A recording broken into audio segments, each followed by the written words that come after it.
The sky above Jinghai University was blood red. All around the school stretched an endless, bottomless darkness. I pulled my gaze back from the window and let it settle on the pale blue virtual panel floating before me. This was the public channel of the Apocalypse Dorm survival game, refreshing furiously right now at hundreds of messages per second. Jinghai Dormitory Building, Chat Channel 62, 126 65ths, 131 people. No dorm. Li Yingying, first-year campus beauty from the architecture school, delicate and gentle, just begging you big brothers to spare me a bed. Floor 3, 333, Wang Meng, owner recruiting tough guys. Location 333, base combat power 38 plus. No sissies, no women. Floor 5, 561, Li Jun, tenant face reality, people. This is the apocalypse, not playing house. Bringing a woman along is just dead weight. Floor 2, 777, Lu Yuanfang, owner, any sisters want to team up? Let's girls form our own dorm. Floor 10, 123, Wu Hao, tenant LOL, 6 women together averaging 28, just wait to be served up to the zombies. Floor 8, 113, Zhang Wei, owner, where are the old campus queens and department beauties? Why does nobody want them now? Floor 1, 111, Zhuang Qianhao, owner, discrimination? I'm doing this to survive. Take your holier-than-thou act far away from me. Wails, curses, pleas, and team-up calls all boiled together into one thick stew, distilling the selfishness of human nature clear as day. I shook my head lightly. Not surprising. An hour ago, the entire Jinghai University, people and buildings alike, had been dragged into this hellish place by some irresistible force. The structure before me was a super tower cobbled together from several dormitory buildings in some uncanny way. 10 floors, 999 rooms per floor. The rooms were completely empty. No water, no electricity, just 3 rust-covered bunk beds and a wooden door that seemed ready to fall apart at any moment. I stared at that door, and a string of data appeared before my eyes. Rotting wooden door, LV.0. Defense, 3 quality. Inferior durability, 3/3. Dismantle to obtain, would times 10 consume, would times 30 to upgrade to ordinary wooden door. I looked at myself next. Player, Suze, dorm, floor 4, 404, owner, level 0. Attributes, health 6, strength 6, intelligence 6, stamina 6, spirit 6, speed 6. Base combat power, 36 skills, none. Evaluation, an utterly unremarkable male human. As for that darkness outside the building, just a moment ago, a few bold souls had teamed up and charged out into it. In less than 3 seconds, they let out terrified screams in the channel. The next instant, all their names went gray. The total headcount dropped by 5. No bodies left behind, and no one even knew how they died. So everyone understood. The darkness was a death zone. The moment we arrived, a cold voice had detonated directly inside everyone's minds. Welcome to the Apocalypse Dorm survival game. Rule 1. Each dorm holds a maximum of 6 people, 1 owner, 5 tenants. After the newbie period, the owner may evict or kill tenants with a single command. Rule 2. The dorm is your only shelter. Guard it well. Rule 3. Death is the end. No revival. Rule 4. Never step into the darkness. You will die. Rule 5. Do not blindly trust so-called patterns. Newbie period, 7 days. Every night from midnight to 6 a.m., zombies roam within the building. Once a team of 6 is formed, rewards are distributed based on the sum of base combat power. Below 168, 1 star. Above 168, 2 stars.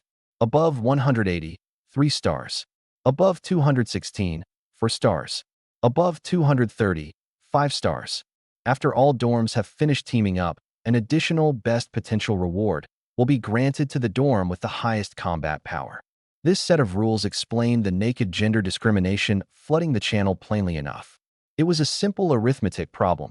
Male base combat power was 36, female was only 28. 6 men totaled 216, landing right on the 4-star threshold.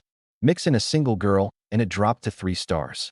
At the crossroads of life and death, no one would gamble their starting resources on gentlemanly manners. What's more, there were 59,940 total beds and 62,126 people alive.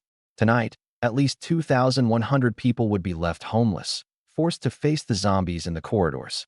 A single bed was a single life. Fortunately, the instant that voice faded, I, drawing on the reflexes of a man who'd been single for years, grabbed a key first, becoming the owner of 404. Now the question was, who to pick as tenants? Aiming for the best potential reward was too difficult, but 5 stars was worth a shot. At worst, I'd settle for 4 stars. So, girls, hard pass. I held absolute initiative, but I couldn't choose carelessly. Once a team was formed, there was no swapping during the newbie period. This one choice would directly decide whether I lived or died over the next 7 days. Just as I was about to sift useful information out of this chaotic stew, a completely different voice suddenly rang out in my mind.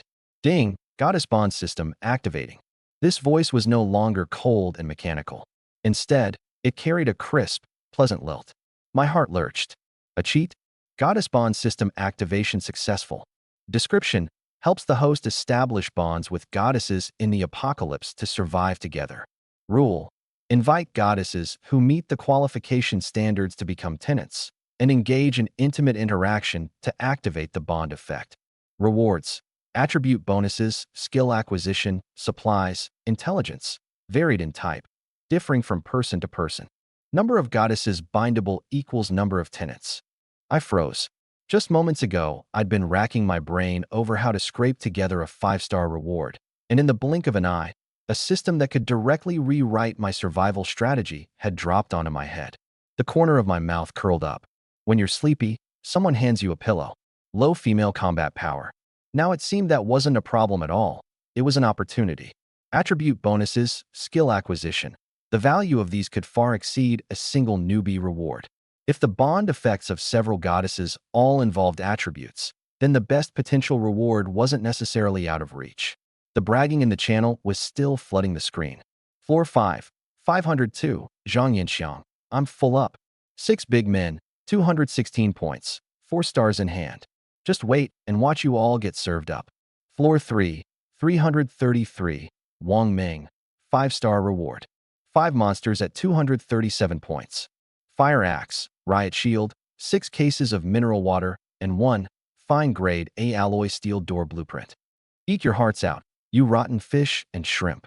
Wang Ming's boast struck like a thunderclap, blasting the channel into dead silence, followed by an overwhelming tide of despair. My own heart stirred a little, but I quickly suppressed it.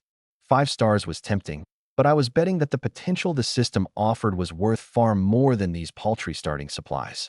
Who knew? Maybe I could have both the fish and the bear's paw. As for the mockery, it didn't matter.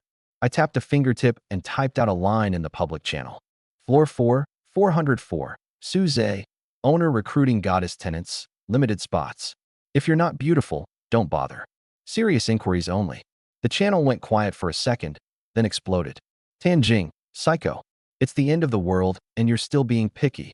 Zhuang Qianhao, bro's a real one, but women will only slow down your blade. Floor 10, 100, Xiao Yunj, owner, both wicked and stupid. What a repulsive man. Insults surged like a tide. But at that very moment, my private message channel began flashing wildly. Private message, 1. Private message, 2. Private message, 99 plus. In just a few seconds, several hundred messages.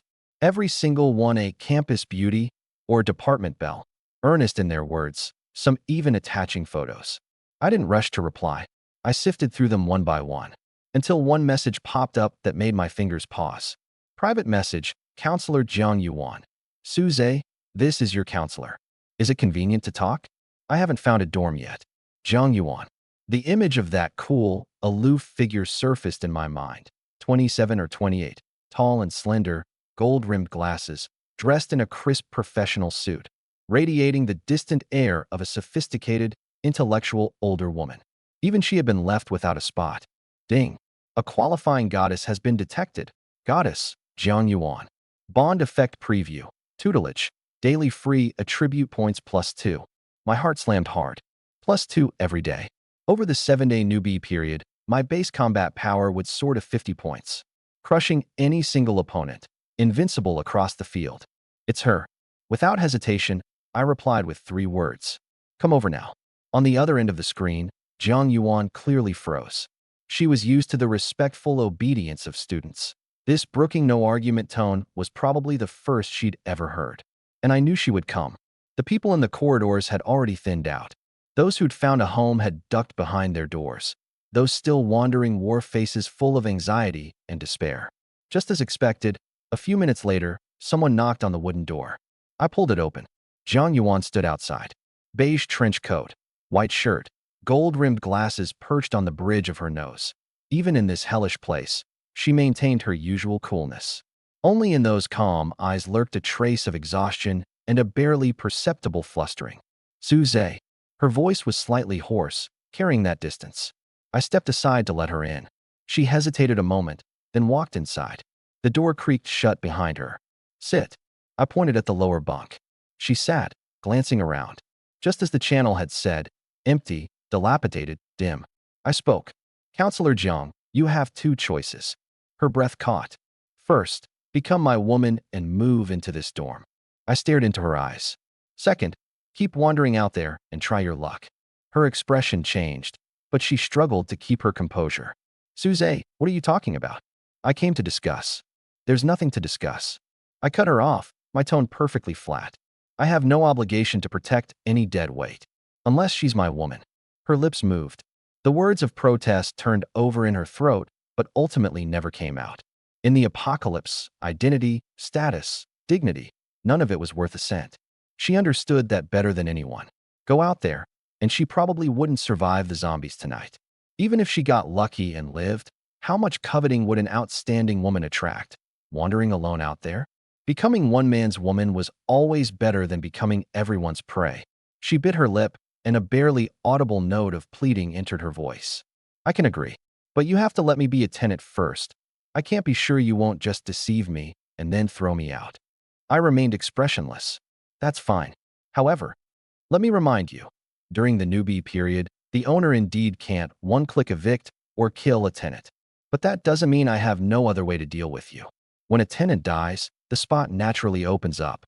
What I'm giving you is one last shred of dignity. Once you become a tenant, don't even think about going back on your word.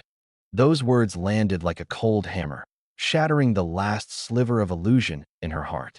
In a world like this, morality and rules had long since blurred, leaving only power and survival as the sole truth.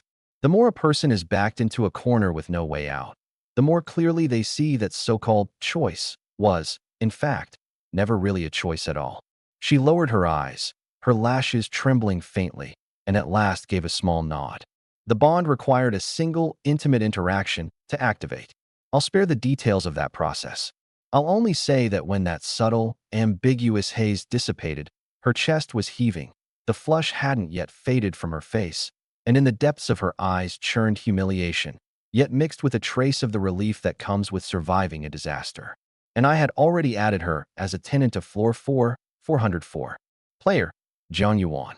Dorm, Floor 4, 404, tenant. Attributes, Health 4, Strength 4, Intelligence 6, Stamina 4, Spirit 6, Speed 4. Base Combat Power, 28. Evaluation, an utterly unremarkable female human. Oh, and a bit cool and aloof. Ding. Bond activation successful. Exclusive bond effect obtained. Tutelage. Daily free attribute points +2. Ding. Obtain today's free attribute points ×2. The system's chime was crisp and pleasant, like heavenly music. I was secretly delighted, and at that very moment, a burst of urgent knocking came from outside the door. I leaned in to look through the peephole. Outside stood several elegantly dressed girls, though they looked somewhat bedraggled now, each jostling to catch my attention. Suze, I'm Li Jiasen, the class president next door. Senior Suze, I'm Lin Shi, you remember me? Great Lord Owner of 404. Take me in, I'll do anything. The pleas rose and fell outside. I didn't move. I spoke through the door. Everyone quiet down. Wait a moment. Turning, my gaze fell on those 3 rusty beds. Rust-covered bunk bed LV.0. Defense, 2 durability, 5/5. Dismantle to obtain iron ×5, wood ×10. A thought flashed through my mind, and I dismantled 2 of them. A shimmer of light, and 2 beds dissolved into 2 piles of materials. Obtain wood ×20, iron ×10. I stowed them in my pack. Once done, I retreated 2 meters behind the door. Go open it, I said, looking at Jiang Yuan. She hadn't yet recovered from the aftermath of earlier, the flush still lingering on her cheeks. Hearing my words, she took a deep breath, walked over, and pulled the door open. Silence fell instantly outside. The girls had assumed a young man would open the door, but instead they came face to face with the campus's famously cool and aloof counselor. Clothes slightly disheveled, flush unfaded, an indescribable something hanging in the air. Some of them weren't naive. After a moment of dead silence, their eyes changed, and then they grew restless again, pressing forward. Suze, I get good grades. I have organizational skills. I can help you manage the dorm. Senior Suze, I can cook. I'm strong too. I can carry things. Lord Owner, I'll do laundry and clean. I'll do anything. I swept my gaze over them. Pretty, certainly pretty. But compared to Jiang Yuan, they fell short. The system hadn't judged any of them to be goddesses. No value. All of you, go back, I said, shaking my head. The girls were stunned. Why? Not pretty enough. For words, and the scene fell into dead silence again. What did you say? Li Jiesen's voice trembled. How are we not pretty? Lin Shiyu's voice broke into a sob. I raised a hand and pointed at Jiang Yuan by the door. Compared to her, you really aren't enough. Jiang Yuan's body stiffened, wishing she could find a crack in the floor to crawl into. The girls followed his gesture and looked. Though Jiang Yuan was bedraggled at that moment, her bearing and looks were the finest of the group. Even among a crowd of beauties, she could be picked out at a glance. But they weren't willing to give up. Senior, my skills are good. Better than hers. You can inspect the goods first. While they were making a fuss, a commotion arose from the far end of the corridor. A group of girls came surging over aggressively, led by one with dark skin and a heavy, bloated figure, Tan Jing, the one who'd cursed me for gender discrimination in the public channel. Everyone listen. This is one of the outstanding students of our Jinghai University. At the crossroads of life and death, he's still being picky. You think you're selecting concubines? What a waste of the nation's education. The girls behind her chimed in one after another. Suze, you're leaving people to die. A scumbag who only cares about faces should be eaten by zombies. Jiang Yuan stood by the door, her face pale, wanting to say something but not knowing where to begin. I remained expressionless, quietly watching them carry on. Moral blackmail? I suddenly sneered. Too bad. I have no morals. There's nothing to blackmail. Now, I'll give you 3 seconds. Get lost. 3. My voice was very level, yet the sense of pressure behind it made Tan Jing's group shiver. But relying on their numbers, she gritted her teeth and took a step forward. We're not leaving. If you won't take us in, we'll expose your true face to everyone. 2. Several of the girls behind her had already begun to waver, but Tan Jing stiffened her neck. She firmly believed that with so many people, I wouldn't dare do anything. Don't think we're easy to bully. If you don't take us today, we'll squat right here and refuse to leave. 1. My eyes turned completely cold. Tan Jing and the people behind her all took a step back in unison. Fear surged up in their hearts like a rising tide. At that razor's edge moment, a male voice rang out in the corridor, accompanied by footsteps and a scornful snort. Ooh, so fierce. Let's just see what you, a spineless coward like Suze, actually dares to do. I looked toward the source. 3 figures came sauntering over, slouching. Leading them was a scrawny guy with dyed yellow hair, his face full of thuggishness, my roommate, Sun Chong. Behind him followed Wang Liang and Zhao Gang. Before the apocalypse, these 3 had holed up in the dorm playing games all day, blasting trashy music and cursing in the middle of the night, keeping me, someone with daytime classes and a part-time job at night, from ever getting any sleep. Their physical fitness was poor, their combat power pitifully low. No normal men's dorm wanted them, yet they thought too highly of themselves to defect to a women's team. When they saw my goddess's only message, they'd come specifically, probably figuring that with the 3 of them joining forces, they could force me to hand over the owner's position. Well, if it isn't Suze, Sun Chong grinned, baring a few yellow teeth. What? Learned how to yell at girls now. Back when we played games in the middle of the night and kept you awake, you didn't dare make a peep. Feeling mighty today, are you? The 2 behind him snickered along in a mocking tone. Tan Jing latched on like she'd grabbed a lifeline. That's him. Someone like this should be eaten by zombies. Shut up. Sun Chong shot a glare back, and Tan Jing immediately shrank her neck. He turned back, his grin widening. Hand over the owner's position, and we might just toss you a tenant spot as charity. Otherwise, getting thrown out won't be pretty. I ignored his shouting. I put the 2 free attribute points I'd just gained entirely into strength. Suze, strength 6-8, base combat power 38. A surging sense of power flooded into my limbs. I flicked my wrist, and a square block of iron appeared in my palm. The iron obtained from dismantling the beds. Not a single word wasted. I took a step forward. Sun Chang's mockery was still plastered on his face, his grin not even withdrawn yet. Bang! The corner of the iron block, whistling through the air, slammed brutally into his forehead. A dull thud. His laughter cut off. Flesh split open, blood gushing out. A bloody hole deep enough to expose bone appearing before everyone's eyes. He let out a scream, his eyeballs bulging round, swayed, and collapsed with a crash. The corridor fell instantly silent. You don't. A muffled, sobbing whimper squeezed out of his throat. I gave him no chance. I crouched down, the iron block raised high. Once, twice, 3 times. Without any emotion. The dull thuds were especially jarring in the silent corridor. Blood splattered, spraying onto the hem of my clothes, onto the shoes of the girls beside me. The stench of blood grew too thick to disperse. Everyone was frozen stiff, even forgetting to breathe. Zhang Yuan clamped both hands over her mouth. Only when Sun Chang went completely limp and stopped moving did I slowly rise. The iron block in my right hand were both dyed red, blood droplets still dripping down. I swept my gaze around. Wang Liang, Zhao Gang, Tan Jing and the girls behind her, and finally back to the corpse. The corner of my mouth curved into an indifferent arc. I shook the blood off my hand, my tone relaxed. Apocalypse rations, see, here they are. As the words fell, I walked over to the corpse and reached out to touch it. Under everyone's suffocating gaze, that bloody, mangled corpse was directly absorbed into my pack. All that remained on the spot was a glaring pool of blood. Dead silence. Wang Liang's and Zhao Gang's crotches were instantly soaked through, the stench of urine spreading out. Tan Jing's group of girls couldn't even scream. They merely trembled like sieves, and one rolled her eyes back and fainted on the spot. Killing was terrifying enough, but storing away the corpse of your own kind as food, this bone-chillingly cold act completely shattered their last line of defense. By the door, Zhang Yuan's delicate body shuddered violently, her face white as paper, a chill shooting up from the depths of her soul, nailing her whole body to the spot.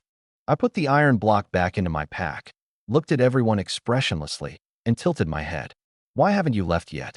Or, do you also want to become rations right now? I swept my gaze around, as if sizing up meat on a shelf.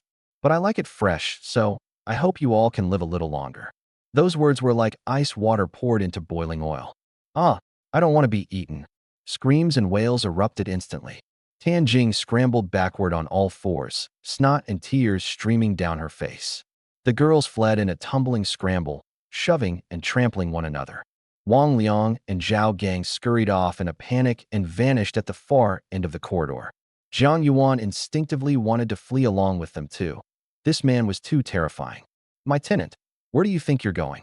My voice was calm and even. Her steps froze instantly. Come in. Close the door. She stiffly obeyed. The door panel gave a dull thud, sealing off the blood and clamor outside. I walked to the bed and sat down, patting my leg. She obediently came over and sat, her whole body still shaking, that cool and aloof air of hers long gone. I wrapped one arm around her waist, pressed my cheek against her chest, and closed my eyes. She stiffened. At this moment, my own breathing finally turned ragged, and my body couldn't help trembling faintly. I wasn't as cold-blooded as I appeared on the surface. That was the first time I'd taken a life with my own hands. The warmth of the blood, the hollow sensation of life vanishing between my fingers, it made my stomach churn and roil. But I had to suppress it. From the moment I sent out that recruiting goddess's message, I was destined to become the target of everyone's attention. Jealousy and probing would follow one after another. Had I retreated even half a step just now, the consequences would have been unthinkable. And this was precisely the fastest way to establish authority. Frightened, the soft warmth against my chest helped me calm down a little. And no, they always bullied you. It's not your fault. She forced herself to stay composed, trying to make excuses for me. That's not it. I opened my eyes. I had no real dealings with them. When they were loud at night, I just put on ear muffs. I paused. Getting physical before would have been a bad move. Killing now is the best move. As for saying the corpse would be food, that was to tell everyone that I'm a madman, that they shouldn't provoke me. Her heart trembled, and suddenly she understood everything. Dismantling the beds, preparing the iron, every step before opening the door. From the very start, I'd been guarding against everyone and waiting for a chance to establish authority. Sun Chong and his friends had run into me themselves, merely sparing me the trouble of selecting a target. Land one solid punch to spare yourself 100. So that's how it is. She let out a long breath, her chest heaving from the lingering fear. I actually thought you really meant to treat him as food. I shot her a glance and countered, "Can I?" Her heart, which had just settled, was gripped again. When it truly comes down to the end of the road, why can't human flesh be food? My tone was as flat as if stating a fact. That deliberately maintained coolness of hers collapsed completely, chilled to the bone by this undisguised cruelty. Of course, I don't think I'll ever reach that point, unless the very purpose of this game is to leave everyone to die without a grave. I stroked her hair gently. She was silent for a long time. Fear, disgust, and humiliation churned within her, but in the end, all of it was pressed down by a cold rationality. She'd figured it out. A person who states cruelty plainly is, in fact, far cleaner than those who say one thing and do another. Utter self-interest, rational to the point of cold-bloodedness. Yet in the apocalypse, it was often precisely people like this who survived the longest. Perhaps following a man like this wasn't a bad thing after all. If it really comes to that point, she raised her eyes, and I'm treated as food, then I'll accept it. After all, if even someone as terrifyingly rational as you couldn't hold on, then a weak woman like me probably wouldn't survive either. A flicker of surprise crossed my eyes, and then I smiled and pulled her into my arms. This embrace wasn't warm, yet it gave her a sense of security she'd never felt before. She stopped overthinking, went along with it, wrapped her arms around my waist, pressed her face against my chest still lingering with the smell of blood, and accepted her new identity. However, a few minutes later, I stood up, took off my trench coat, and swiftly bound her hands and feet. What are you doing?" She panicked. "I'm going out to bring someone here. Campus beauty Yao Qingya is coming, and she's run into some trouble." I explained as I tied. "Then why are you tying me up?" I straightened and looked at her. "So you don't let someone in to ambush me while I'm gone, or just run off? Can't I go with you instead? If we both leave, what if the dorm gets smashed up? But even if I stay, I can't hold it." Her voice dropped low. "With you here, at least someone will know who did it. Anyone who doesn't want me taking revenge won't act rashly." I said calmly, "Remember, if there's any movement, use your mind to open a private message and contact me." Her gaze turned somewhat resentful. "You distrust me that much?" I checked the knots once more, clapped my hands, and nodded without hesitation. "Yes, at least for now." I paid no attention to her mood and looked at the last rusty bed. Dismantle. Obtain wood times 10, iron times 5. The wood from the 3 dismantled beds was just enough to upgrade the door. Consumed wood times 30. Rotting wooden door upgraded to ordinary wooden door, LV.1. A shimmer of light, and the wooden door visibly thickened, losing that on the verge of collapse look. Ordinary wooden door, LV.1 defense, 10 durability, 12 twelfths. Defense raised from 3 to 10, durability from 3 to 12. Barely, but consider it a little more protection for you.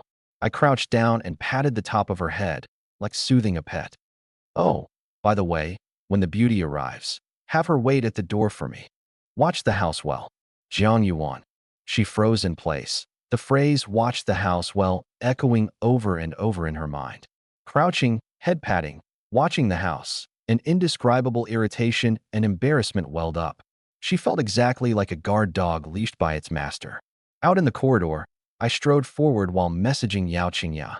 Yao Qingya, a talented beauty from the literature department, possessed both literary brilliance and good looks, known as the literary goddess. The bond effect the system had previewed was gaining 1 to 3 pieces of intelligence each day. In this survival game with such closed-off information, the value of intelligence might be beyond imagination. "Me, where are you? What's your situation?" Yao Qingya, floor 1, 266. "I've been tied up. Don't worry, there's no one in the dorm." Yao Qingya, Those 6 are all combat, power, 36 guys. They opened a 4-star reward, and inside was an intelligence note. Yao Qingya. The note says, supplies can be found around campus. Food, fresh water, weapons, blueprints, skill books, all of it, respawning randomly every night at midnight. Yao Qingya. So they all went out to grab supplies. They said they'd keep me locked in here, as their plaything. My steps paused, my brow arching slightly, and I quickened my pace. Floor 1, 266. I raised my hand and struck that rotting wooden door. Bang! One blow, and the wooden door shattered, with splinters flying everywhere. I stepped inside. On the lower bunk at the far end, a woman was bound with hemp rope, a wad of cloth stuffed in her mouth, tear stains on her lovely face. A delicate floral print dress, her long hair disheveled from struggling, yet none of it could hide her scholarly air. She raised her head, and her dull eyes suddenly brightened the instant she saw me. I didn't rush to untie her. Right now, you have 2 paths before you, I said calmly. First, become my woman, move into my dorm, and I'll give you tenant status. Second, stay here and wait for those 6 to come back. Her whole body trembled, and she nodded frantically, tears flowing even harder, tears of relief. I stepped forward, tore the cloth from her mouth, and undid the ropes. The rope marks left stark red imprints on her fair skin. Thank you, Junior Suze. Her voice was hoarse. I didn't respond, my gaze falling on the 2 iron beds. Since I'm already here. Dismantle times 2. Obtained iron times 10, wood times 20. I then tried absorbing the last bed into my pack. Absorbed rust-covered bunk bed times 1. It actually worked. Convenient. I considered whether to clear out the surrounding dorms as well, to prevent the 6 from 266 coming back for revenge. But I checked the time and weighed my combat power, which had just risen to 38, and gave up. They could return at any moment. There were too many dorms nearby, and I didn't have the strength for it. Besides, their door was shattered too. They might not survive tonight's zombies. Better to hurry back and activate the bond. Let's go. Yao Qingya followed obediently behind me, leaving that dorm that had chilled her to the core. Back at 404, the 2 women's eyes met.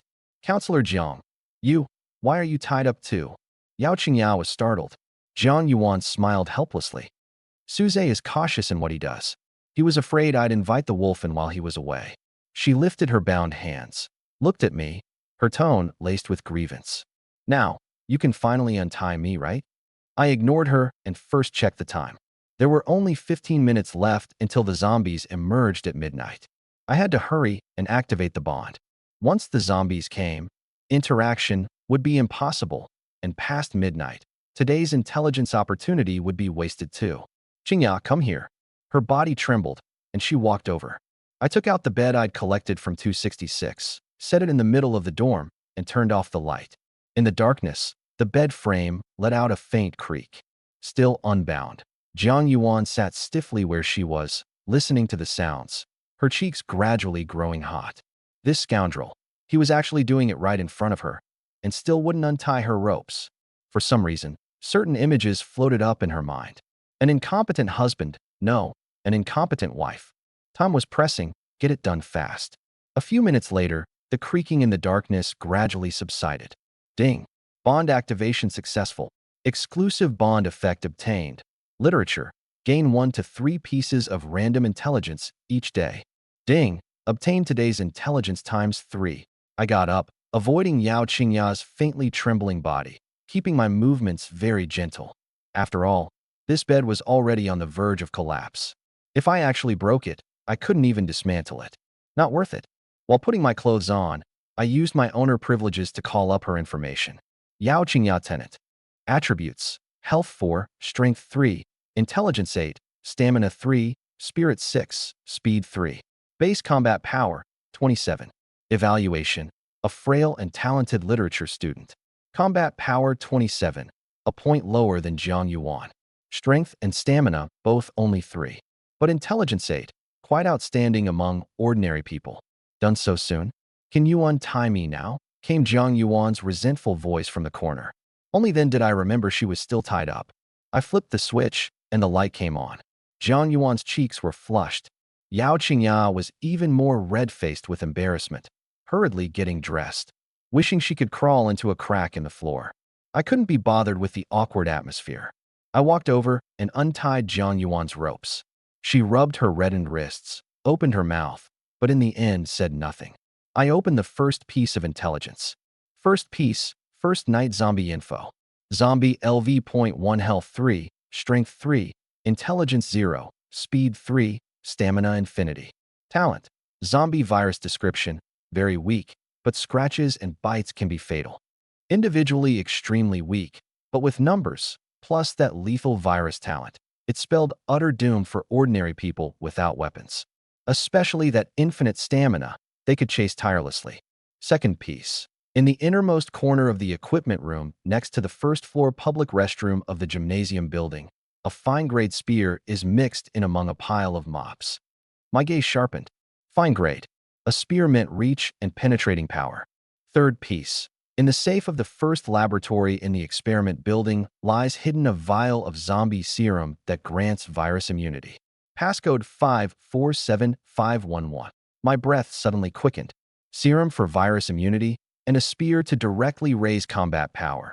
Both were exactly what I needed most urgently right now. I glanced at the time. Less than 10 minutes until midnight. No room for hesitation. I'm going out for a bit. I shot to my feet and rushed for the door. Wait. It's too dangerous to go out now. Jiang Yuan was startled. Junior Suze, the zombies are about to come out. Yao Qingya grew anxious too. No time to explain. I didn't even turn my head. Bang. I slammed the upgraded wooden door shut behind me. I sprinted desperately toward the stairwell. Combat power 38. Facing an unknown horde of zombies, survival was still a razor's edge. But as long as I got the serum and the spear, everything would be different. The moment I charged out of the dormitory building, I ran head-on into 6 unfamiliar male students, carrying scavenged supplies in their hands. Seeing me sprinting in the opposite direction, they wore expressions of surprise mixed with gloating. Hey, that kid still dares to run outside. Doesn't he know it's about to be midnight? Whatever, don't get dragged down with him. Hurry back. I brushed past them like a gust of wind, so fast their eyes couldn't keep up. Damn, that kid runs pretty fast, in a rush to reincarnate. Probably some poor wretch who didn't find a dorm, making his last desperate struggle. TCH, not like us. We scavenged so many supplies, and we can go back and have some fun with the great campus beauty Yao. Sweet. They had no idea that dorm 266 had long since been emptied out. Running the whole way, I charged into the experiment building. The door hinges let out a piercing creak that echoed through the empty hallways. The first laboratory was in complete disarray, the pungent smell of formalin rushing at me. In the corner, that safe stood alone. 547511. I rapidly spun the combination dial. Click. The safe door popped open. Inside lay a reagent glowing with a faint blue light, resting quietly. Zombie serum fine. Grants permanent immunity to the zombie virus after injection. Without the slightest hesitation, I pulled up my sleeve and jabbed the needle into my arm. The icy liquid surged in, and a warm current coursed through my entire body, even dispelling some of the fatigue. Serum injected. Successfully immune to the zombie virus. Done. I tossed aside the empty vial, turned, and rushed out. Next stop, the gymnasium building. I dashed across campus, the wind howling in my ears. The zombies were about to come. I kicked open the door of the last equipment room. Basketballs, jump ropes, dumbbells were piled in a mess. A heap of mops toppled in the corner. I quickly swept the mops aside, then suddenly felt a pole with the wrong weight. I lifted it up, cold light glinting, the shaft perfectly straight, the tip radiating a chilling edge. Spear sharp fine attack 30 durability 100 out of 100. Trait. Keen edge, chance to cause bleeding on attack. Attack 30, far exceeding my barehanded strength of 8. Combined with the keen edge trait, this was the top-tier weapon available right now. I grabbed it, the cold sensation transmitting through my palm. I turned and sprinted back. Only the last minute remained until midnight. Meanwhile, the 6 male students who had just brushed past me were carrying their scavenged supplies, walking back toward the dorm in high spirits. This trip was a huge haul, 3 daggers. Chen Nanhao brandished a blade. Compressed biscuits, water, first aid kits, wood, all complete. Walking at the very back, Li Xuanming pushed up his glasses, a hint of cunning on his face. This is the value of intelligence. Everyone thinks the supermarket is empty and the cafeteria is gone. So all that's left is the little bit from the rewards. They never imagined supplies would respawn randomly around campus. Laughing and chatting, they rounded the corner to the dorm entrance, and all 6 men's smiles froze in unison. The door had been smashed to pieces, with splinters scattered all over the floor. They rushed inside. Yao Qingyao was gone. And of the 3 beds, only the empty floor remained. Who did this? Wang Wei roared. Where's my goddess? Gao Tian's eyes went bloodshot. Li Xuanming crouched down, examining the marks on the door panel, his expression grim. Stop shouting. Anger is useless. The 5 of them looked at him. He had always been the calmest of the 6. Less than 10 minutes until midnight. Our door is destroyed. We have no shelter tonight. He stood up, a flash of ruthlessness in his eyes. The urgent task now, go seize one. His voice dropped low and cold. We all have weapons. Trick a dorm into opening its door, kill the people inside, take their place. Remember, deceiving people you know has a higher success rate. A bloodthirsty light gradually rose in 5 pairs of eyes. Less than 3 minutes until midnight. Inside 404, the atmosphere was so tense it was about to solidify. Yao Qingya paced back and forth by the door, her gaze constantly darting between the main door and the system time. Zhang Yuan struggled to maintain her composure, tapping the screen lightly with her fingers, staring at the public channel. Messages surged in like a tide. Floor 7, Song Wonming. I saw it with my own eyes.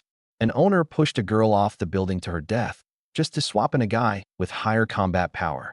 Floor 2, Kai Song. Our door was smashed.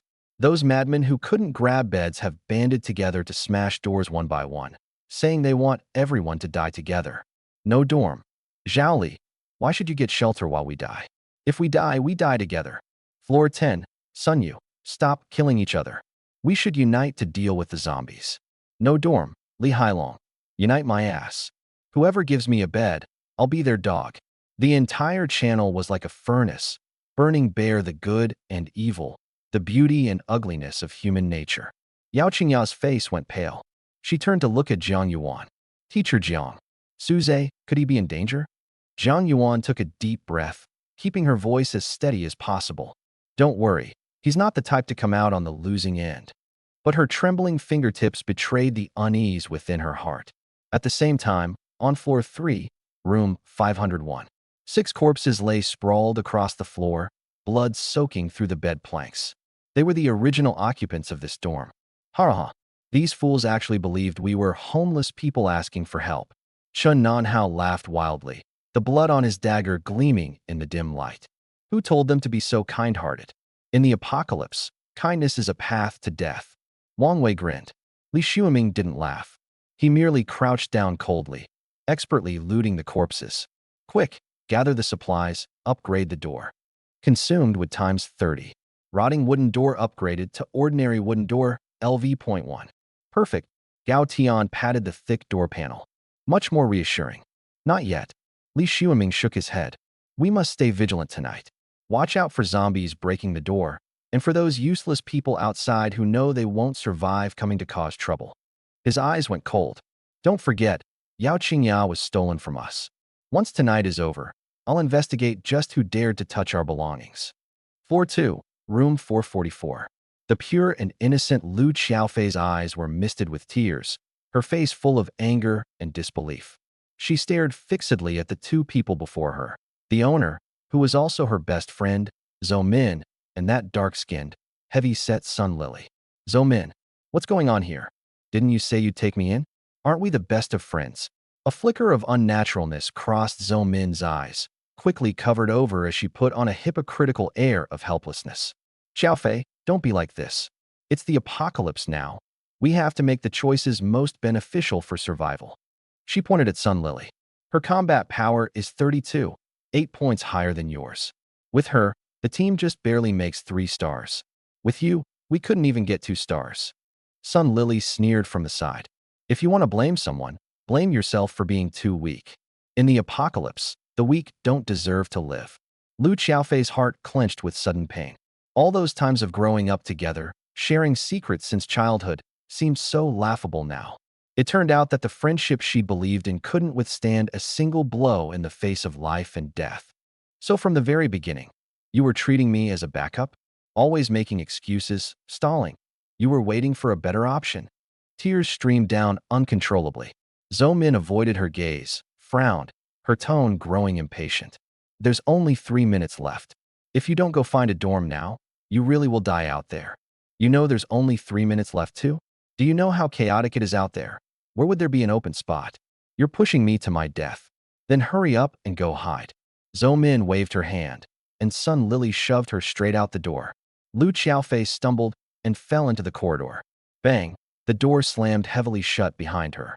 In the corridor, men's curses, women's wails, the thunderous pounding on doors, and hysterical screams all blended together. She slumped to the ground, her mind blank. Less than 3 minutes until midnight. An unarmed girl, abandoned in this darkness and madness. Despair, like a black tide, completely swallowed her. Tears blurred her vision. She struggled to crawl to her feet because she knew if she didn't find shelter, she would die. Is anyone there? Please let me in. She pounded on the nearest door. Get lost. We're full. Please, I'll do anything. Hurry up and go, don't drag us down. One door after another. Knock again, and I'll beat you to death. Don't lead the zombies over here. Go away. Indifference, wariness, curses. Time slipped away second by second, and her heart sank little by little into the abyss. In this desperate situation, a thought suddenly surfaced. Suze. That's Suze who had arrogantly declared in the channel. Goddesses only. No beauty, no entry. At the time, she'd cursed him inwardly for being so frivolous. But now, that phrase, no beauty, no entry, became her only hope. She was, after all, an acknowledged pure and innocent campus beauty. With trembling hands, she opened the private message. Lu Xiaofei, Suze? I'm the campus beauty Lu Xiaofei. Please take me in. I've been thrown out. Lu Xiaofei. I'll do whatever you say. Please give me a chance. Lu Xiaofei. I never cursed you. Never said anything bad about you. Save me. One message after another, humble and urgent. She was even grateful that she'd never publicly denounced him in the channel. But the messages sank like stones into the sea. She had no way of knowing that at this moment I was sprinting across campus, with no attention to spare for anything else. Lu Xiaofei, Suze? Are you still there? I'm about to die. A dozen messages, and no reply. Time. Only the last few seconds remained. Just as she fell into utter despair, a cold, utterly emotionless voice suddenly erupted in everyone's minds. Ding! Midnight has arrived. First night of the newbie period, the zombies descend. As the words fell, the walls at the end of the corridor darkened as if soaked in ink, rapidly spreading out a pitch-black, dense fog. The mist rolled and twisted, and one swaying figure after another emerged from within, skin livid and pale, eye sockets hollow, glowing with an eerie green light. Ah, the zombies are here. How did they appear right in the corridor? Run! Screams erupted instantly, and people sprinted in the opposite direction, stumbling and tumbling. But very quickly, they discovered in terror, at the far end of the opposite direction, black fog was pouring out just the same, and another batch of zombies was staggering toward them, pincered from both ends. Lu Xiaofei stood frozen in place, her legs going weak. She finally recognized reality. No one, after the zombies emerged, would risk their life to save a useless vase of a girl. The tears of despair burst their banks once more. At the same time, 2 notification chimes erupted almost simultaneously in my mind. Obtain today's free attribute points ×2. Obtain today's intelligence ×2. My heart tightened, and without hesitation I put both points into stamina. Suze, stamina 68, base combat power 40. The dormitory building's main entrance was right ahead, yet my body felt heavy from the prolonged sprint. I'd originally wanted to boost speed, but my stamina was nearly exhausted from the run. Adding stamina, endurance was crucial. The fatigue instantly lightened, and new strength surged into my muscles. I charged through the main entrance and instinctively glanced back. Across campus, pitch-black dense fog was swelling everywhere, figures pouring out endlessly, hollow roars rising and falling one after another. Dense as a swarm, like a tide, all of them charging toward the dormitory building. I turned and continued sprinting, only to run head-on into a large crowd of people. Their faces were full of terror, some covered in blood, rushing toward the entrance as though they'd seen ghosts. Run! Both ends of the corridor are full of zombies. This garbage game has no honor. Escape the dorm building. My heart sank suddenly. I'd miscalculated. Everyone had assumed the zombies would surge in from the darkness outside the building. I'd originally figured, by the time I got the serum and weapon, I'd be back at the building roughly when the outside zombies charged in, leaving me enough time to get to the fourth floor. But now, zombies had spawned directly inside the building too. This meant I had to fight my way back in. My gaze turned sharp, gripping the spear tightly, poised to strike. I clutched the spear, transformed into a sharp arrow, and tried to charge upward against the flow of people. But the crowd surged fiercely, everyone sprinting for their lives.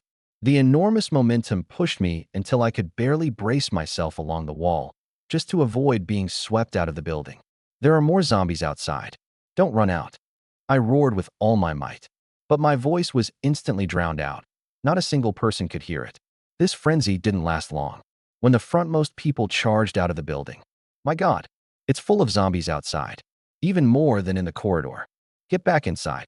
The crowd slammed into an invisible wall, coming to an abrupt halt, then turned around in an even more frenzied posture, surging back in again. The flow instantly reversed, and I was pushed back upstairs once more. Damn it, I cursed inwardly, steadying myself. The second floor has them too. They're coming down from the stairwell. The zombies inside and outside the building formed a pincer attack on the crowd.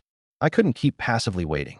I suddenly dropped my hips, exerted force through both arms, and shoved the several people in front of me hard aside. Move! People, startled by this sudden burst, dodged to both sides, forcibly tearing open a gap. A zombie lunged at me, baring its fangs and flailing, its withered arm reaching for me, its eye sockets flashing eerie green. I leaned forward, the spear thrusting straight. The tip pierced through its head. It let out a brief shriek and dissolved into gray light, leaving behind 2 bronze coins. I had no time to pick them up, no time to look. Every second right now was a matter of life and death. Move! The spear swept horizontally, forcing back the panicked crowd, carving out a narrow path for myself. Squish! Squish! Squish! One zombie after another fell, dissolving into gray light.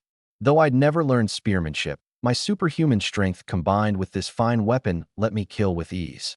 Blood splattered onto the hem of my clothes.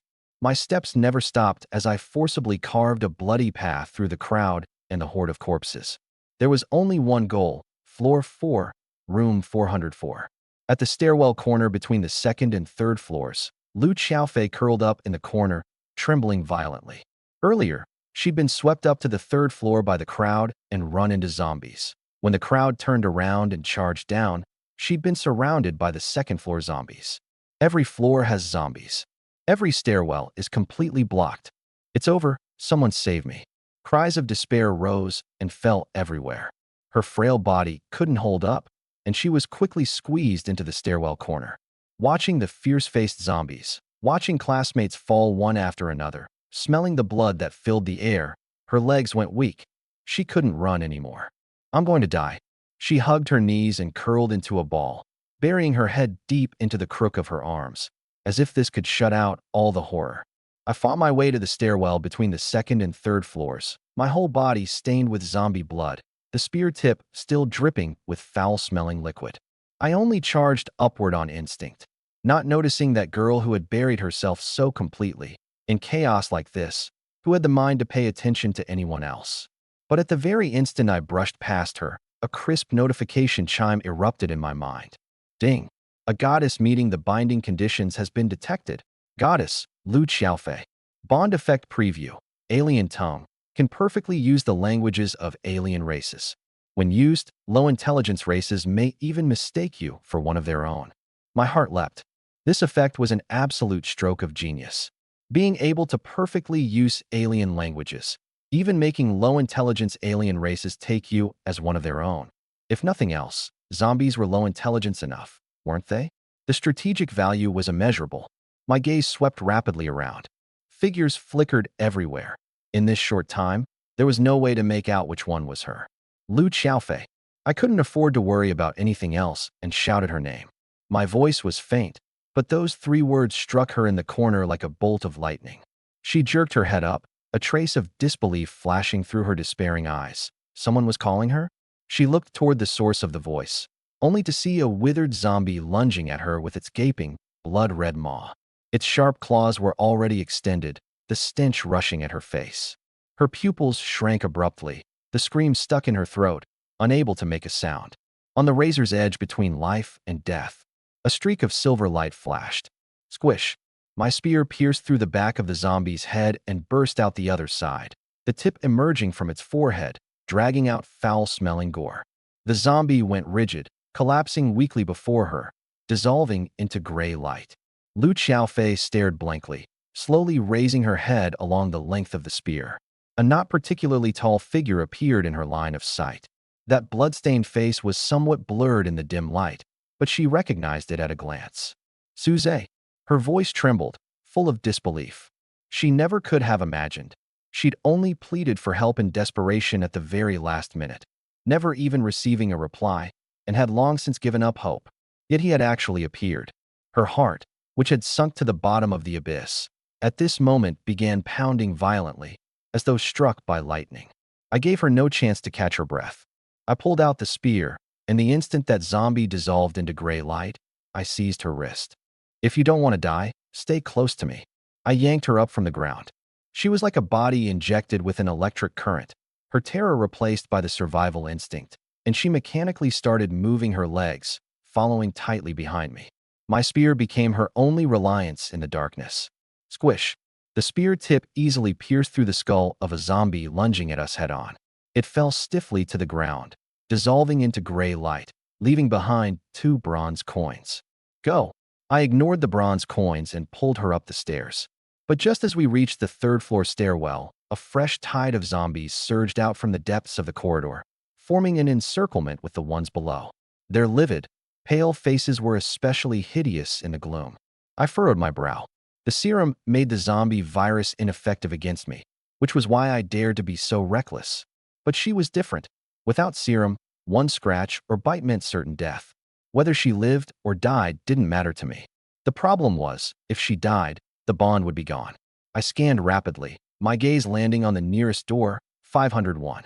The very dorm those 6 people had seized. Friends, come share some of the firepower. A block of iron appeared in my palm. I swung it hard, slamming it fiercely against the door of 501. Bang! Ordinary wooden door, durability -6. A furious, alarmed roar came from inside the door. Damn, the door's being smashed. Which bastard is it? But their cursing was quickly replaced by fear, drawn by the noise. The zombie horde gathered at the stairwell turned in unison like sharks smelling blood and lunged toward 501. Thud, thud, thud. Warning, dorm door durability about to reach 0. Quick, grab wood and repair it. The door can't hold. Inside, Li Xuanming's expression changed drastically. Durability +1, -1, +1, -1. Under the zombies' fierce assault and their frantic repairs, the door panel groaned under the unbearable strain.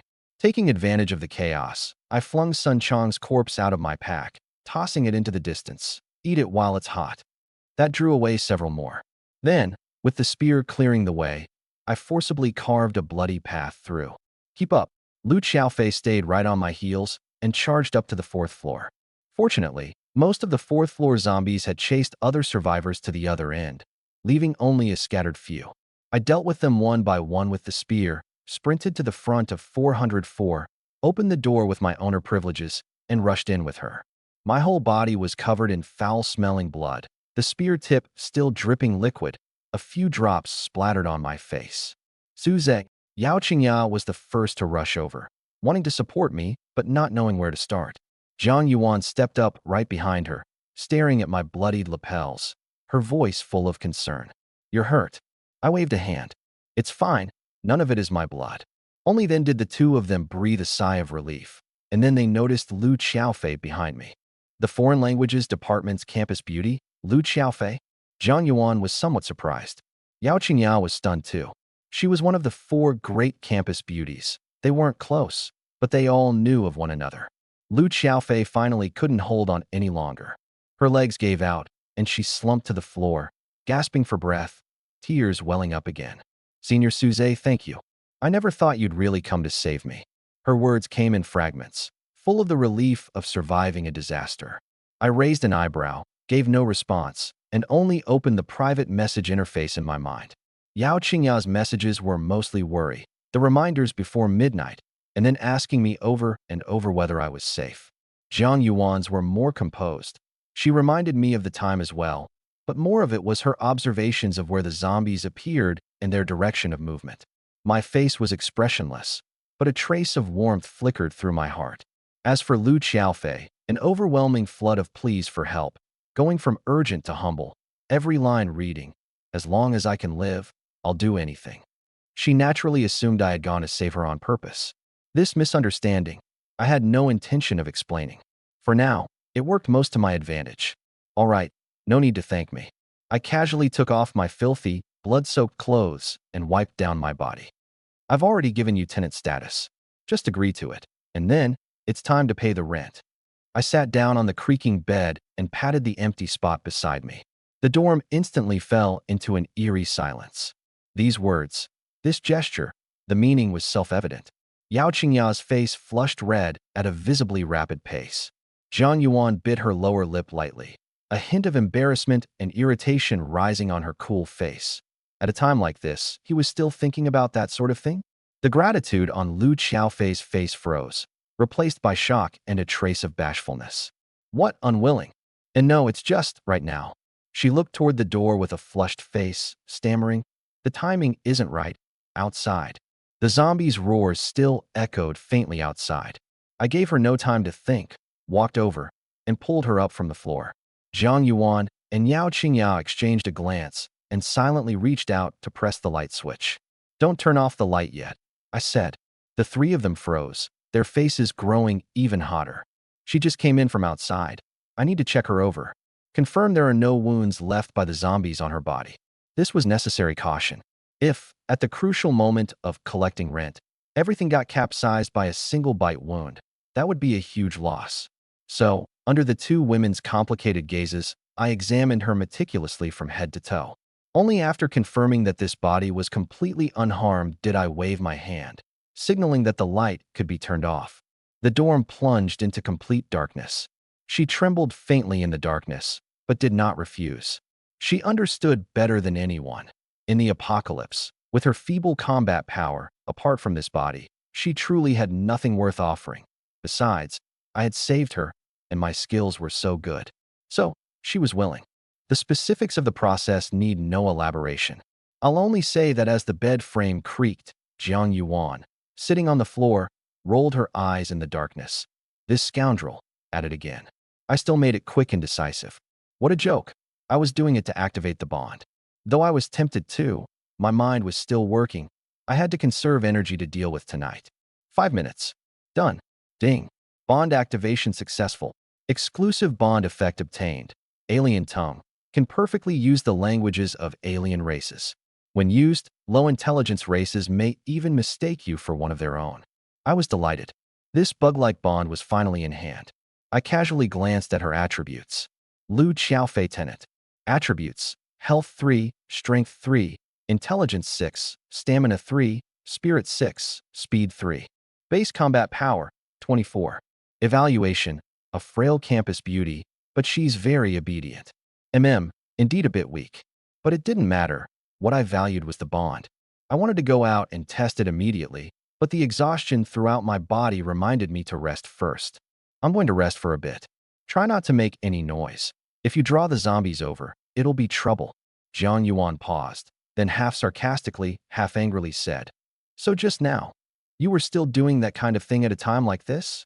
Before she'd even finished speaking, the red-faced Lu Xiaofei tried to get off the bed, but her strength was spent and she stumbled, falling heavily back onto the bed. Creak. A piercing sound. Almost simultaneously, a low roar came from outside the door, and then, bang, bang, bang. The dorm door shook violently. The zombies, drawn by the noise, grew frenzied. Ordinary wooden door, durability -1. Yao Qingya and Lu Xiaofei went pale. Jiang Yuan stiffened, instinctively about to go block the door.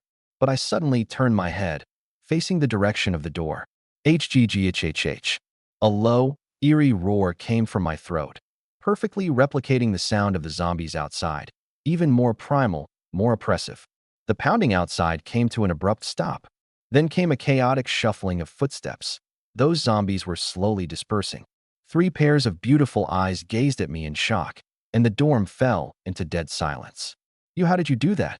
Yao Qingya broke the silence, her voice trembling. Lu Xiaofei nodded rapidly like a chick pecking at rice. "Was that imitating the zombies' sound? As long as you mimic them, they won't attack." Jiang Yuan's focus, however, was completely different. She strode quickly to stand before me, heedless of the blood, her voice taut. "Suze, tell me honestly, just now, outside, did you get bitten or not?" The curiosity on Yao Qingya's and Lu Xiaofei's faces instantly drained into ghostly white. That's right, he'd just fought his way back from a pile of zombies. Jiang Yuan's question stabbed like a sharp knife into everyone's deepest fear. She suspected that my inhuman roar just now hadn't been imitation at all, but a sign of turning into a zombie. Looking at their expressions, so tense they were nearly suffocating, I shook my head. "Relax, I wasn't wounded." I paused. "And even if I were wounded, I wouldn't turn into a zombie."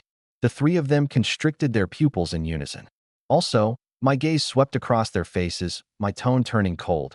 "Don't even think about learning to make that sound like I did just now. Otherwise, you won't even know how you died."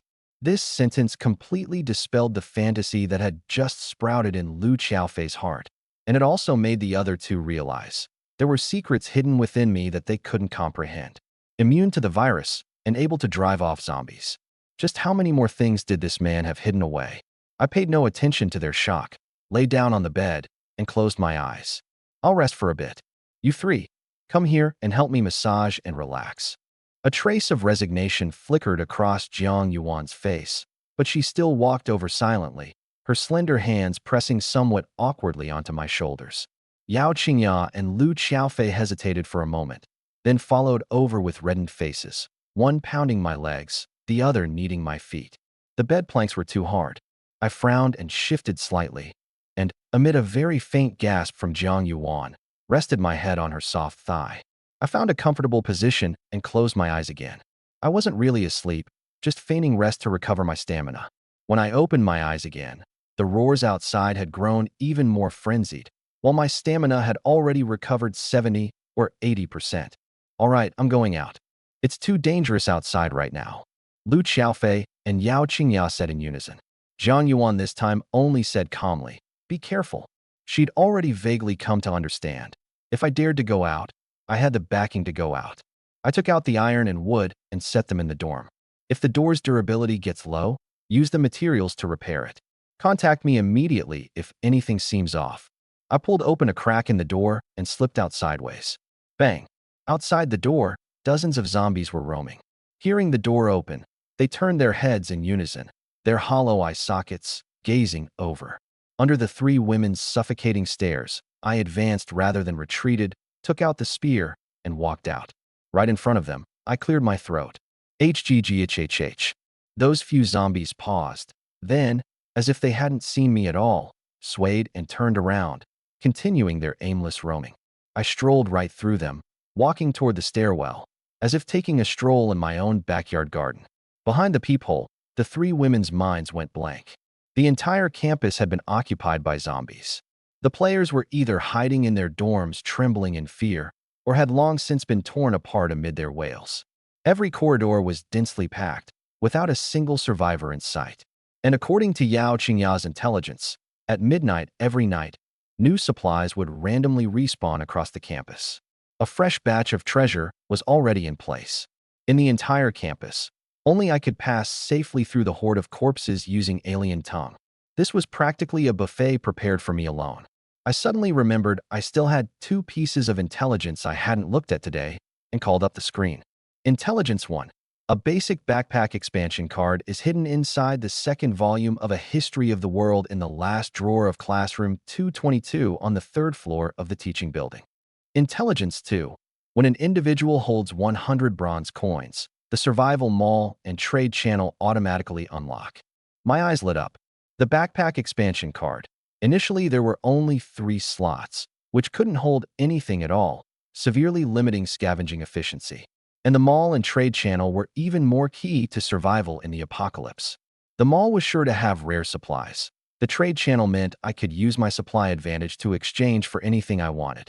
The prerequisite for unlocking was 100 bronze coins. The corner of my mouth curled up. Tonight was destined to be a night of great harvest. On the ground, several bronze-colored coins lay quietly. Those were the spoils dropped by the zombies I'd slain while fighting my way from the first floor to the third. I hadn't had time to pick them up back then. Now, it was time to collect them. As I walked, I let out a low HGDHHH every now and then. The zombies in the corridor merely stalled slightly in their movements before resuming their roaming, treating me, a living, breathing person, as thin air. I calmly bent down and picked them up one by one. Bronze coin +2. Bronze coin +2. Back on the first floor, I collected them all and opened the interface. Bronze coins, 78. 78. Each ordinary zombie dropped 2, so I was still 11 zombies short of 100. I glanced at the zombie horde packing the corridor. If I wanted, I could gather enough by raising my spear and killing for a few minutes. But this thought flashed through and passed. The expansion card was worth more, and if someone beat me to it, it would be a huge loss. Though it was highly unlikely anyone right now could move as freely as I could, nothing was ever absolute. Zombies were everywhere anyway. When could I not kill them? I turned and walked toward the main entrance. The scene outside the building was even more terrifying than inside. The broad main road was densely packed with swaying figures, no fewer than several thousand. Any survivor who saw this scene would probably be scared into collapse on the spot. But I merely let out a few low growls, then stepped into the horde of corpses. They paid me no heed. A few brushed past me. I could even smell that rotting stench. And so, under the escort of thousands of zombies, I strolled leisurely toward the library. This feeling was truly wondrous. The entire Jinghai University seemed to have become my private domain. The teaching building's main doors stood wide open, with quite a few zombies roaming inside as well. Using alien tongue to clear the way, I headed straight up to the third floor, quickly found classroom 222, and pulled open the last drawer. A thick second volume of A History of the World. I pulled it out and opened it. A faintly glowing card lay quietly between the pages. Basic backpack expansion card fine. Adds 9 storage slots to the backpack after use. Without hesitation, I picked it up and used it. The card dissolved into flowing light and vanished. Backpack expanded. Current storage slots, 12. The originally cramped 3 slots became 3 rows of 12. Finally, some room. I casually tossed aside the book, gripped my spear, and began a carpet-style scavenging. HGGHHH. The low growl had become my most perfect protective charm. The zombies in the corridors and classrooms had no interest in me, their own kind. I kicked open one classroom door after another, quickly scanning the scattered backpacks and drawers. Soon I made my first batch of discoveries. This counts as supplies too. I flicked open a packaging bag with the tip of my spear. Moldy steamed bun, inferior. 30% chance of poisoning after eating, -1 health. Beside it was an open bottle of water with flocculent bits floating in it. Contaminated river water, inferior. 50% chance of diarrhea. Stamina recovery, -20%. Lasts 1 hour. I frowned in disgust and ignored it outright, walking toward the next room. Searching along the way, I gained a clearer understanding of how supplies respawned. The vast majority were this kind of inferior garbage, but occasionally I could find ordinary quality food and materials. Compressed biscuits ×2, drinking water ×3, bread ×3, hemostatic bandages ×2, antibiotics ×4, wood ×7, iron ×6, stone ×3. Items of the same type automatically stacked without taking extra slots, which saved a lot of trouble. After searching 1 floor, I discovered 2 more skill books. Skill book, Basic Massage, Ordinary After Learning. Master basic massage techniques to relieve muscle fatigue. Skill book, Basic Ear Cleaning, Ordinary After Learning. Master basic ear cleaning techniques, helpful for relaxing the mind. My expression turned a bit strange. Massage, ear cleaning, the things this game spawned were truly varied. A grown man like me had no use for them. But then, the image of those 3 figures back in the dorm surfaced in my mind. I couldn't very well be out here risking my life while the 3 of them waited in the dorm to be fed, could I? Let them learn these and put things to good use. Without any hesitation, I stowed them in my pack, turned, and walked out of the teaching building, heading for the library. The library's door was ajar. its hinges letting out a sour, grating sound. I squeezed in sideways, and a smell of rotting paper mixed with dust rushed at me. This place was more spacious than the teaching building, and even more of a mess. Among the tilted bookshelves, a few zombies slowly turned their heads, their hollow eye sockets looking over. HGGHHH. Their movements paused. Then they roamed off again as if nothing had happened. I searched through the ruins. The situation was even worse than in the teaching building. Everywhere I looked, most of it was a grayish, decayed color, moldy bread, expired ham sausages, oranges covered in fungal spots, the attribute panels uniformly reading poisoning, diarrhea, health. I had no interest in even bending down. Hunger was certainly frightening, but in the apocalypse, losing combat power from eating carelessly was the stupidest way to die. Patiently rummaging through shelf after shelf, I finally got a little something. Compressed biscuits times 1, drinking water times 2, iron times 5. When I searched to the reading area on the second floor, inside an abandoned suitcase lay a faintly glowing blueprint. Simple toilet, blueprint, ordinary. Crafting, wood times 20, iron times 5 consumes 1 bronze coin per use for purification. I raised an eyebrow. Even going to the bathroom costs money now? Kill 1 zombie just to use it twice? But on second thought, there was no bathroom in the dorm. I could hold it now, but over a long stretch, relieving oneself would definitely become a disgusting and thorny problem. I couldn't very well have 3 flower-like campus beauties going in a corner of the dorm. Thinking of that image, a shudder ran through me, and I casually stowed the blueprint in my pack. For over half an hour, I turned the library upside down. Aside from heaps of ordinary materials, I didn't see a single fine-quality item. A clear sense of hunger came from my stomach, and the prolonged use of alien tongue and running around had drained my stamina. I opened my pack. Wood, iron, stone, bandages, antibiotics, water, biscuits, bread, plus 2 skill books and 1 blueprint. The 12 slots were nearly stuffed full. Identical items could stack without taking slots, but the 2 skill books had different names, each taking a slot. The toilet blueprint also took a slot by itself, and then there was the spear I had to carry. 12 slots, still not enough. Never mind, head back first. Empty the pack, upgrade the door, replenish some stamina, then come out again. I certainly wouldn't dare eat outside. If something in my mouth interfered with alien tongue, that would be capsizing in a gutter. While I was at it, I'd kill 11 zombies at the door, gather 100 bronze coins, and unlock the survival mall. Decision made, I gripped my spear and turned. At that very instant, the spear tip trailing behind me inadvertently grazed a dust-covered, tattered backpack in the corner. Rip! The fabric tore, and a scroll-shaped object rolled out, giving off a faint glow on the ground. My steps paused. I turned back and lifted it with the tip of my spear. I unrolled it and looked. Chain arrow box, blueprint fine LV.1. Type, turret attack, 20 fire rate 1 shot, /2 seconds range 2 meters. Special effect, combo, 15% chance to trigger. Ammunition, for bronze coins for 1 arrow. Construction, wood times 60, iron times 80, power bowstring times 1. My breath halted for a moment. Fine grade. Auto-targeting, auto-attacking. This meant I could possess a guard that would never sleep, 24 hours a day. It would shoot anything that approached the dorm. It was an enormous deterrent to those players with ill intentions. The earlier gloom was swept away entirely. This trip out was worth it. Damn worth it. I immediately stowed the blueprint in my pack. The only trouble was that power bowstring. I'd never seen it before. It was most likely a rare material that could only be found through intelligence or luck. But there was no rush. You have to eat 1 bite at a time. Getting this blueprint today was already tremendous luck. I cast one last glance around the silent library, turned, and strode toward the door. Now I had only one thought.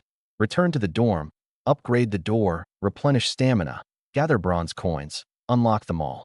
I reappeared in the 4th floor corridor, pacing unhurriedly, letting out a HGHHH from my throat every now and then. The roaming zombies had no reaction to me, the outlier. Under the cover of the horde, I safely returned to the front of 404. Inside the dorm, all 3 women's hearts were in their throats. Through the peephole, they could see the densely packed zombies, one rotting face after another nearly pressed against the door. He's been out so long. He'll be all right, won't he? Yao Qingya clutched her hands so tightly her knuckles went white. He will be. Senior Suze is so amazing. Lu Xiaofei consoled almost blindly. Zhang Yuan's face was cool and aloof. Him? Even if the whole world died, he'd be fine. But her tightly pressed lips betrayed the anxiety within. The door was gently pulled open. I slipped inside and quickly shut it. Wonderful, you're back. Yao Qingyao's eyes reddened. Zhang Yuan didn't make a sound, but her tense shoulders visibly relaxed, and she looked me up and down to confirm I hadn't picked up any new wounds. Senior, did you find anything? Lu Xiaofei asked timidly, expectation in her eyes. I smiled, set the spear down on the ground, and with a flick of my mind, clatter, clatter, a huge pile of things appeared out of thin air, heaping into a small mountain on the cramped floor. Compressed biscuits, bottled water, bread, plus wood, iron, stone, bandages, antibiotics. The dorm instantly fell into utter silence. 3 pairs of beautiful eyes were fixed intently on that small mountain of supplies, full of stupefaction and disbelief. Yao Qingya covered her mouth, and Lu Xiaofei's big eyes went perfectly round. Zhang Yuan's breath halted for a moment. Why had she sought me out in the first place? Wasn't it just for a 3-star reward that might yield better supplies? And why had Lu Xiaofei been thrown out by her best friend? Wasn't it also for a 3-star reward? But now, even 10 3-star rewards couldn't yield this many things. I alone, in just over an hour, had scavenged enough supplies to make over 100 people green with envy and driven mad. I paid no attention to their shock, grabbed bread and water, and began wolfing them down. I'd been running and killing for half the night and was starving. Did you find all of these by yourself? Zhang Yuan's voice was a bit dry. I gave a grunt of assent while chewing on the bread and pointed at the ground. This isn't even all of it. The 3 women's hearts twitched again. Under their fervent gazes, I finished the bread, took out that simple toilet blueprint from my pack, and constructed it directly. Consumed wood times 20, iron times 5. Simple toilet constructed successfully. A flash of light, and a crude but fully functional wooden toilet appeared in the corner. The 3 women were stunned for a moment. Then a rush of bashfulness rapidly flushed their cheeks, even the tips of their ears growing hot. A toilet? Though this was indeed one of the most urgent problems to solve right now. In this dorm of less than 10 square meters that was empty save for the beds, right in front of a man. I, on the other hand, didn't think it was anything at all. They were all my women, so what was there to avoid? I surveyed my masterpiece with satisfaction, then cast my gaze toward that thin door and waved my hand. Consumed wood times 60. Ordinary wooden door, LV.1 upgraded to sturdy wooden door, LV.2. The door panel visibly thickened, gaining several crisscrossing iron bars for reinforcement. Sturdy wooden door, LV.2 defense, 20 durability, 30/30ths. Wow, the door became so sturdy. Lu Xiaofei touched the door panel in delight. The wood in my pack was enough for one more upgrade, but I didn't do it.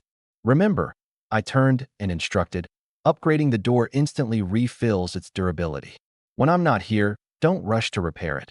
Wait until the durability drops fairly low, then upgrade it. That's the most cost-effective. I paused. Of course, don't push it to the limit either. Your lives come first. Zhang Yuan looked at me deeply.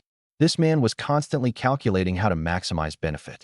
And that composure was, in the apocalypse, precisely the greatest guarantee of survival. All right, you 3 stay here. I'm going out for a bit. I picked up the spear. You're going out again? The 3 women said in unison. To kill a few zombies. I said it as casually as going downstairs to buy cigarettes. Walking to the door, I remembered something, fished out the 2 glowing skill books from my pack, and tossed them onto the bed. Take a look. Whoever wants to learn, decide for yourselves. Skill book, basic massage. Skill book, basic ear cleaning. Ignoring their bewildered expressions, I pulled open the door and once again vanished into the corridor. Behind me, Zhang Yuan's face flushed red in an instant, cursing me 10,000 times in her heart. This scoundrel, he really knows how to enjoy himself. Only Lu Xiaofei, looking at the 2 books, gradually felt a stir of interest rise on her blushing face. She was the weakest, knew nothing, and had always been the one being protected.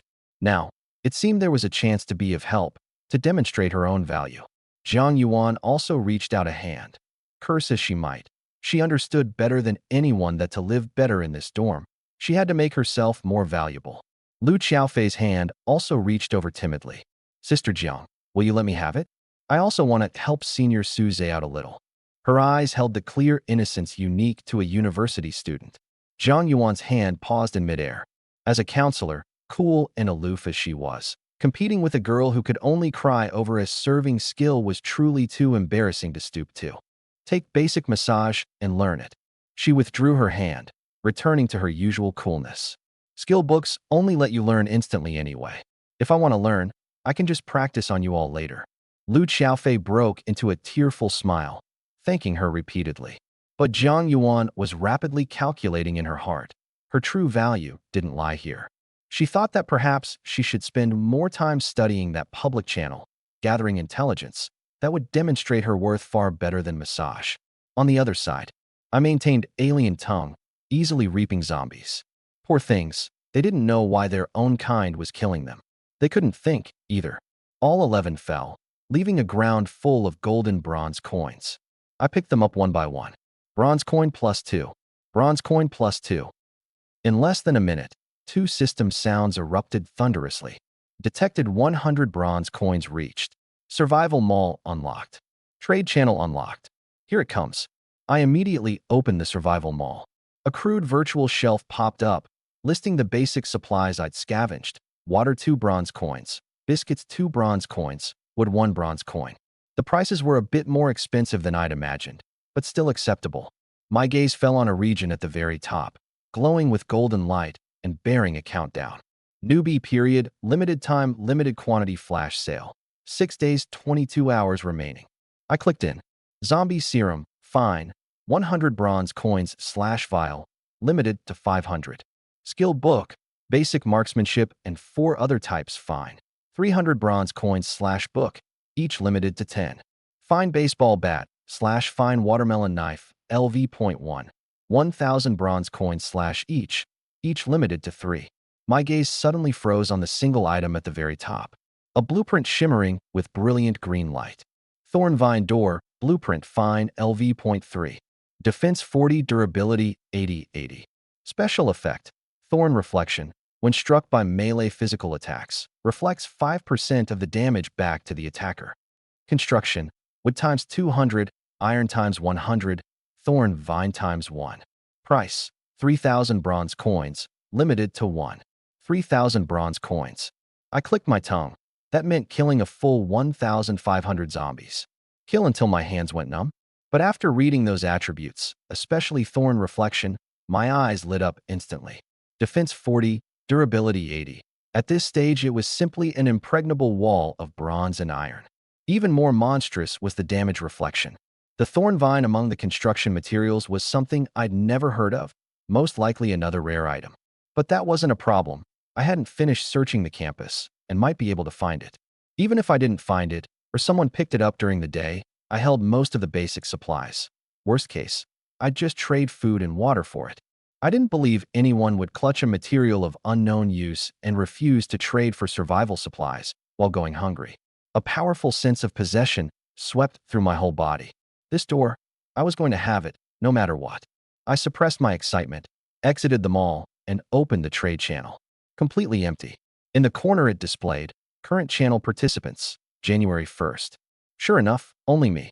I looked at the functions. I could initiate private trades or hold public auctions for a 100 bronze coin fee. But since I was the only person in all of Jinghai University who'd unlocked the channel, these were no different from decorations. Just as I was about to close it, a thought flashed like lightning. Wait, private trades? I thought of my nearly full 12-slot pack, then of those 3 women in the dorm. If they also unlocked the trade channel, then wouldn't the trades between me and them just be moving things from my left hand to my right? I could completely sell the supplies I scavenged to them through trades. Wouldn't their packs then become my remote warehouse? My eyes lit up. Once this thought arose, it spread like a prairie fire. A remote warehouse. I immediately turned and pushed open the door of 404. The 3 women were gathered around the 2 skill books, the atmosphere subtle. My sudden intrusion interrupted them. Didn't you just go out? I didn't explain. I had no time for that. With a flick of my mind, 100 bronze coins clattered out onto the bed. I walked up to Zhang Yuan. Store these away. She frowned, but still obediently stowed the bronze coins into her pack one by one. As the last one entered her hand, detected 100 bronze coins reached. Survival Mall Trade Channel unlocked. Zhang Yuan's pupils constricted slightly. She looked at me, a trace of understanding flashing in her eyes. So that's it. This man, every step was calculated. I paid no attention to her shock and directly initiated a private trade with her, casually picking up a piece of stone from the ground and placing it on the offer. Private trade. Suze sells stone times 1. You need to pay bronze coin times 0. Confirm trade. This wasn't a trade at all. It was a gift. Zhang Yuan understood my intention in an instant and confirmed immediately. A flash of light. The stone in my hand vanished, and one appeared out of thin air in her interface. Done. A burst of sharp light exploded in my eyes. These 3 women were my natural, remote warehouses with independent storage space. I could continuously gift the supplies I scavenged into their packs, completely solving the problem of insufficient slots. They'd take them out in the dorm, empty their packs, and could keep receiving more. A perfect cycle. You too, come over as well. I did the same, and Yao Qingya and Lu Xiaofei successively unlocked the mall and trade channel too. Survival Mall. There's even this. Yao Qingya trembled, covering her mouth. I have it too. Senior, how did you do this? Lu Xiaofei's eyes sparkled with little stars of admiration. Remember, my expression was more serious than ever. Not a single word about the mall and trade channel to any outsider. Understood. The 3 women's hearts tightened, and they nodded firmly. Having done all this, an even grander, even more audacious plan rapidly took shape in my mind. The Thornvine door cost 3,000 bronze coins. Relying on me killing alone, even until my hands cramped, it would take several days. And there were so many limited items too. Only children make choices. I want them all. So why not have all the survivors across the school work for me together? What did I have on hand? I had alien tongue. At night, I could ignore the zombies and freely enter any place. This meant every supply point in Jinghai University was undefended against me. And the other survivors? At night, they were trapped in their dorms, short on clothing and food, not even daring to step out the door. As long as I scavenged the supplies fairly thoroughly at night, what they could pick up during the day would only be the scattered bits I'd missed. In other words, I could monopolize the supplies of the entire campus. Then, sell the scavenged food, water, and weapons to those starving survivors. Trade for what? Bronze coins. I could encourage everyone to go hunt zombies to earn bronze coins, then have them bring the bronze coins to me to exchange for life-saving necessities. And with all the bronze coins they earned spent on supplies, they'd never be able to save up the 100 needed to unlock them all. Naturally unable to unlock them all, and even less able to snatch away those limited rare items. I would become the sole arms dealer and grain merchant of all of Jinghai University. Everyone would be a laborer accumulating capital for me. Of course, this plan had risks. The monopoly wouldn't last too long. There would always be a clever person or a lucky one who saved up 100 bronze coins and discovered the mall's existence. And whether the zombies would mutate, whether their intelligence would increase, whether alien tongue would still work, these were all unknowns. So, I had to seize this golden window of time to search desperately, sell desperately, save desperately, and turn all my advantages into my own strength as quickly as possible. The blood throughout my body seemed to be burning. The teaching building and library had already been searched. But the cafeteria, gymnasium, experiment building, administration building, supermarket, none of them had been touched yet. The true night of great harvest had only just begun. I'm going out. Take everything out of your packs and be ready to trade with me anytime. I picked up my spear and turned toward the door. Senior Suze, Lu Xiaofei looked at me, her eyes full of reliance. Where are you going again? I didn't turn back, the corner of my mouth curving into an arc. To stock up on inventory. I pulled open the thick wooden door, and my figure once again disappeared into the endless darkness and roars beyond. A low growl rolling in my throat. I carried my spear and calmly walked through the horde of corpses, heading straight for my first target, the campus supermarket. The glass doors had long since shattered, the shelves toppled, dust flying everywhere. Dozens of zombies crowded and lingered in the aisles, and the air was thick with the nauseating smell of rotting food mixed with corpse stench. I let out a few hgghhh sounds, sauntered in openly, and began my zero-cost shopping. Bread times 5, drinking water times 8. Standard operation. Soon, From the corner of a shelf knocked Askew rolled out a few cans of cola and vacuum-sealed ham sausages. Happy water times 6. Drinking a small amount restores stamina. Ham sausage times 4. Eat directly, small amount of satiety. There were also a few intact tubs of instant noodles in a box in the corner. I had no means to make a fire, but the temptation of this stuff in the apocalypse was absolutely nuclear grade. I accepted them all without any courtesy. Next stop, the cafeteria. Mostly basic supplies, but there were surprises too. Fresh eggs times 12, broccoli times 3. They required cooking, but their value far exceeded compressed biscuits. The 12-slot pack filled up quickly. I found a safe corner and initiated a private trade with Jiang Yuan. Swish, swish, swish. One item after another dissolved into flowing light and vanished. Wood, iron, stone, water, biscuits, bread, bandages, antibiotics. These most common types I kept without trading. Trading too frequently only wasted time. All remaining slots I reserved for new spoils. The gymnasium was mostly inferior junk like rusty dumbbell plates and bent tennis rackets, but I took it all. Weapons were forever hard currency in the apocalypse. Anything that could kill zombies or provide self-defense was a good thing. Even if inferior, sold to unarmed survivors, it would be enough to make them boundlessly grateful. Of course, there were also ordinary quality items like baseball bats, brass knuckles, and short knives, all taken away. On the sports field, I collected a camping pot and charcoal. In the locked cabinet backstage of the auditorium in the multipurpose building, I fished out a glowing card. Loudspeaker card, ordinary. After use, can forcibly pin a message to the top of the public channel for 1 hour. Good stuff. It was practically tailor-made for the business I was about to run. In the principal's office on the 6th floor of the administration building, a note made my breath catch. Intelligence. In the number 3 fume hood's inner exhaust duct interlayer in chemical analysis room 407 of the experiment building, an intelligence potion is hidden. I headed straight for the 4th floor of the experiment building, pried open the number 3 fume hood, and my fingertips touched an icy test tube. The pale blue liquid glowed dreamily in the darkness. Intelligence potion, fine. Permanently increases intelligence by 2 points. I tilted my head back and downed it in one gulp. A cool sensation surged through my entire body, my brain feeling as if it had been washed clean, my thoughts quickening a few notches. Intelligence plus 2. Suze. Health 6, Strength 8, Intelligence 8, Stamina 8, Spirit 6, Speed 6, Combat Power 42. Intelligence couldn't directly convert into combat power, but it was a solid boost to strategy and adaptability. Since the intelligence could lead me to the potion, there might be something else here too. I continued searching. In the corner of the room where the chemical reagents were stored, beneath a bundle of thick canvas.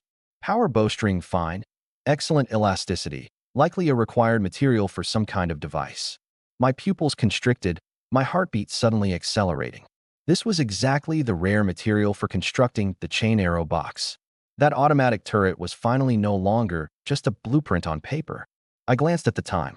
There was still 1 hour and 15 minutes until the zombies retreated at 6. The night-long scavenging had nearly swept up every supply findable in the entire school. Even I didn't know exactly how much I'd amassed. My throat was hoarse from maintaining alien tongue, and my body carried a deep exhaustion. Time to head back to the dorm. Tally up the spoils, construct the turret. I pushed open the door of 404 and froze in place. Good grief. There was hardly anywhere to set foot in the entire dorm. Supplies were piled like a mountain, stacked from the floor up to the edge of the beds. The space of less than 10 square meters was packed to the point of impassability. One in nearly reaching the ceiling, weapons and materials crammed into every crevice under the beds, and even the upgraded upper bunk was piled with instant noodles, potato chips, and ham sausages. This wasn't a dorm.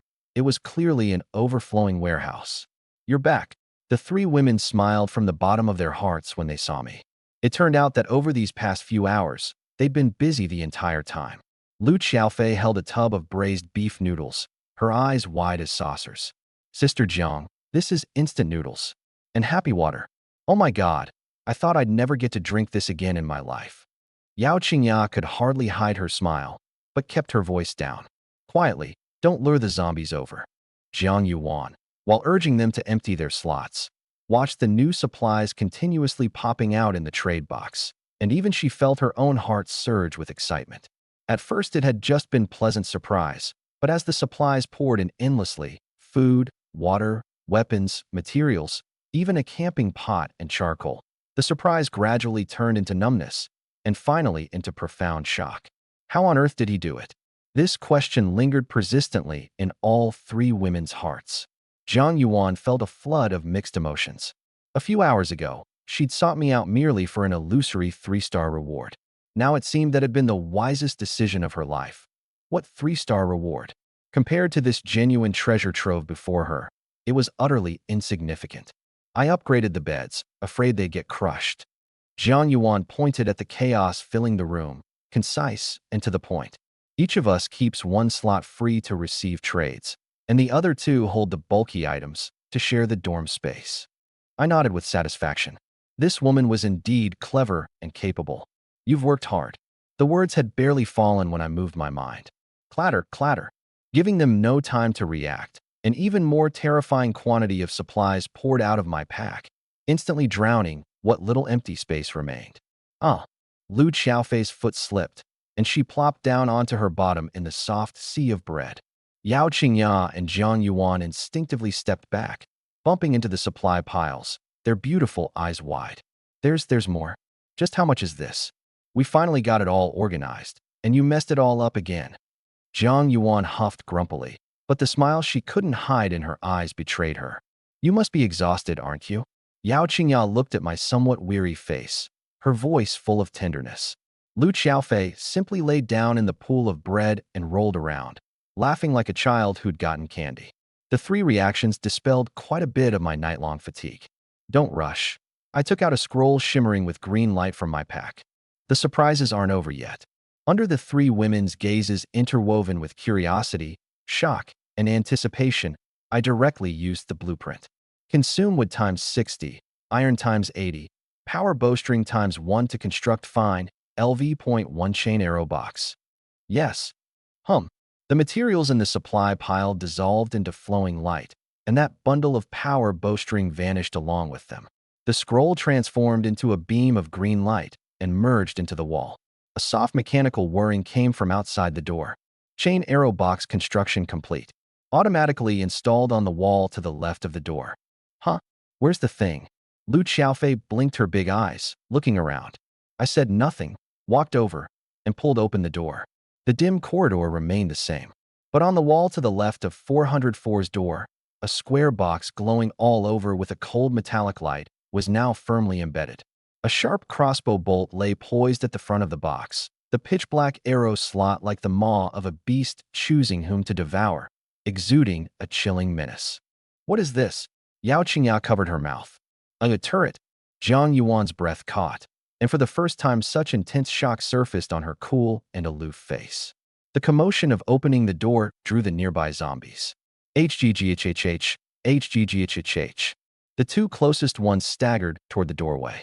The three women's hearts leapt to their throats, and Lu Xiaofei grabbed the hem of Zhang Yuan's clothes. The instant the first one stepped into the 2-meter range. Whoosh! A pitch-black crossbow bolt shot out like lightning, precisely piercing its skull.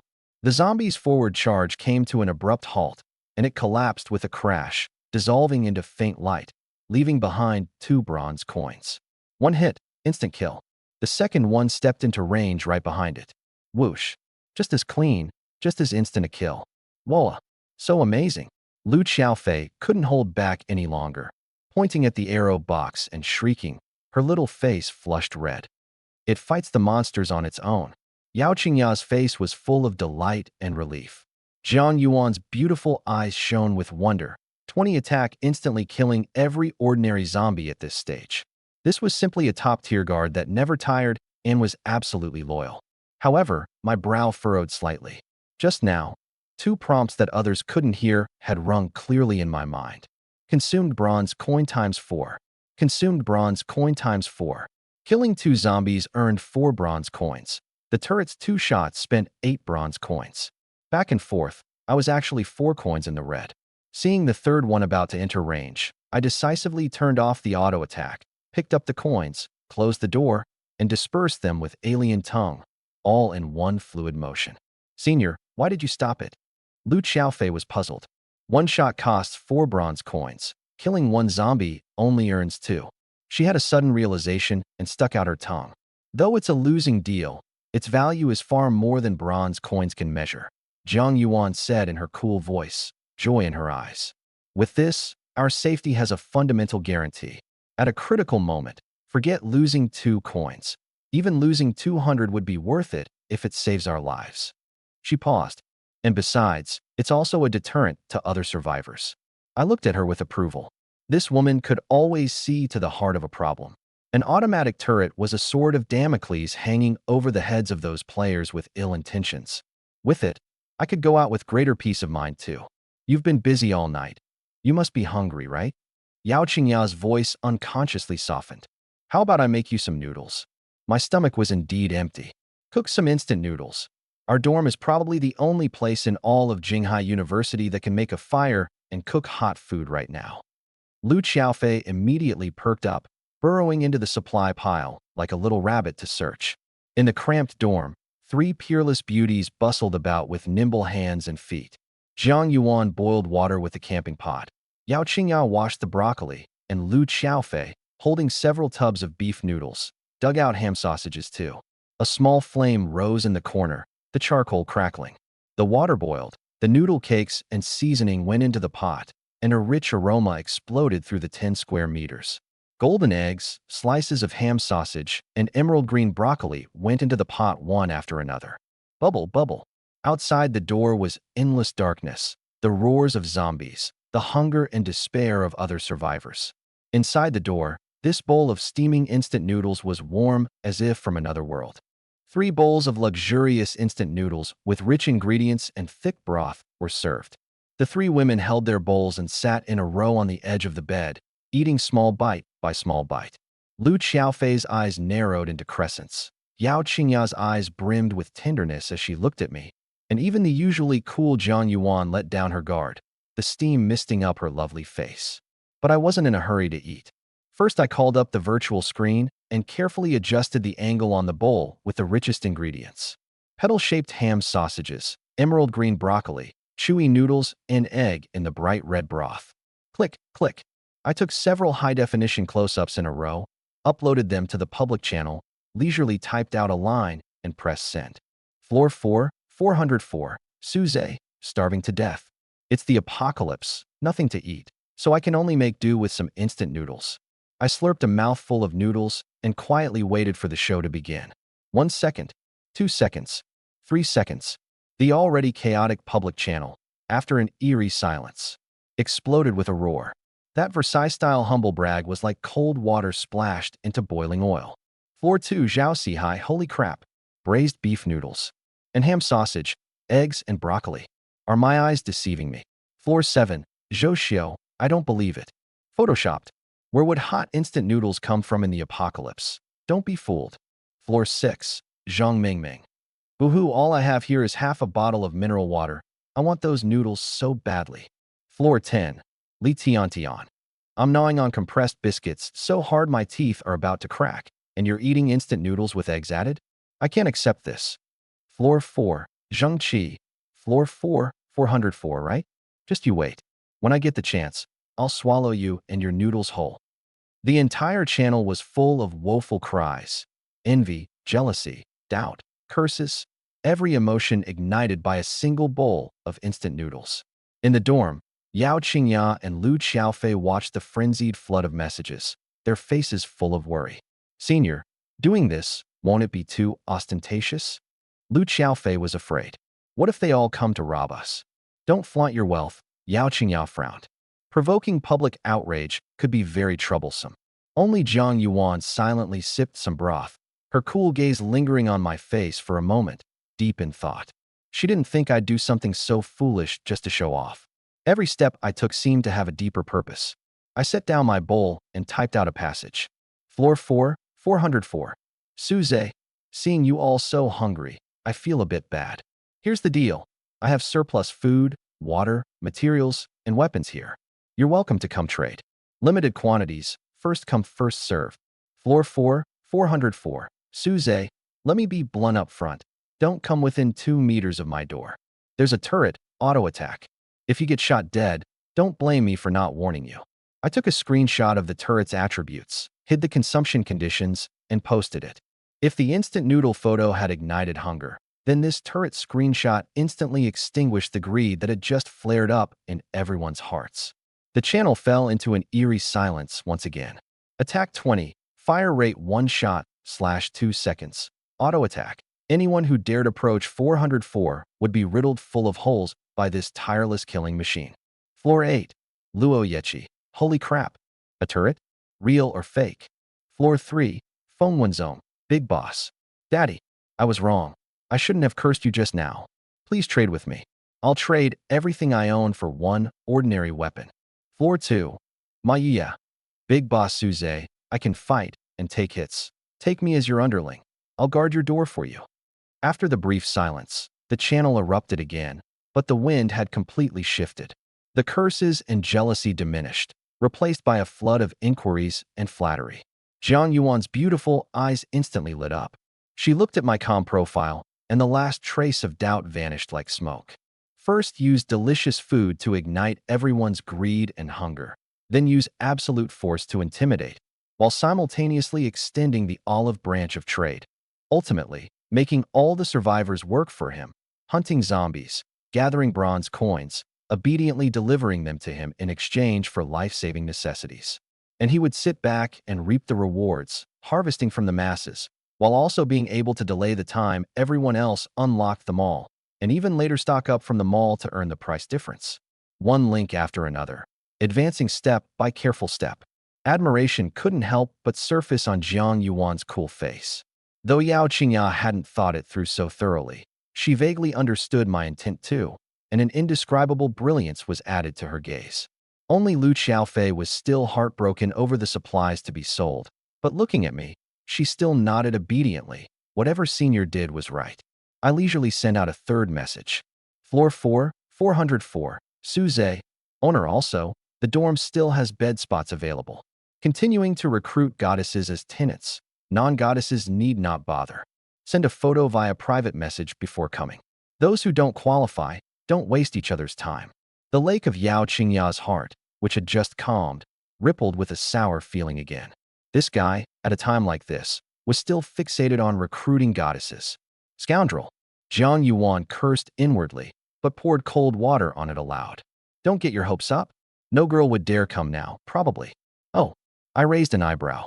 Word of your killing spread long ago. She shot me a glance. No one dares discuss it openly in the public channel, but in private small groups you've practically been made out to be a man-eating demon king. What? Senior killed someone. Yao Qingya and Lu Xiaofei looked over blankly.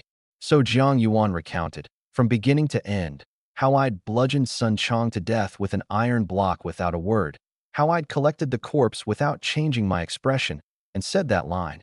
Apocalypse rations, see, here they are. Ah. The two women's little faces went pale, and a trace of dread entered their eyes as they looked at me. Lu Xiaofei timidly tugged at the hem of my clothes, her voice trembling. Senior, you didn't really eat. Seeing her about to cry, I deliberately teased her.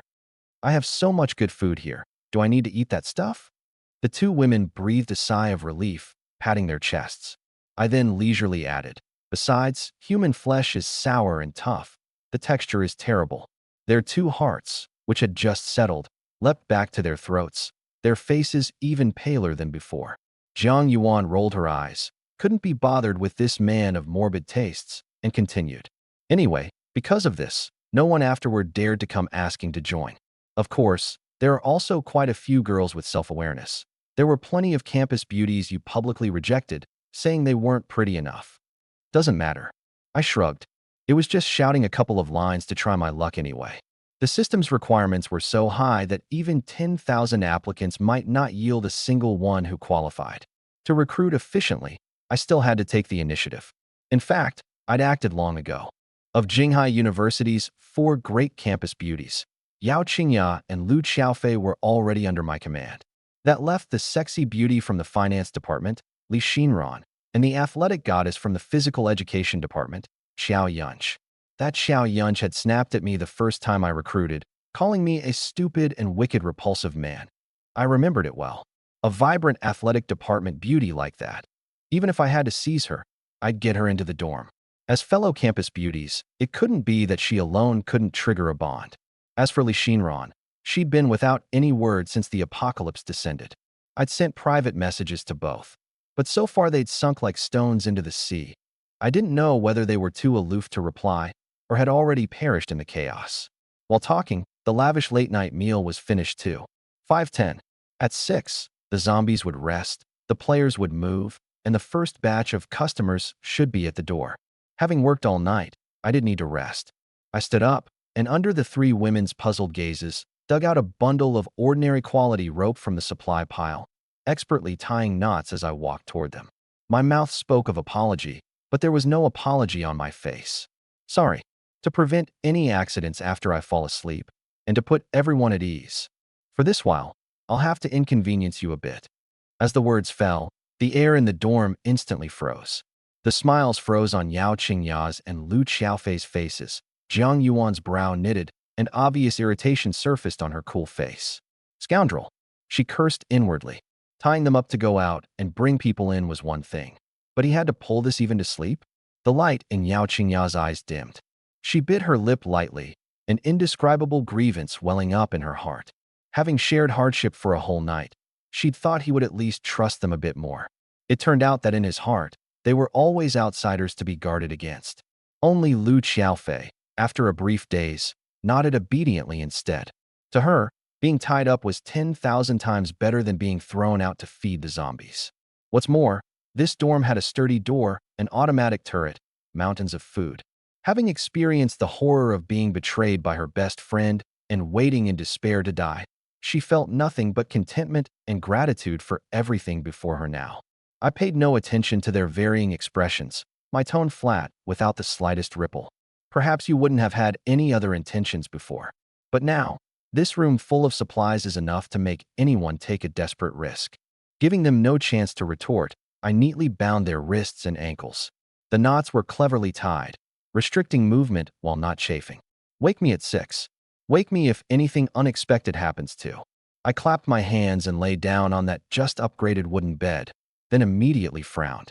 The bed no longer creaked, but the bare wooden planks, with no mattress or pillow, dug into me uncomfortably. My gaze swept around the dorm and landed on Lu Xiaofei, who was bound and sitting propped against the edge of the bed. Under Yao Qingya's and Zhang Yuan's astonished gazes, I scooped her up onto the bed, laid her flat crosswise, then lay down and gently rested my head on her soft, flat belly. Just the right firmness, and carrying a girl's warmth and faint fragrance, much more comfortable than wooden planks. Senior Suzette. Lu Xiaofei's whole body went rigid. Yao Qingya was dumbstruck, an indescribable sourness rising in her heart. Zhang Yuan rolled her eyes. This scoundrel, he really doesn't hold back at all when it comes to using people. Lu Xiaofei's little face was so red it was about to drip blood. She could clearly feel the weight of my head resting on her belly and my warm breathing. Don't move around, I mumbled with my eyes closed. I was exhausted. The moment my head rested down, drowsiness pressed down like a mountain, and I quickly fell into a deep sleep. 10 minutes remained until 6.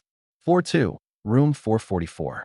Zhou Min and Sun Lily leaned against the door, gnawing on the compressed biscuits from the 3-star reward, listening to the occasional roars from the corridor outside. Phew, we've almost made it through. Sun Lily gulped some water. Zhou Min nodded, but her thoughts weren't on survival at all. She stared at the record in the channel, still frenziedly flooding over that bowl of instant noodles, undisguised jealousy in her eyes. Instant noodles, ham sausage, eggs, broccoli, things that had been everywhere before the apocalypse were now unattainable luxuries. Then looking at the dry, hard compressed biscuits in her hand, she felt a surge of resentment. Suddenly thinking of her best friend, Lu Xiaofei, the corner of her mouth curled into a sickly satisfaction. If Lu Xiaofei were still alive, with that face, she might have been able to snuggle up to Su Zhe and eat and drink well too. Too bad, such a great campus beauty had perished on the very first night. Growing up, she'd always lived under Lu Xiaofei's halo. Wherever they went, Lu Xiaofei was the center of attention, the boys crazy about her, while she was forever that overlooked backdrop. Now, that woman she'd envied for so many years had very likely become a cold corpse, gnawed beyond recognition. At the thought of this, Zomin's heart found its balance. The compressed biscuits in her mouth seemed to become a bit more delicious. Floor 3, 501. Finally, almost dawn. Wang Wei slumped to the floor without any dignity. Li Xuanming's group of 6 wore expressions of fatigue, yet all carried the joy of having survived a disaster. Damn, look at the channel. That guy who only recruits goddesses actually got to eat instant noodles. Lu Wenyong exclaimed. Damn it. I can't even get a mouthful of hot water, and he's eating a deluxe version of instant noodles? Chen Nanhao cursed. This Su Zhe must have way more supplies than he can use, Gao Tian said, his eyes red. Otherwise, he wouldn't be willing to put them out for trade. And that turret, attack 20. He's cheating, isn't he? At dawn we'll rob all his stuff. And the women in his dorm too. The flames of jealousy burned fiercely. They had thought that by relying on their intelligence advantage to scavenge around and grab plenty of weapons, they were already ahead of everyone. Compared to Su Zhe, they were practically roadside beggars. Li Xuanming didn't fly into a rage like the others. He merely pushed up his glasses, the gaze behind the lenses turning even colder. No rush. He held up 3 fingers. We have 3 targets. First, that bastard who smashed our door and lured the zombies over. We exhausted our wood repairing the door and were even forced to dismantle the beds. This debt must be settled. Second, the scum who destroyed 266 and stole Yao Qingyao away. Third, and only then, Su Zhe. His voice grew ever gloomier. He has a turret, so he won't be easy to deal with. We'll have to plan carefully. But his things, his women, sooner or later, they'll all be ours. 6 in the morning arrived right on time. This apocalypse had no sunrise, but that blood-colored horizon was considerably brighter than at night, casting a dim light over the dormitory building. The familiar cold voice once again resounded through all the survivors' minds. Congratulations, players, on successfully surviving the first night. During the day, 6 o'clock to 2400 hours, all zombies across the school enter dormancy. Dormant zombies will not attack proactively, but will awaken if attacked or disturbed. At midnight tonight, an equal number of newly born zombies will appear. Uncleared dormant zombies will awaken at that time and join the roaming. These few prompts were like a boulder crashing into an already turbulent lake. The refresh speed of the public channel was even more terrifying than last night when I'd shown off the instant noodles. Chat channel 59, 013/65, 131 people. Floor 3, Lin Xiao, holy crap. The head count. It's only 59,000 now. Floor 1 Guofei. In a single night, over 5,000 people died. Floor 7, Zhao Lily. This is only the first day. Over the 7-day newbie period, how many of us can survive? Floor 5, Zhou Kai. What's even more terrifying is the zombies stack up. Don't clear them during the day, and tonight it's double. Floor 10, Fong Ping. Clear them? The best weapon among the 6 of us is an attack, 8 baseball bat. How do we fight? Panic, despair, anger. The shadow of death pressed down even more heavily on everyone's hearts after dawn. Inside 404, my eyelids twitched and opened. A girl's fragrance lingered at the tip of my nose, and beneath my head was a soft, elastic sensation, still carrying warm body heat. I lifted my head and saw Lu Xiaofei's pretty face, flushed red from nervousness and bashfulness. Her body was pulled taut, her long lashes trembling ceaselessly, not daring to meet my eyes. Awake! Zhang Yuan's cool voice came. She and Yao Qingyao had kept watch through the night. I gave a grunt of assent, propped myself up off her belly, and worked my stiff neck. I'd slept less than an hour, but my energy had recovered quite a bit. I called up the panel, glanced at the channel, took out that card with the golden loudspeaker drawn on it, and used it without hesitation. Pinned floor 4, 404, Su Zhe. Owner, I still have surplus food, water, materials, and weapons. Trading is open. Location, outside the door of floor 4, 404. Line up to trade, no clamoring, first come first served. Within 2 meters of the door is the turret's attack range. Those who stray and bear the consequences themselves. I rolled over and sat up, untying the 3 women's ropes. All of you, go sleep on the bed. Lu Xiaofei rubbed her eyes and nodded obediently, a lingering flush still on her cheeks. Yao Qingyao hesitated to speak, but in the end swallowed her words and silently climbed onto the bed. One bed. The 3 girls could only squeeze together. Jiang Yuan called out to me before lying down. I organized some intelligence last night. She leaned against the edge of the bed, her cool voice tinged with fatigue. Of the 5,000 plus who died last night, most were homeless people without dorms, almost entirely wiped out. Another portion died from revenge. Many people, after being scratched by zombies and knowing they wouldn't live long, dragged their bodies about to turn and went to break the doors of those dorms that had refused to help them, luring the zombies over. But the strangest thing is, some dorms were quiet from start to finish and weren't targeted for revenge, yet were still breached. Some even died earlier than the people roaming the corridors. I compared them, and they had one thing in common. I directly picked up her train of thought. They took in extra people beyond the owner and tenants. Jiang Yuan's analysis was interrupted. She was stunned for a moment, surprise flashing through her beautiful eyes. Yes, this game's rules don't allow any unauthorized personnel to exist in a dorm.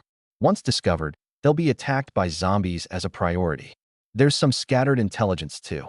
Some dorms had opened 5-star rewards and powerful skill books. Some had successfully killed zombies last night. That fellow named Zhuang Qianhao had already consolidated several dorms on the east side of the first floor. Wang Ming on the third floor, with his 39 combat power and powerful tenants, was faintly becoming the leader of the third floor. Additionally, something strange had happened on the 8th floor. Many zombies had repeatedly launched collective fierce assaults on a single dorm, even ignoring a large number of homeless people. That dorm had been attacked for the entire night, yet miraculously held out until dawn.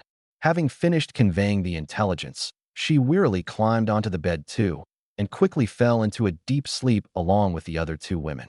I looked at the 3 peerless beauties squeezed together on the bed, their sleeping faces each different, with no extraneous thoughts.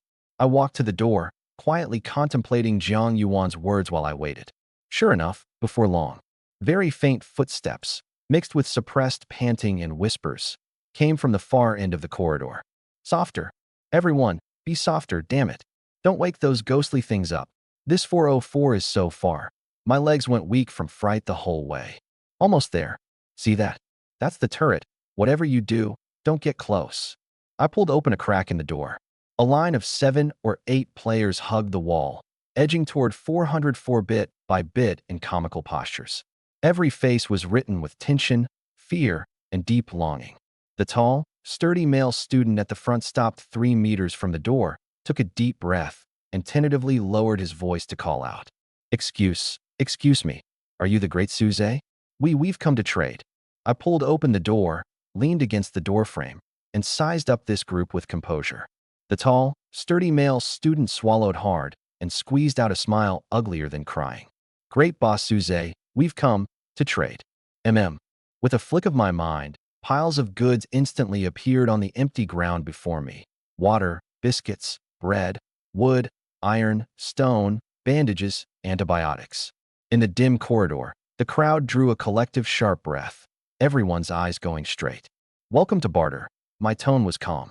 But I only accept rare things, blueprints, skill books, rare materials. The crowd stirred.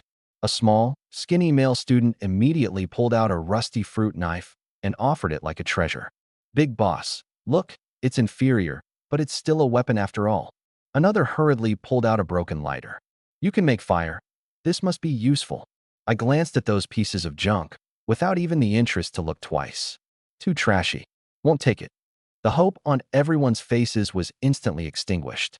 However, I changed the subject, a bronze coin flipping between my fingertips. You can also buy with another thing, bronze coins.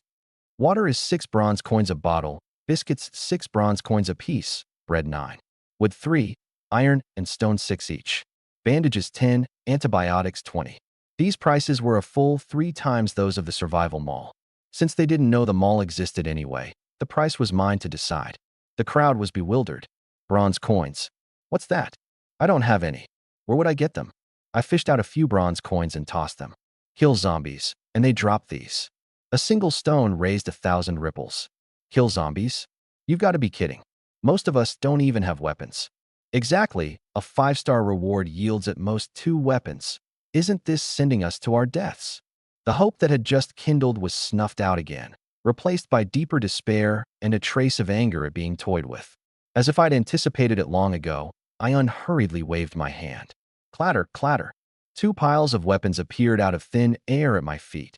One pile was inferior junk like rusty dumbbell plates, bent tennis rackets, broken mops, and cracked kitchen knives. The other pile was ordinary quality items like baseball bats, short knives, brass knuckles, knuckle dusters, and daggers.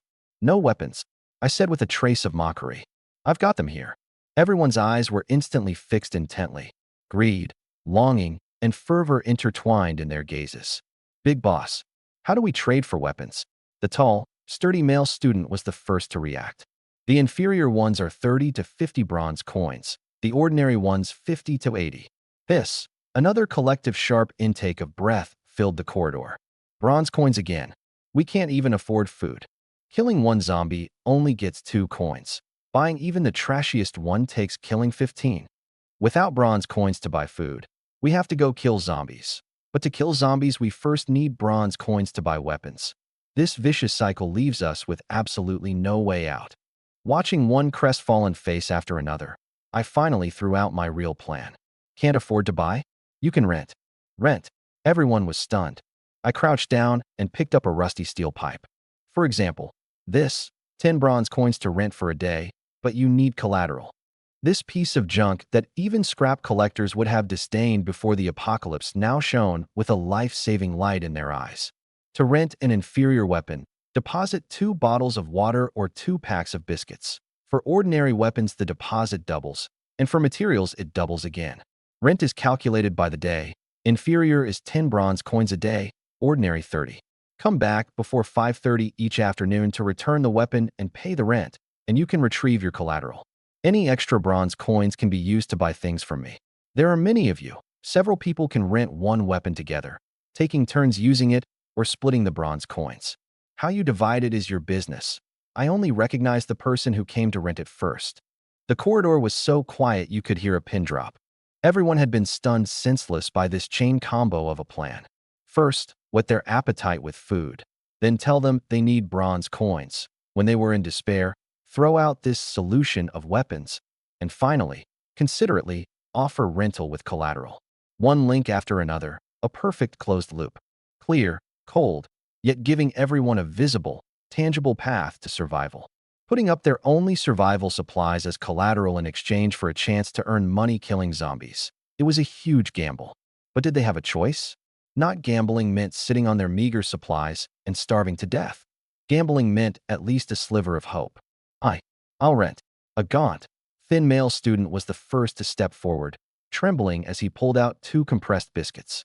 I took them and casually tossed over a bent steel pipe. He caught it as if it were a treasure, wild joy at surviving a disaster blossoming on his face. With an example set, the rest could no longer hold back. I'll rent 2. The 3 of us will rent 1 ordinary weapon together.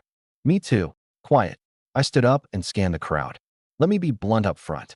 First, anyone who breaches the agreement and doesn't return the weapon, your collateral is confiscated, you're permanently blacklisted, and don't ever think about trading for anything from me again. Second, don't think about taking my weapons to rob others, or seizing the share of profit belonging to your co-renters. Whoever breaks the rules, I'll put a bounty on their head with supplies you can't refuse. The cold words sent a chill through everyone with an ulterior motive. This rule completely sealed off opportunism. If you could survive by robbing, who would be willing to risk their life fighting zombies? I was forcing them onto the single path of working for me. I understand. A bespectacled male student in the crowd suddenly cried out excitedly, his voice trembling. This isn't exploitation from the big boss. It's establishing order for us. With this rule, co-renters don't have to fear being cheated, and everyone can go kill zombies and earn money with peace of mind. The crowd came to a sudden realization.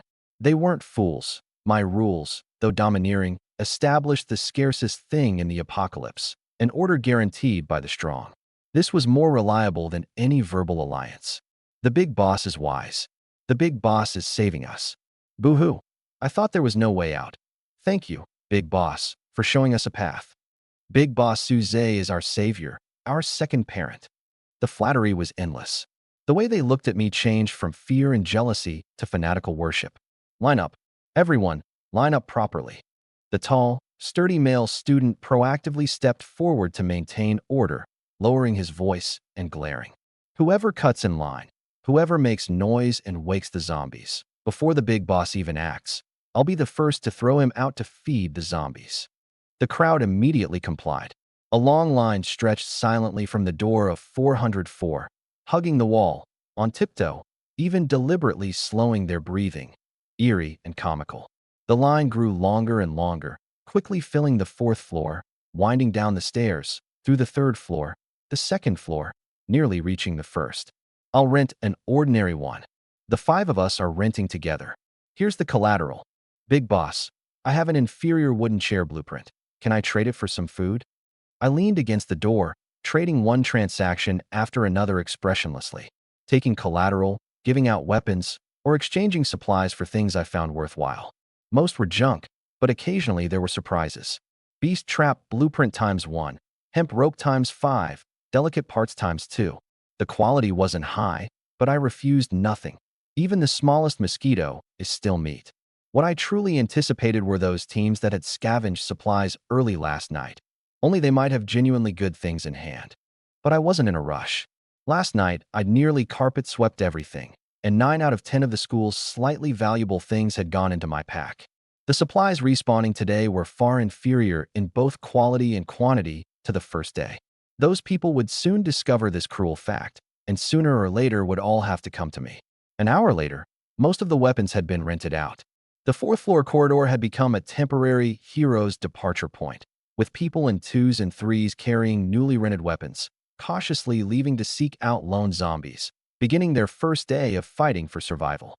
Just then, a message popped up in the public channel. "Floor 6, Jokai haha. You fools are still lining up outside for 104? Let me tell you, the school's supplies respawn every day. I just found over a dozen brand new loaves of bread in the teaching building." Image.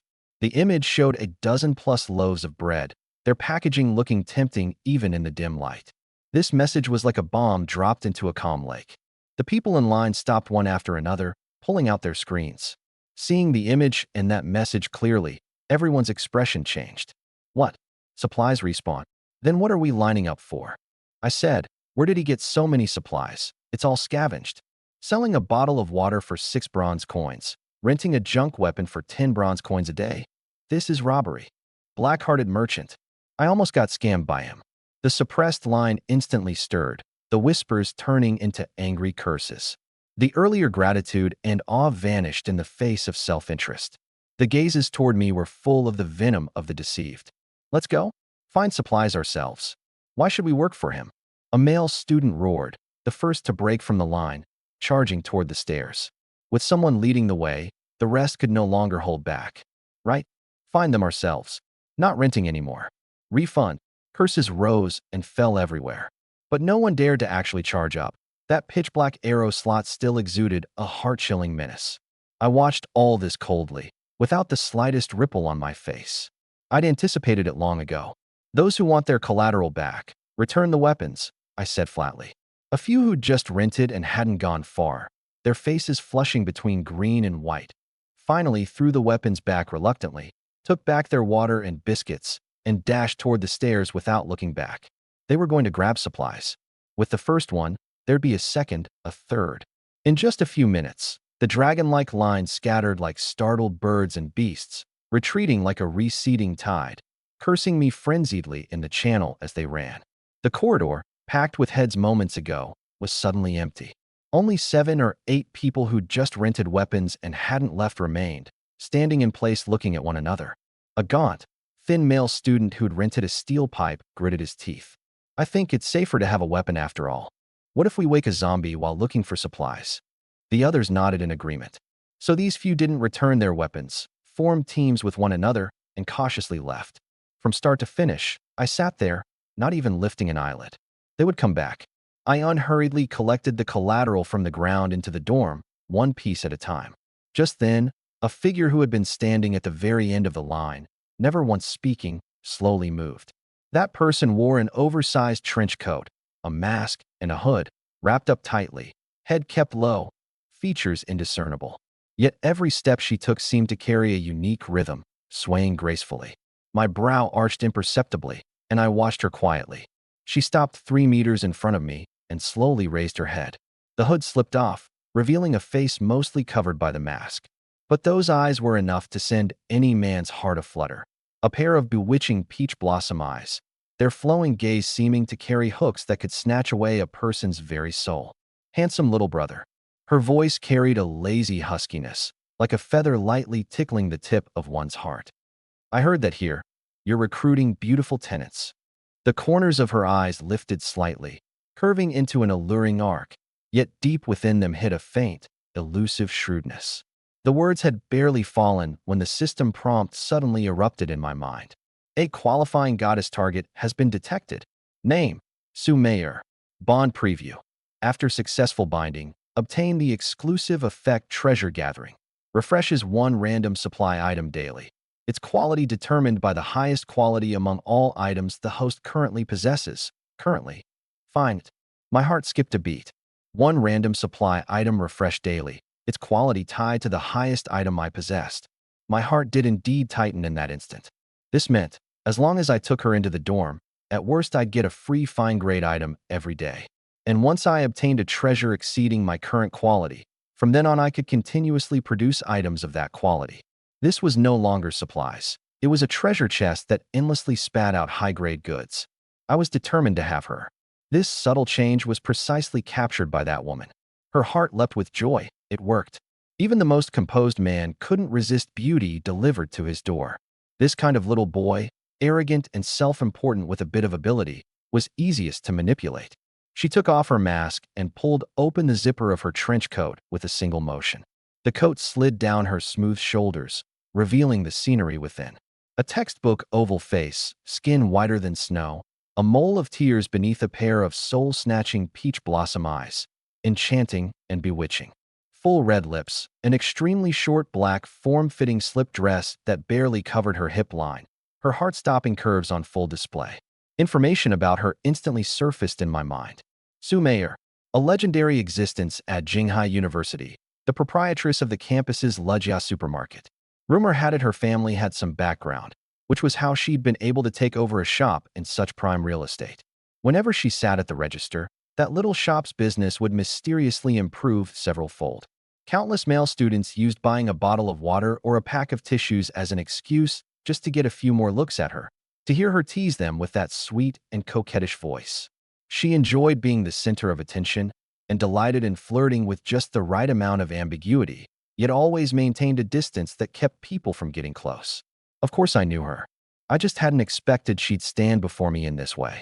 Seeing that I merely looked at her, without showing the expected amazement or greed, she felt slightly surprised and quickly attributed it to me feigning composure. Her gaze brightened, but a perfectly measured sorrow surfaced on her face. Ah, what a pity. If only I'd met you earlier, little brother. How wonderful that would be. She sighed softly. Big sister already has an owner. For a tenant to leave a dorm requires the owner's consent. It's not that easy. Those water-glistening peach blossom eyes stared straight at me, waiting for my response. I raised an eyebrow, saying nothing. She advanced by retreating. Never mind. Looking at you, little brother, you probably don't fancy this big sister May. Understandable. You have so many pretty little sisters here. This old sister has no competitiveness. Since you don't fancy me, then I'll go. I won't bother you. Saying so, she made to turn around, her steps slow as if waiting for me to hold her back. How exactly do you want me to do it? I said, unhurried, with a trace of an amused smile. Her movement paused. The strategy had succeeded. She turned back and resumed that pitiful, forlorn look. There's something you don't know, little brother. My current owner is a burly man who's been bodybuilding for years, with 4 tenants under him, all closely tied to him. That they can get a 4-star reward, even carrying a burden like me, shows they have some strength. If you want me to come over, I'm afraid you'll have to go negotiate a bit. As she spoke, she stared intently at my face, not missing a single flicker of expression. If he showed dread, it would prove he was strong in appearance but weak within, and she'd have to reconsider. But my face remained perfectly calm, as if what she'd said was some trivial, unimportant matter. Her heart settled completely. This man was even stronger, even more confident than she'd imagined. Little brother Suze, as long as you persuade my owner to let me withdraw, big sister will be your woman from now on. Fine. My answer was crisp. She was ecstatic and struck while the iron was hot, throwing out a plan she thought was flawless. My owner is called Jiang Haiqing, floor 3, room 345. You go straight over and say you've taken a fancy to me. Tell them to name a price. If they don't agree, you just show a little of your skill, scare them a bit. So you won't hold back for my sake. Big sister will wait right here for your good news. This plan seemed simple, but was in fact vicious. If he won, she would naturally break from her old master and defect to the winner. If he lost, she would immediately distance herself and bite back, claiming I'd coveted her beauty and forcibly seized her. Either way, she'd sit securely on the fishing platform. Having finished, she looked at me full of expectation, waiting for my nod. But I smiled, a smile carrying amusement. Her heart gave a thud. I had seen through all her little schemes, and my smile deepened. You've got quite the clever plan worked out. She let out a coquettish cry and reached out to lightly punch my chest, carrying a note of feigned petulance. How mean? What are you saying, little brother? Big sister is wholeheartedly with you. Where would there be so many little schemes? The smile on my face instantly turned cold. One hand, fast as lightning, gripped her fair, slender neck. A feeling of suffocation swept over her, the smile freezing on her face, her mind going blank. My fingers slowly tightened, lifting her until she stood on tiptoe. I leaned close to her ear, my voice low, yet chilling to the bone. Taking you in, that's fine. But I won't allow anyone to scheme against me like this. Now, I'll give you one chance. My face was inches away, and in those pitch-black pupils there was no longer the slightest appreciation, only pure indifference. Reorganize your words. Again, the suffocation, like a rising tide, instantly collapsed the defenses she'd so carefully constructed. Her prized allure, the scheming she relied on to survive, before absolute power, they were as fragile as a layer of window paper. Her face flushed the color of liver, her peach blossom eyes full of terror. She frantically slapped at my arm, only to find that hand as immovable as an iron clamp. The rumors about me, those bloody stories she'd scoffed at as nonsense, now played back frenziedly in her mind. Bludgeoning a roommate to death with an iron block over a disagreement, collecting the corpse as rations without changing his expression. She'd previously taken it as malicious slander from girls who couldn't win my favor, confident she could toy with me through her methods. But now, the force on her neck and those unwavering pupils told her. The rumors weren't just true, they were even too conservative. This man really would kill.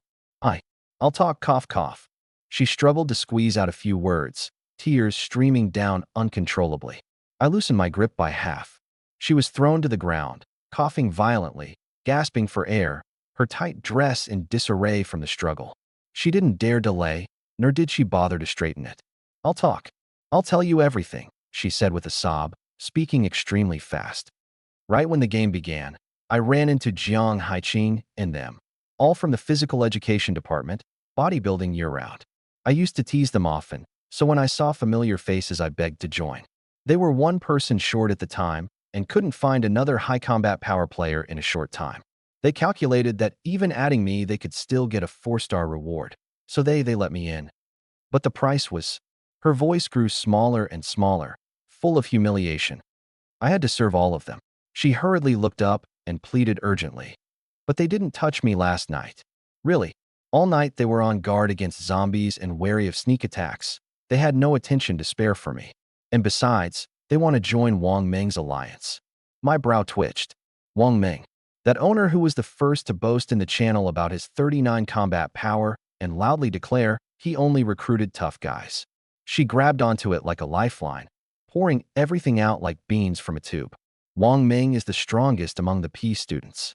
His dorm got a 5-star reward and scavenged plenty of supplies before midnight last night. Jiang Haiqing has been privately messaging him to form an alliance. As soon as it turned to day, Jiang Haiqing was called away by Wang Meng to search for supplies together, and that's when I seized the chance to run out. I know that when they come back, I'll be in for it. They might even give me to Wang Meng's group to share together. By the end, her voice carried a genuine sob. This time, it wasn't pretense. It was fear from the depths of her bones. I listened quietly. This woman was hiding more than one card. A Jiang Haiqing tied to Wang Meng behind him, and even a forming alliance with P students as the main force. Jiang Yuan had mentioned it, just without the details. Seeing that I was unmoved, she steeled herself and laid out even her last bit of scheming completely. I admit it. I came over precisely because I saw you had lots of supplies and dared to trade large quantities of weapons, seeming stronger than them, and wanted to lure you into fighting them. If you won, I'd only serve you alone, which is always better than serving a whole group. If you lost, I'd say you forced me. I even planned to privately message them ahead of time to tip them off, saying I was your undercover mole here, so that my situation would be a bit better. Her voice grew smaller and smaller, her head buried lower and lower. The corridor was silent. My silence was like a great mountain, pressing down until she could barely breathe. Suffering is always better than death. She gritted her teeth and pleaded, I really won't dare anymore. Please, if you don't want a conflict with Wang Ming, I'll leave right now. I promise to stay far away and never appear before you again. I looked at her. This woman was indeed clever and indeed ruthless. Ruthless to others and ruthless to herself. But I valued that bond called treasure gathering more. One random supply item daily, its quality tied to my highest item. This temptation I couldn't refuse. Seeing me say nothing, she steeled her heart and gritted her teeth to speak again. Or, if you're still willing to take me in, I swear, from now on I'll honestly be your woman alone. Whatever you tell me to do, I'll do. I'll never dare have any disloyalty again. At last I nodded. Then I'll give you this chance. Those 4 words were like heavenly music. She went completely limp, as if brought back to life a second time. From now on, she couldn't refuse to join my dorm even if she wanted to. Now, private message your owner, I said, without a trace of emotion. Tell him you're withdrawing to join my dorm. Yes, yes. She trembled as she opened her panel and resolutely sent the message to Jiang Haiqing. Just then, shuffling footsteps came from the other end of the corridor again. A tall, thin male student walked over, peering around furtively. Seeing me, his eyes lit up, and he jogged over. Big boss Su Zhe, I've come to buy things. He glimpsed the disheveled Su Mayor beside me, his eyes flickering with surprise, but tactfully didn't ask more. He pulled a few pieces of copper material and an ordinary circuit board from his pack, wearing a stacked-on smile. Big boss, I have rare materials. I'd like to trade for some food and water. I glanced over. They were indeed things rarely seen right now. Trade for what? Haha. Big boss, everyone knows now that supplies respawn, so they've all gone to find their own. If you don't sell these things soon, they'll be stuck on your hands. Why not lower the price a bit? Let's be friends. Easier to cooperate in the future. I shook my head expressionlessly. No price cuts. 10 packs of biscuits or 10 bottles of water. His smile froze. After several failed attempts to haggle, he finally sighed helplessly and traded at the original price. Transaction done. He clicked his tongue in regret and turned to leave. He'd taken just 2 steps. By the way, Zhou Kai, I said flatly, as if calling an old acquaintance. Huh? What is it? He instinctively turned back. The next moment, he saw that mocking smile on my face. His heart gave a thud, a chill shooting from the soles of his feet straight to the crown of his head, his face instantly going pale. It's over. I've been exposed. The color visibly drained from Zhou Kai's face. How could I know it was him? Countless thoughts exploded in his mind. His heart felt gripped by an invisible hand, even breathing becoming difficult. Watching him lose his wits, my smile deepened, and I spoke leisurely. Deliberately spreading supplies respawn in the public channel to lure away everyone in line. Then you came running alone, taking advantage of my deserted doorstep to haggle for goods. I leaned forward slightly, staring at his unfocused pupils. A pretty good plan, sinister enough and clever enough. Only, if supplies were really that easy to find, why would you share this earth-shattering good news with everyone? It's the apocalypse, everyone's scrambling desperately.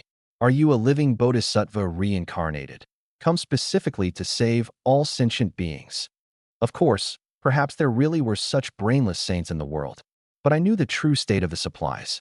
Each sentence was like a heavy hammer smashing into his mental defenses. Yes, it was the simplest logical loophole, but dizzy with greed and self-perceived cleverness, he hadn't thought of it at the time. Thud! His knees gave out, and he knelt bolt upright on the cold floor, his forehead heavily striking the ground. Big boss, I was wrong. I was truly wrong. My mind was clouded by grease. I'm just trash who wanted to grab a small advantage. Please be magnanimous, treat me like a fart, and let me pass. He hurriedly fumbled out another item, raising it above his head with both hands. A gear with a metallic sheen and intricate craftsmanship. Precision gear fine, the core component of some machine, possibly used to craft more complex devices. This is my last rare item. It's all yours. Please spare my life. Beside me, Sue Mayer, having just returned from the gates of hell, watched this scene, her heart tightening again. This man's mind was frighteningly deep. I casually took the gear, weighed it. It was indeed good material. But I didn't immediately state my position, instead sizing him up with interest. Kneeling so readily? I thought you'd at least struggle a bit, or turn and run. He shuddered in fright, buried his head lower, his voice fawning and trembling. Run? Run where, big boss? That you dare to openly put out so many weapons and supplies for trade at a time like this shows the trump cards in your hand are countless times stronger than these ordinary goods. What's more, you locked onto me from a single channel message and made me slip up with such a casual, light little bluff. Your brain is 100 times sharper than mine. He stole a glance up at me, and seeing I had no intention of striking, his courage grew a bit, and he spoke even faster. Going against a big boss stronger than me, smarter than me, more ruthless than me. If that's not seeking death, what is? I've got a bit of small cleverness, but I'm not truly stupid. This actually surprised me a little. I'd assumed he was just a petty opportunist, but hadn't expected his ability to size up a situation far exceeded my expectations. An amused smile surfaced on my face again. Seeing that you've got some small cleverness and know how to read the situation, I'll give you a chance to serve me. How about it? He jerked his head up, wild joy exploding in his eyes. An excellent opportunity to go from enemy to one of us. Just say the word big boss. Through mountains of blades and seas of fire. If I, Jokai, so much as furrow my brow, I'm not human. I didn't answer immediately. Instead, I reached out and pulled the still-dazed Sue Mayer into my arms.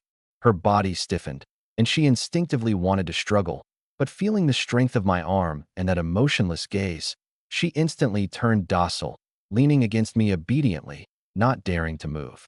You know this proprietress, don't you? I stroked her smooth back and asked flatly. I do. Proprietress Sue May of the supermarket. Who doesn't know her? She's someone else's tenant now, but I want her. Her owner is that group of PE students, and they've allied with Wang Ming on the 3rd floor. Zhou Kai's expression shifted slightly. Wang Ming's name was thunderously well known among the survivors. I don't expect you to help me deal with them, I said, looking at him. Your task is simple, by any means necessary. Find out that group's strength clearly. How many people? Who's the owner? Their combined combat power, what tier reward they got, what weapons they opened, what skills they have. I want to know all of it. Do well, and it won't just be Wang Ming's group. From now on, you'll be my eyes and ears. I tossed 10 bottles of water, 10 packs of biscuits, and 10 rolls of bandages from my pack, throwing them in front of him. These are your operating funds. By people's loyalty, by intelligence, I don't care. Do the task well, and there'll be rewards. He stared at the supplies on the ground, his eyes going straight. This was the hardest currency right now. But my voice suddenly turned cold, a chill enveloping him. Fail the task, or dare to play tricks again, and I'll settle the penalty for failure together with the account of your scheming against me. Your dorm, floor 6, room 527, if I remember correctly? His heart clenched violently, a cold air shooting to the crown of his head. He had no doubt that once he botched it, with just the ample food and water in my hands, I could put out a bounty large enough to leave him without a grave. Rest assured, big boss. He knocked his head on the ground heavily again, grabbed the supplies, his face full of do-or-die resolve. From today, I, Zhou Kai, am your dog. Whoever you tell me to bite, I'll bite. I guarantee I'll complete the task. Having said so, he scrambled and crawled, dashing toward the stairwell. The corridor returned to silence. Sue Mayer leaned in my arms, her body still somewhat stiff, her heart in turmoil. This man, what terrifying methods. Coercion, enticement, warning, division.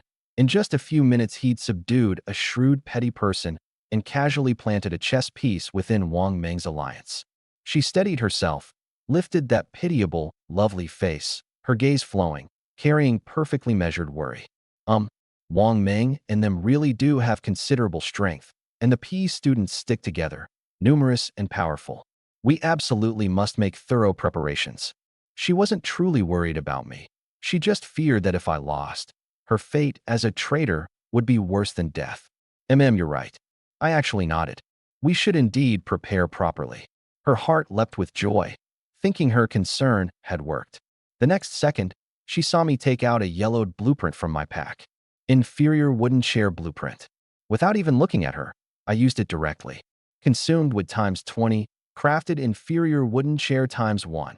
A rickety, broken chair that seemed ready to fall apart at any moment appeared out of thin air.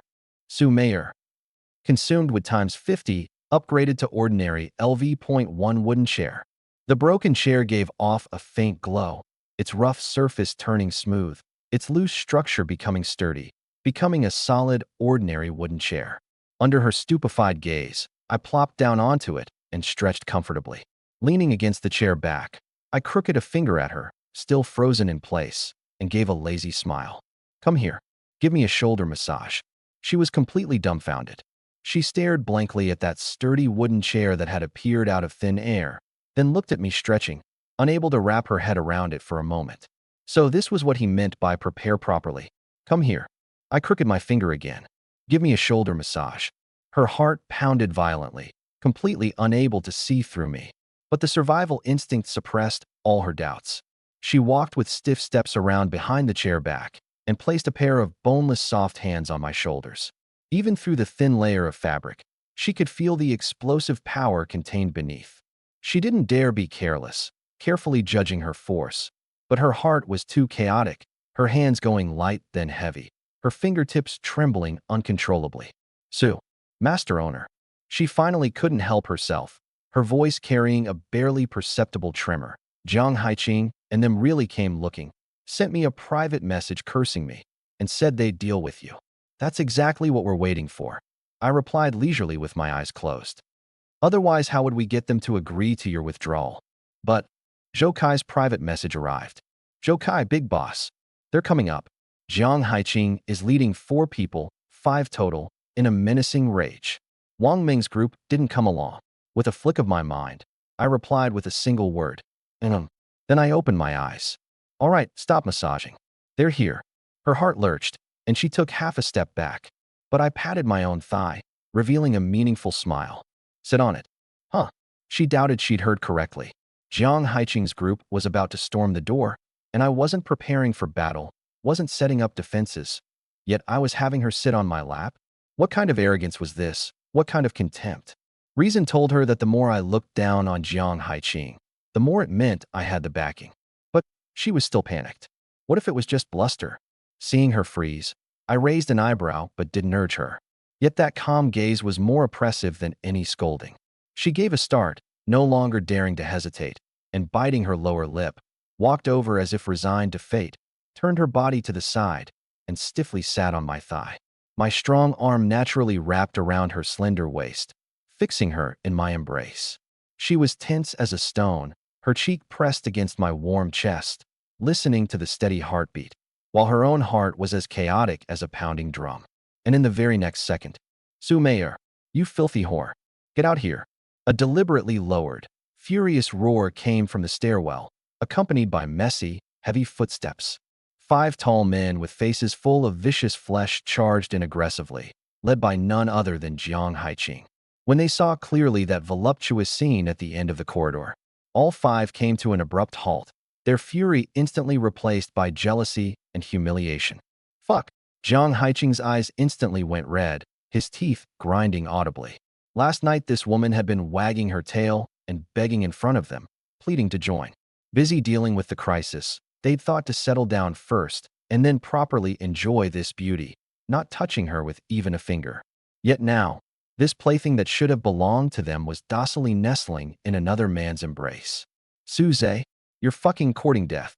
A hot-tempered PE student, eyes red, was about to charge. Calm down. I spoke leisurely, not even glancing at the one shouting.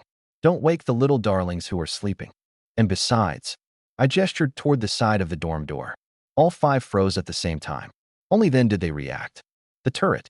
That viciously shaped black turret stood quietly, its pitch-black arrow slot like the maw of a beast choosing whom to devour. A chill crawled up their spines. Jiang Haiqing's face was so grim it seemed about to drip water, dread flickering in his eyes. Suze, isn't what you're doing rather dishonorable? Stealing someone else's tenant. What kind of skill is that? He forcibly suppressed his fury. Don't really think that just because you've got a lousy turret you can rest easy. I smiled, saying nothing, only reaching out to gently stroke the smooth back of the one in my arms, the motion full of possessiveness and reassurance. Her whole body was stiff, yet she forced herself to relax, burying her cheek deeper into my chest. This scene utterly stung the eyes of the 5 men. Sumayer, Jiang Haiqing glared at her viciously. Have you forgotten how you begged us to take you in last night? You ungrateful bitch. That's right. If it weren't for us, you'd have died outside last night. And now you turn around and sit in another man's lap. So fucking shameless. Filthy language poured out endlessly. Her body trembled violently, her face pale, but she could feel that the arm around her hadn't changed in the slightest. I was still waiting for her to make her stance clear. She forcibly suppressed her fear and slowly lifted that pitiable, lovely face. Her peach blossom eyes glistened with tears, their corners reddened, which, far from reducing her charm, added a fragile, alluring appeal that begged to be plucked.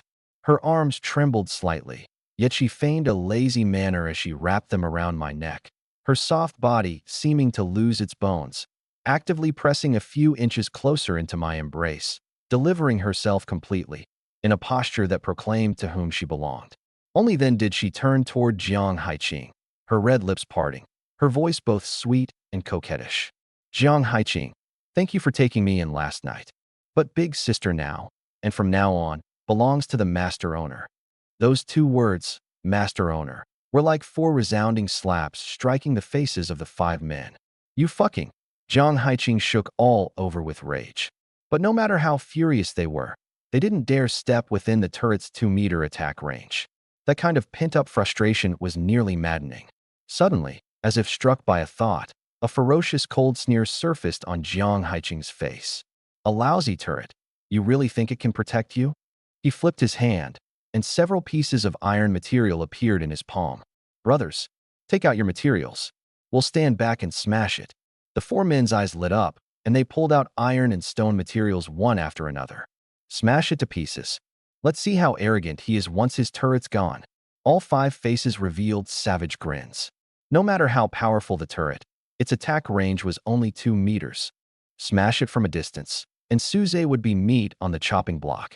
Her face instantly went pale, and she looked toward me while forcing a calm demeanor. But I let out a pft of laughter. Good method. I nodded approvingly, then flipped my own hand. A huge pile of iron and stone materials clattered down beside my feet. As it happens, I've got some materials here too. The 5 men were stunned. Then their savage grins grew even wider. What? Want to have a smashing contest with us? 5 against 1. Can you outsmash us? At worst, we take a few hits from you, and once the turret's gone, you won't even be able to die easily. No, no, no. I shook my head, my smile turning incomparably eerie. Who said I was going to smash you? Holding the beauty in my arms, I spoke slowly in an extremely amused tone. These things are for smashing the little darlings sleeping in the corridor and in the stairwells above and below. Think about it. I lowered my voice, giving a chilling smile. If I wake all these zombies, I can just hold the beauty, pat my butt, and go back to my dorm, close the door. And you? From the 4th floor, fighting all the way back to your dorm on the 3rd floor. Can you guarantee you'll come through without a scratch? You should know, being wounded by a zombie, even just a tiny scratch, can get infected, you know. His words fell. The savage grins on the 5 faces instantly froze. In the corridor, there was a deathly silence. Those words were light as air, yet like countless invisible needles, they pierced into the hearts of Jiang Haiqing and his 4 men. The tense, sword-drawn atmosphere in the corridor instantly dissipated, replaced by a suffocating dead silence. Smash the corridor, wake the zombies, then I pat my butt and go back inside, leaving the 5 of them to face an entire floor's tide of corpses. This tactic was too dirty. The savage grins on their faces froze, their muscles twitching. Students, burly men, proud of their courage. But they weren't fools. Dormant zombies didn't attack on their own, but once awakened, they were monsters that fought to the death, fighting from the 4th floor back to the 3rd. Even if they could carve out a bloody path, who could guarantee they wouldn't be scratched once, bitten once? As long as they were wounded, it was infection, it was death. And I only needed to pay a few pieces of junk iron. Jiang Haiqing's chest heaved violently, his heavy panting especially clear in the quiet corridor. He stared fixedly at me. That leisurely face, in his eyes, was 10,000 times more detestable than the most ferocious zombie. What exactly do you want? He practically squeezed the words out through his teeth, each one carrying the smell of blood. Su Meier in my arms was tense as a drawn bow, not daring to breathe loudly. She could feel that the arm around her remained steady as bedrock, without even a trace of trembling. This man had controlled everything from the very beginning. What do I want? I smiled, lowered my head to glance at the woman in my arms, my fingers gliding lightly across her back, drawing a shiver from her. Since Ms. Su Meier wants a change of environment, as her former owner, shouldn't you help fulfill her wish? Jiang Haiqing's fists clenched until they cracked. Fine. What a fine helping fulfill her wish. He laughed in extreme fury. The person, you can take her. But since you're stealing our person, shouldn't you give some compensation? This was the final struggle. Fight. They couldn't win. Wear him down. They couldn't afford to. So they settled for the next best thing. Extort some supplies to recover the loss and find themselves a way down. The four behind him nodded reluctantly. In their view, this was already the greatest concession. Compensation. I nodded. That's right. Some compensation should be given. Just as Jiang Haiqing and the others breathed a sigh of relief. You see, I said slowly, Miss Su Meier is a frail woman, can't carry things, can't lift things, with no combat power to speak of. Taking her in is like adding another mouth to feed, and I'll have to divert attention to look after her safety. For me, that's no small burden. Watching their expressions gradually turn dazed, my smile grew deeper. So, since you've dumped this burden onto me, you really should give me some compensation. After all, I'm helping lighten the pressure on your team. Since we'd already become enemies, might as well maximize the profit. The corridor fell into an eerie silence once more. All five were dumbfounded. Eyes wide, mouths agape, minds blank. What the hell? Steal our person and still make us give him compensation? What kind of bandit logic is this? Puffed. Su Meier couldn't hold back and hurriedly buried her face in my chest, her shoulders shaking violently. This man was rotten to the core. You're fucking pushing it too far. A hot-tempered PE student finally reacted, veins bulging with rage. I'll fight you to the death. He roared and made to charge, but was seized and held back firmly by Jiang Haiqing. Don't be rash. Keep it down, don't wake the zombies.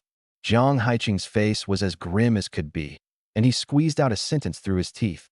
We won't agree to her withdrawal, and don't even think about getting any supplies. As long as they didn't agree, Su Meier's tenant status couldn't be dissolved. Oh, is that so? The smile on my face faded. I casually picked up a piece of iron material from beside my feet and weighed it nonchalantly. My gaze passed over Jiang Haiqing's shoulder, falling on the group of dormant zombies in the corridor. It's fine, I said lightly. I'm guessing, when the owner dies, the tenants naturally become free. Boom. This sentence was like a bolt of black lightning striking the crowns of the five men's heads. A bone-piercing chill shot from the soles of their feet straight to the tops of their heads. Looking at my calm, unruffled eyes, then at the piece of iron in my hand that could be hurled at any moment, their last psychological defense completely collapsed. Fear overwhelmed all their anger. We'll compensate. Jiang Haiqing's body swayed. His eyes squeezed shut, and he gritted his teeth and nodded. In the end, he didn't want to die. He pulled a pile of things from his pack and threw them on the ground. Several bundles of hemp rope, several bolts of fabric, some blueprints. Take them all. I'll have her withdraw right now. His eyes were bloodshot red, like a wild beast driven to a dead end. Su Meier gave a slight gesture. She'd received the system prompt that her owner had agreed to her withdrawal. I smiled with satisfaction. The compensation's a bit lacking, but never mind, let's leave it at that. Take care, everyone. I won't see you off. An utter humiliation. The five men felt their faces being ground repeatedly into the floor, yet not one of them dared say another word. They turned and fled in disgrace, not even daring to look back. Watching the fleeing figures, Su Meier let out a long breath, her whole body going soft as she slumped into my arms. The relief of surviving a disaster, mixed with an unprecedented, strange feeling spread through her heart. She lifted her head, those peach blossom eyes staring at me without blinking, full of complex emotions. I thought, you'd just take action directly and beat them off. Why take action? I pinched her chin, making her look into my eyes. Taking action carries risk. Even if I could win, what if I got hurt? Wouldn't that be a loss outweighing the gain? When something can be solved with the brain, why use such low-level means? I smiled slightly. What's more, casually revealing your trump cards isn't the way of a smart person. She stared at me blankly, her heart pounding uncontrollably. This man was like a bottomless whirlpool. Dangerous, yet radiating a fatal attraction. All right, I interrupted her thoughts, lifting her directly off my lap. A textbook Princess Carrie. Since you're already my tenant, it's time you fulfilled your obligations. Amid her short, startled cry, I carried her, turned, and pushed open the door of 404. The instant the scene of supplies piled up inside crashed into her view, her breath and heartbeat stopped together. Those alluring peach blossom eyes went perfectly round with extreme shock. The door closed behind us. The Princess Carrie posture let Sue Mayer's gaze pass over my shoulder and take in the full view of the dorm at first glance. Then, her breath stopped. This was a dorm? Aside from that bed and a narrow walkway, all the space was crammed with supplies, nearly reaching the ceiling. Instant noodles, self-heating pots, canned goods, potato chips, candy, ham sausages, piled like a small mountain on the upper bunk of the bed. But what made her scalp go numb most was, she looked for a long while, yet couldn't see even the slightest shadow of those things I'd been taking out to sell. No bread, no compressed biscuits, no bottled water, and certainly no stone, iron, or wood materials. This meant that those supplies which had triggered a frenzied scramble among countless people outside were in such quantities here that I couldn't even be bothered to take them out of my pack, because they'd take up precious dorm space. Then what kind of terrifying number was the reserve in his pack? Everyone knew I had lots of supplies, otherwise I wouldn't be taking them out to sell. But no one knew there were this many. A wave of wild joy mixed with the relief of a narrow escape surged through her limbs and bones like an electric current. At first, I even regretted scheming against him, provoking such a god of death. It was like boarding a pirate ship with no way off. But now, I only want to kneel down and thank him for still being willing to take me in. How is this a pirate ship? This is the sturdiest, most luxurious Noah's Ark in the apocalypse. All right, I tossed her onto a small hill made of soft fabric. Only then did she notice that on the only bed, 3 women with graceful figures were sleeping deeply. A cold, stunningly beautiful mature woman, a gentle, water-like goddess, a pure, adorable junior classmate, each one no less than herself. So, I was to fulfill my obligation in front of these 3 sleeping beauties? Shame welled up, but she quickly forced it down. Just being able to live here is enormous good fortune. Every tenant here is his woman. What do I have to be ashamed of? Besides, I schemed against him before, and now I have a chance to make up for my mistake. I can't even curry favor fast enough. Having thought it through, her stiff body instantly softened into a pool of spring water. Far from shrinking back, she actively pressed forward, molding her mature, graceful curves tightly against me. A pair of boneless soft arms wrapped around my neck, her warm breath brushing past my ear, her voice bewitching to the bone. Master owner, how would you like Mayor to serve you? I couldn't be bothered with more words, and lowered my head to use the most direct action to seal those red lips that had just spat out temptation. This time, I didn't want to finish quickly like last time. If I really turned into a quick shooter, I'd have nowhere to cry about it. However, just a few minutes after starting, a sound of footsteps came, and someone outside the door cautiously called to me. Big Boss Suze, are you still there, Big Boss? We want to rent weapons. My movement paused, my brow furrowing in displeasure. Would it ever end? Master owner, outside. Sue Mayer was also startled, reminding me with lingering reluctance. Wait. I spat out the single word. Well, guess I could only finish quickly again. 2,000 words omitted here. A few minutes later. Bond activation successful. Obtained exclusive effect treasure gathering. Refreshes 1 random supply item daily. Its quality determined by the highest quality among all items the host currently possesses. Currently. Find. Today's supply has been refreshed. Obtained fine quality, swift shoes. The door of 404 opened once more. I walked out with an irritated look on my face. Sue Mayer followed close on my heels, those peach blossom eyes glistening, even more alluring than before. 7 or 8 girls stood at the door, each with a terrified expression, bearing more or less abrasions, in a wretched state. Seeing me come out, they all shrank back in fright. When their gazes fell upon Sue Mayer behind me, they all froze. They all recognized this enchanting supermarket proprietress. And Sue Mayer's sultry attire, combined with the flush that hadn't yet faded from her face and her disheveled clothing. Anyone could guess what had just happened in this dorm. A few girls' eyes flashed with disdain, but more of them held a complex, indescribable light. I paid no attention, only speaking calmly. Renting is possible. Collateral or bronze coins. The leading girl's face instantly revealed bitterness and despair. Big boss, we don't have. She spoke with a sob. Joe Kai, that damned wretch, deceived us all. We ran out but couldn't find many supplies at all. We finally found a little food, and it got snatched away by male students from other dorms. They had numbers and weapons. We couldn't outfight them. Another girl followed with a tearful lament. This world is too unfair to us women. Even just surviving is hard. My expression didn't change.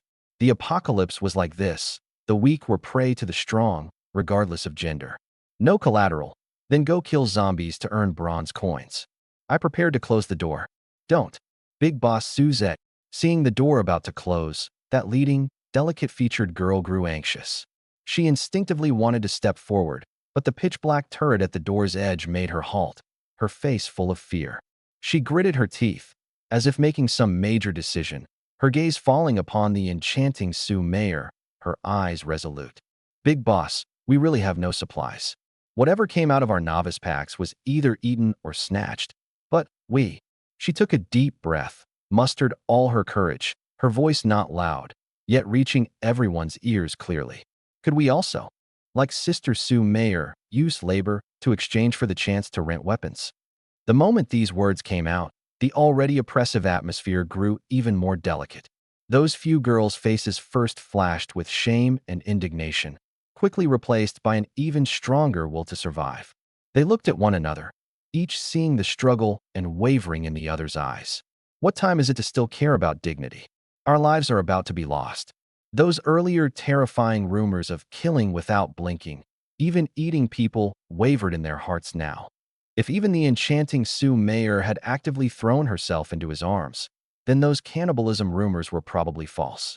How would a big boss holding vast resources really eat human flesh? Having figured this out, the others also mustered their courage, speaking haltingly. Big boss, we can too. As long as you give us weapons, we'll do anything. Pleas rose and fell everywhere.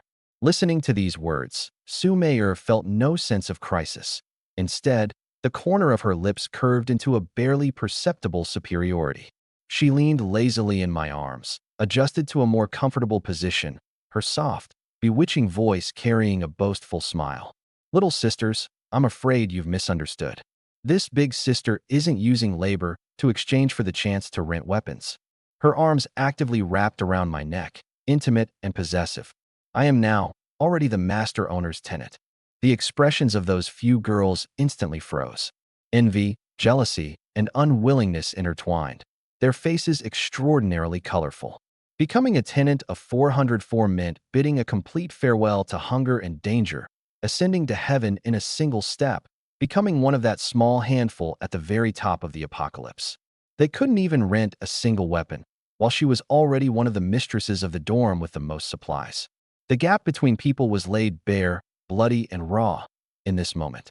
The leading girl's face went ashen, and she hurriedly waved her hands, lowering her posture even further. We don't dare hope to join the dorm. We have self-awareness. We only beg for a chance to rent weapons. Whatever your requirements, we'll definitely do our best to meet them.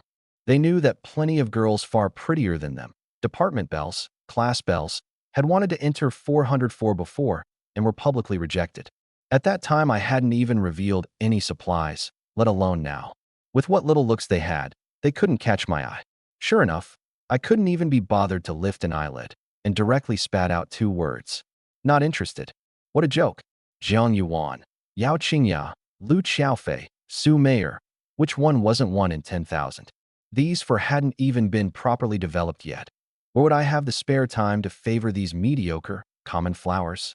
The girl's last hope was shattered. Thud. The leading girl's knees gave out, and she knelt on the ground. The others followed suit, kneeling as well, and suppressed weeping and pleading rose throughout the corridor. Please, give us one chance. We really don't want to die. As long as we can live, we're willing to do anything. Unmoved, I was about to close the door. Please wait a moment. A clear and steady female voice came from the back of the crowd. A tall girl walked out. She wasn't ugly, could barely be counted as a minor beauty, but those eyes were unusually bright, radiating a composure and resolve utterly different from the others. Big Boss Suze, my name is Lu Yuanfang. She didn't kneel, only standing, giving a slight bow, neither servile nor arrogant. I know we have no right to make any requests, but I want to fight, for myself and for these weak sisters, for a chance to survive. I raised an eyebrow, saying nothing. I was actually somewhat curious what tricks this different woman could come up with. She took a deep breath, her eyes staring directly at me, and spoke word by word, each one landing with weight.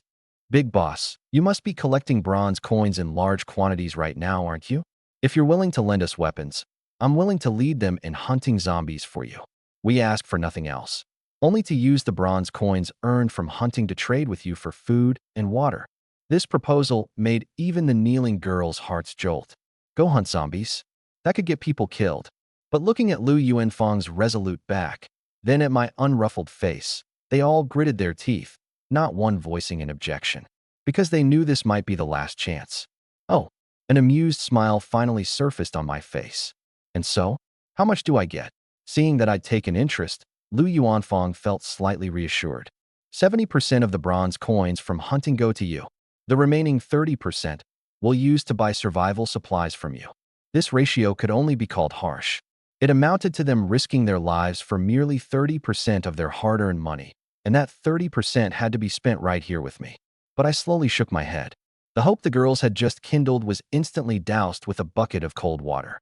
Lu Yuanfang's face changed slightly, and she gritted her teeth to raise the offer. Then 80-20. We'll only take 20%. I still shook my head, my smile unchanged. Now everyone's face changed. 80-20 still isn't enough? Could it be a 90-10 split? Then what would we have left? Working ourselves to death every day just to exchange for a mouthful of food? No. I raised a single finger and shook it lightly, my smile turning incomparably eerie. I want all of it. What? Lu Yuanfang cried out involuntarily, and all the other girls were dumbfounded. All of it? Then isn't that working for nothing? As if seeing through their thoughts, I explained leisurely. The reasoning is simple. If you had bronze coins in hand, you could pool them together and come rent weapons from me. Even if you didn't dare come yourselves, you could ask acquaintances to help rent. Repeat this over and over, and the weapons in your hands would grow more and more. And by then, would you still honestly work yourselves to death for me? These words made all the girls feel as if they'd fallen into an ice cellar. This man had calculated everything. He wanted not only their labor, but also to completely cut off any possibility of them turning things around and betraying him. Lu Yuanfang's lips trembled as she struggled to speak. Then, our daily food and fresh water for survival. I'll take care of that. Those few light words rekindled a faint sliver of hope in their hearts. But the next sentence pushed them completely into the abyss. Each person, each day, 500 milliliters bottle of water, 3 packs of compressed biscuits. A deathly silence. 1 bottle of water, 3 packs of biscuits. Only enough to barely keep them alive, let alone fight zombies. Even daily activities would leave them weak and powerless. How was this recruiting fighters? This was clearly pinning up a herd of slaves that could be used up at any time. Watching their faces go pale as paper, I leisurely added another line. Of course, if you kill enough zombies and perform well, there will also be additional rewards. What rewards? What's the standard for performing well? Lu Yuanfang hurriedly pressed. I shrugged, my smile full of amusement. The content of the rewards is entirely up to me. As for the standard, the same. And if I feel you've killed too few or displeased me, I'll terminate the cooperation at any time. Devil. This was the thought that surfaced in all the girls' minds at once. These terms were quite simply the most humiliating deed of self-sale. They hesitated, struggled, their faces full of bitterness and despair. After a long silence, Lu Yuanfang suddenly took a deep breath, her voice not loud, yet clearly carrying throughout the corridor. Everyone, stop hesitating. She turned back to look at the dazed faces. Think about it. Do we have any other choice right now? Supplies are so hard to find, and even when found, they get snatched. Rather than waiting to starve to death, let's take up weapons and fight for a slim future. Wait any longer, and once we don't even have the strength to stand, then even if the big boss shows mercy, we won't be able to swing a blade. Having said this, she abruptly turned her head, those bloodshot eyes staring fixedly at me, as if with all her strength. Big Boss Suze, I hope you, if you see us perform well, will truly give rewards. We'll do it. I looked into her bright eyes, the corner of my mouth curving into an amused arc. Since that's the case, then I'll give you this chance.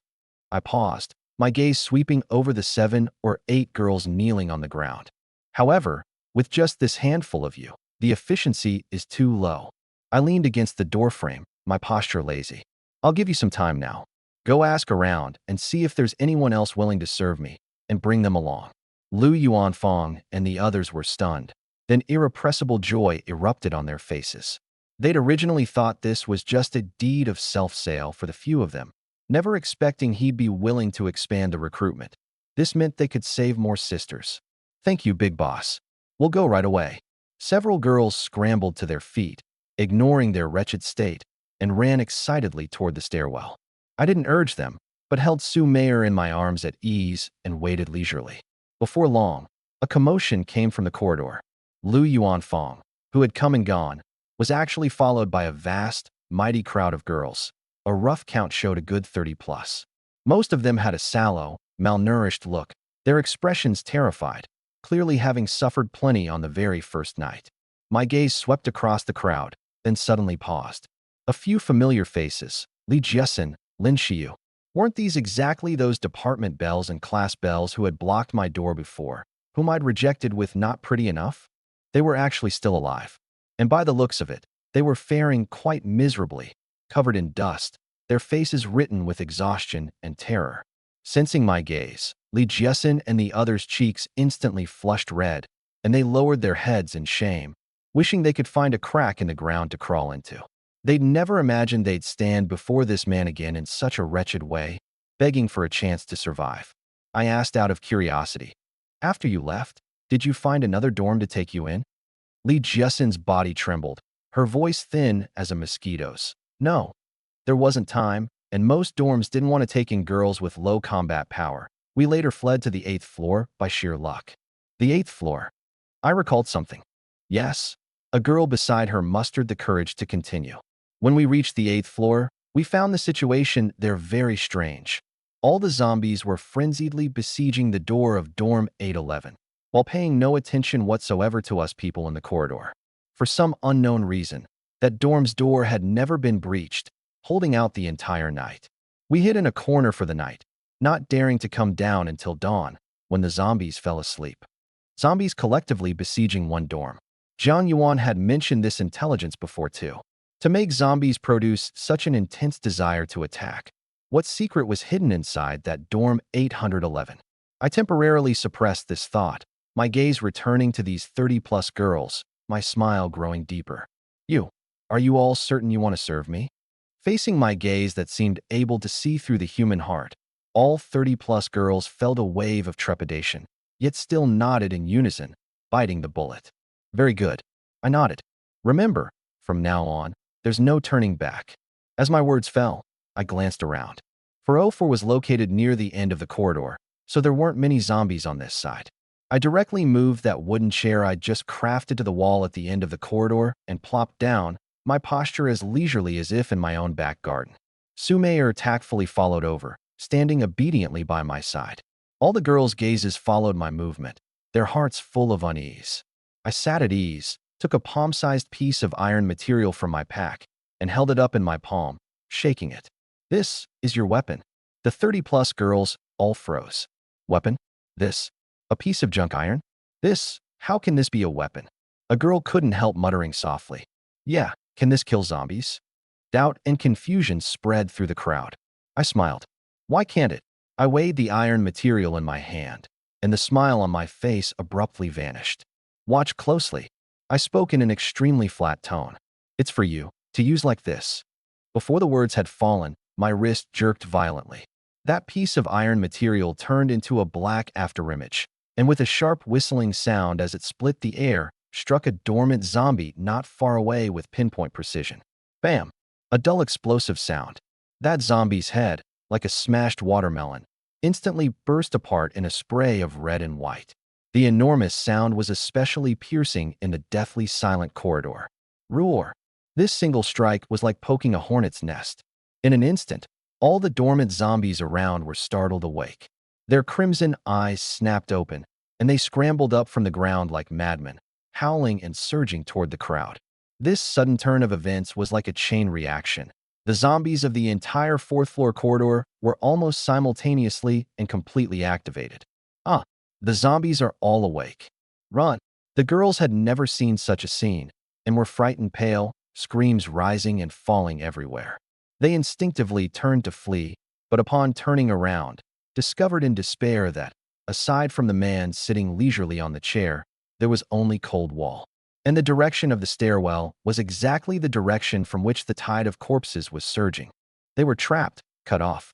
Amid this despairing screaming, I leisurely dumped a huge pile of iron material out of my pack with a clatter, heaping it into a small mountain beside my feet. Leaning against the chair back, I revealed a brilliant smile at the group of frightened, stunned girls. All right, everyone. Now, begin hunting zombies for me.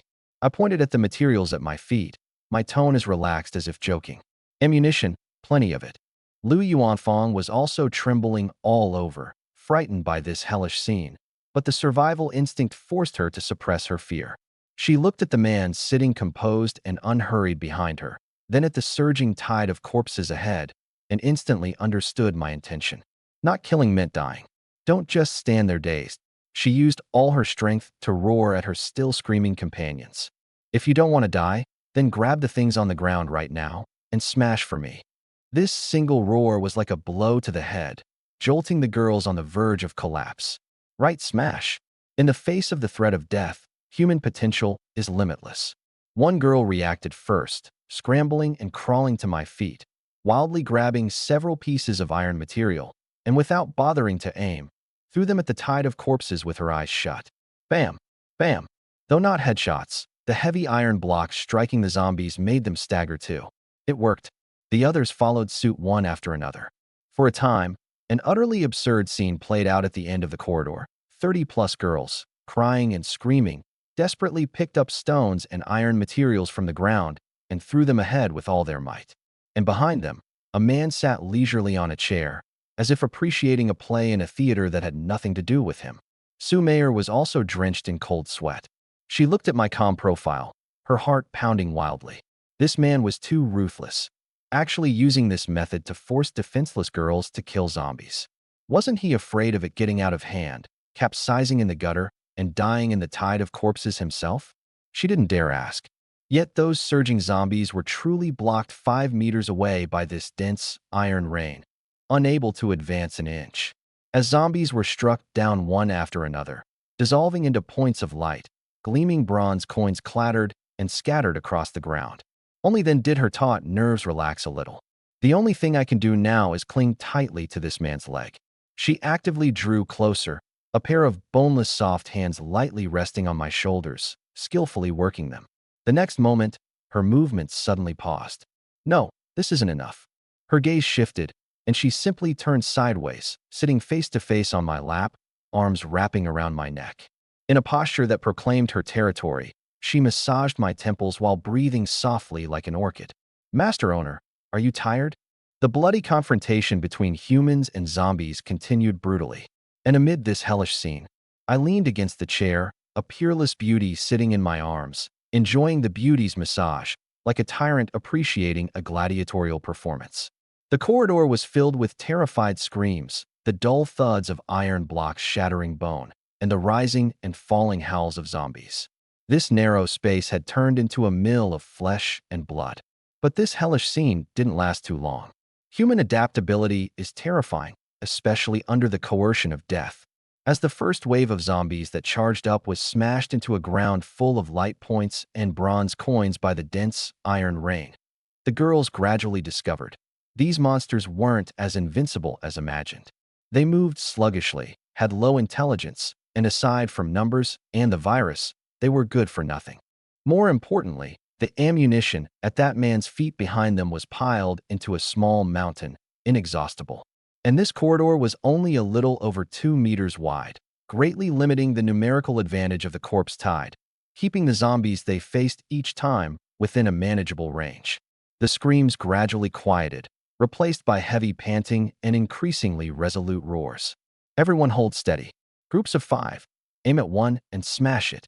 Lu Yuanfang, her eyes bloodshot, commanded in a hoarse voice. Don't waste strength hitting the bodies. Hit the heads. Smash hard, right at the skulls. Under her organization, the originally chaotic throwing began to have method. The 30-plus girls spontaneously split into a dozen-plus small groups. The defensive line firmly nailed just over 5 meters from me. Su Meier, sitting on my lap, felt my steady heartbeat and watched this group of girls go from collapse to order, and a storm surged in her heart. She belatedly understood. All of this was perhaps within this man's calculations from the start. These girls had weak stamina and little courage. Any single one of them plucked out would be zombie fodder. But when driven to a dead end, when someone provided them unlimited ammunition and an absolutely safe rear, the strength gathered together could truly hold the corpse tide at bay by sheer force. How on earth had this man come up with such an insane plan? Just then, an accident happened. When it was Lin she used turn to throw, the long, repetitive motion left her arms sore and weak, her focus slackening. A piece of iron material flew wildly off target, feebly striking a zombie's shoulder. That zombie only swayed once, then howled and darted out from the corpse mass, instantly breaking through the defensive line. Frightened, her legs went weak and she fell to sit on the ground, watching helplessly as that rotting, foul-smelling large face lunged toward her. It's over. Everyone's hearts sank. At the critical, hair's-breadth moment. Whoosh. I didn't even rise, still leaning against the chair back, only casually flicking my wrist. A piece of iron material, launched later but arriving first, precisely grazed her scalp and smashed hard into the zombie's gaping mouth. Bam! The zombie's entire back skull exploded, foul-smelling fluid splattering across her face. The massive body crashed to the ground with a thud, less than half a meter from her. A brief silence fell over the corridor. Everyone was awed by this miraculous display of skill. My voice rang out coldly, without the slightest ripple. You won't be so lucky next time. The cold words made all the girls shudder, the slackness they'd just developed from gaining the upper hand instantly vanishing. The way they looked at me was filled with even deeper awe. Everyone, buck up. Lu Yuanfang reacted first, shouting sternly, if you don't want to die, then aim before you smash. With this lesson paid in blood, the girls' coordination grew even more seamless. Their attacks became more precise, more lethal. The defensive line no longer stalled, beginning to advance slowly but resolutely. 1 step, 2 steps. The originally surging corpse tide, before this group of women whose potential had been forced out, actually kept retreating step by step. I nodded to myself. The zombies at this stage were ultimately just low-grade creatures relying on numbers and the virus for intimidation. Their own combat power wasn't strong. As long as one overcame fear and had enough weapons, dealing with them wasn't difficult. Seeing the battle stabilize, I patted the pert bottom of Su Meier in my arms. Go, pick up all the bronze coins on the ground. Don't get in their way. Yes, Master Owner. She responded obediently, got off my lap, carefully passed through the girls' battlefield, and wove through the coins scattered across the floor. The clinking sound was especially pleasant on the bloody battlefield. Soon, just as she picked up some unknown number of bronze coins, a cold mechanical voice erupted in her mind without warning. Personal bronze coin holdings detected reaching 100. Survival Mall has been unlocked. Trade channel has been unlocked. Her body abruptly stiffened, and she suddenly looked up, staring at me in shock. I only glanced at her lightly, my expression unchanged. In an instant, she understood everything. So the condition for unlocking the mall was holding 100 bronze coins. And this man had known all of this long ago. Having her pick up bronze coins was, along the way, helping her unlock this function. She tactfully didn't speak, only silently lowering her head, and with a thought, tapped open that brand new mall icon. When she saw the prices of the goods clearly, those peach blossom eyes went round once more. 500 milliliters drinking water, 2 bronze coins. Compressed biscuits, 2 bronze coins. Bread, 3 bronze coins. These prices, so the mall's original price was only 1/3 of his selling price. This man was actually selling things to others at triple the price. That was too black-hearted, simply profiteering from disaster. The moment this thought arose, she shook her head, the corner of her mouth involuntarily curving into an enchanting smile. Black-hearted? Being black-hearted is good.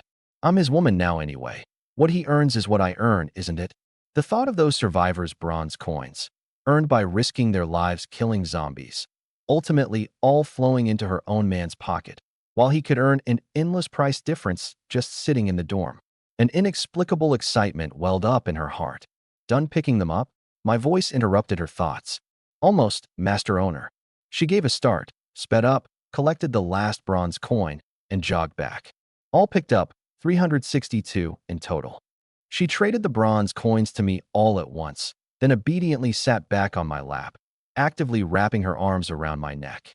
I looked at the 300-plus bronze coins added to my pack and nodded with satisfaction. At this rate, 3,000 bronze coins might not take too long.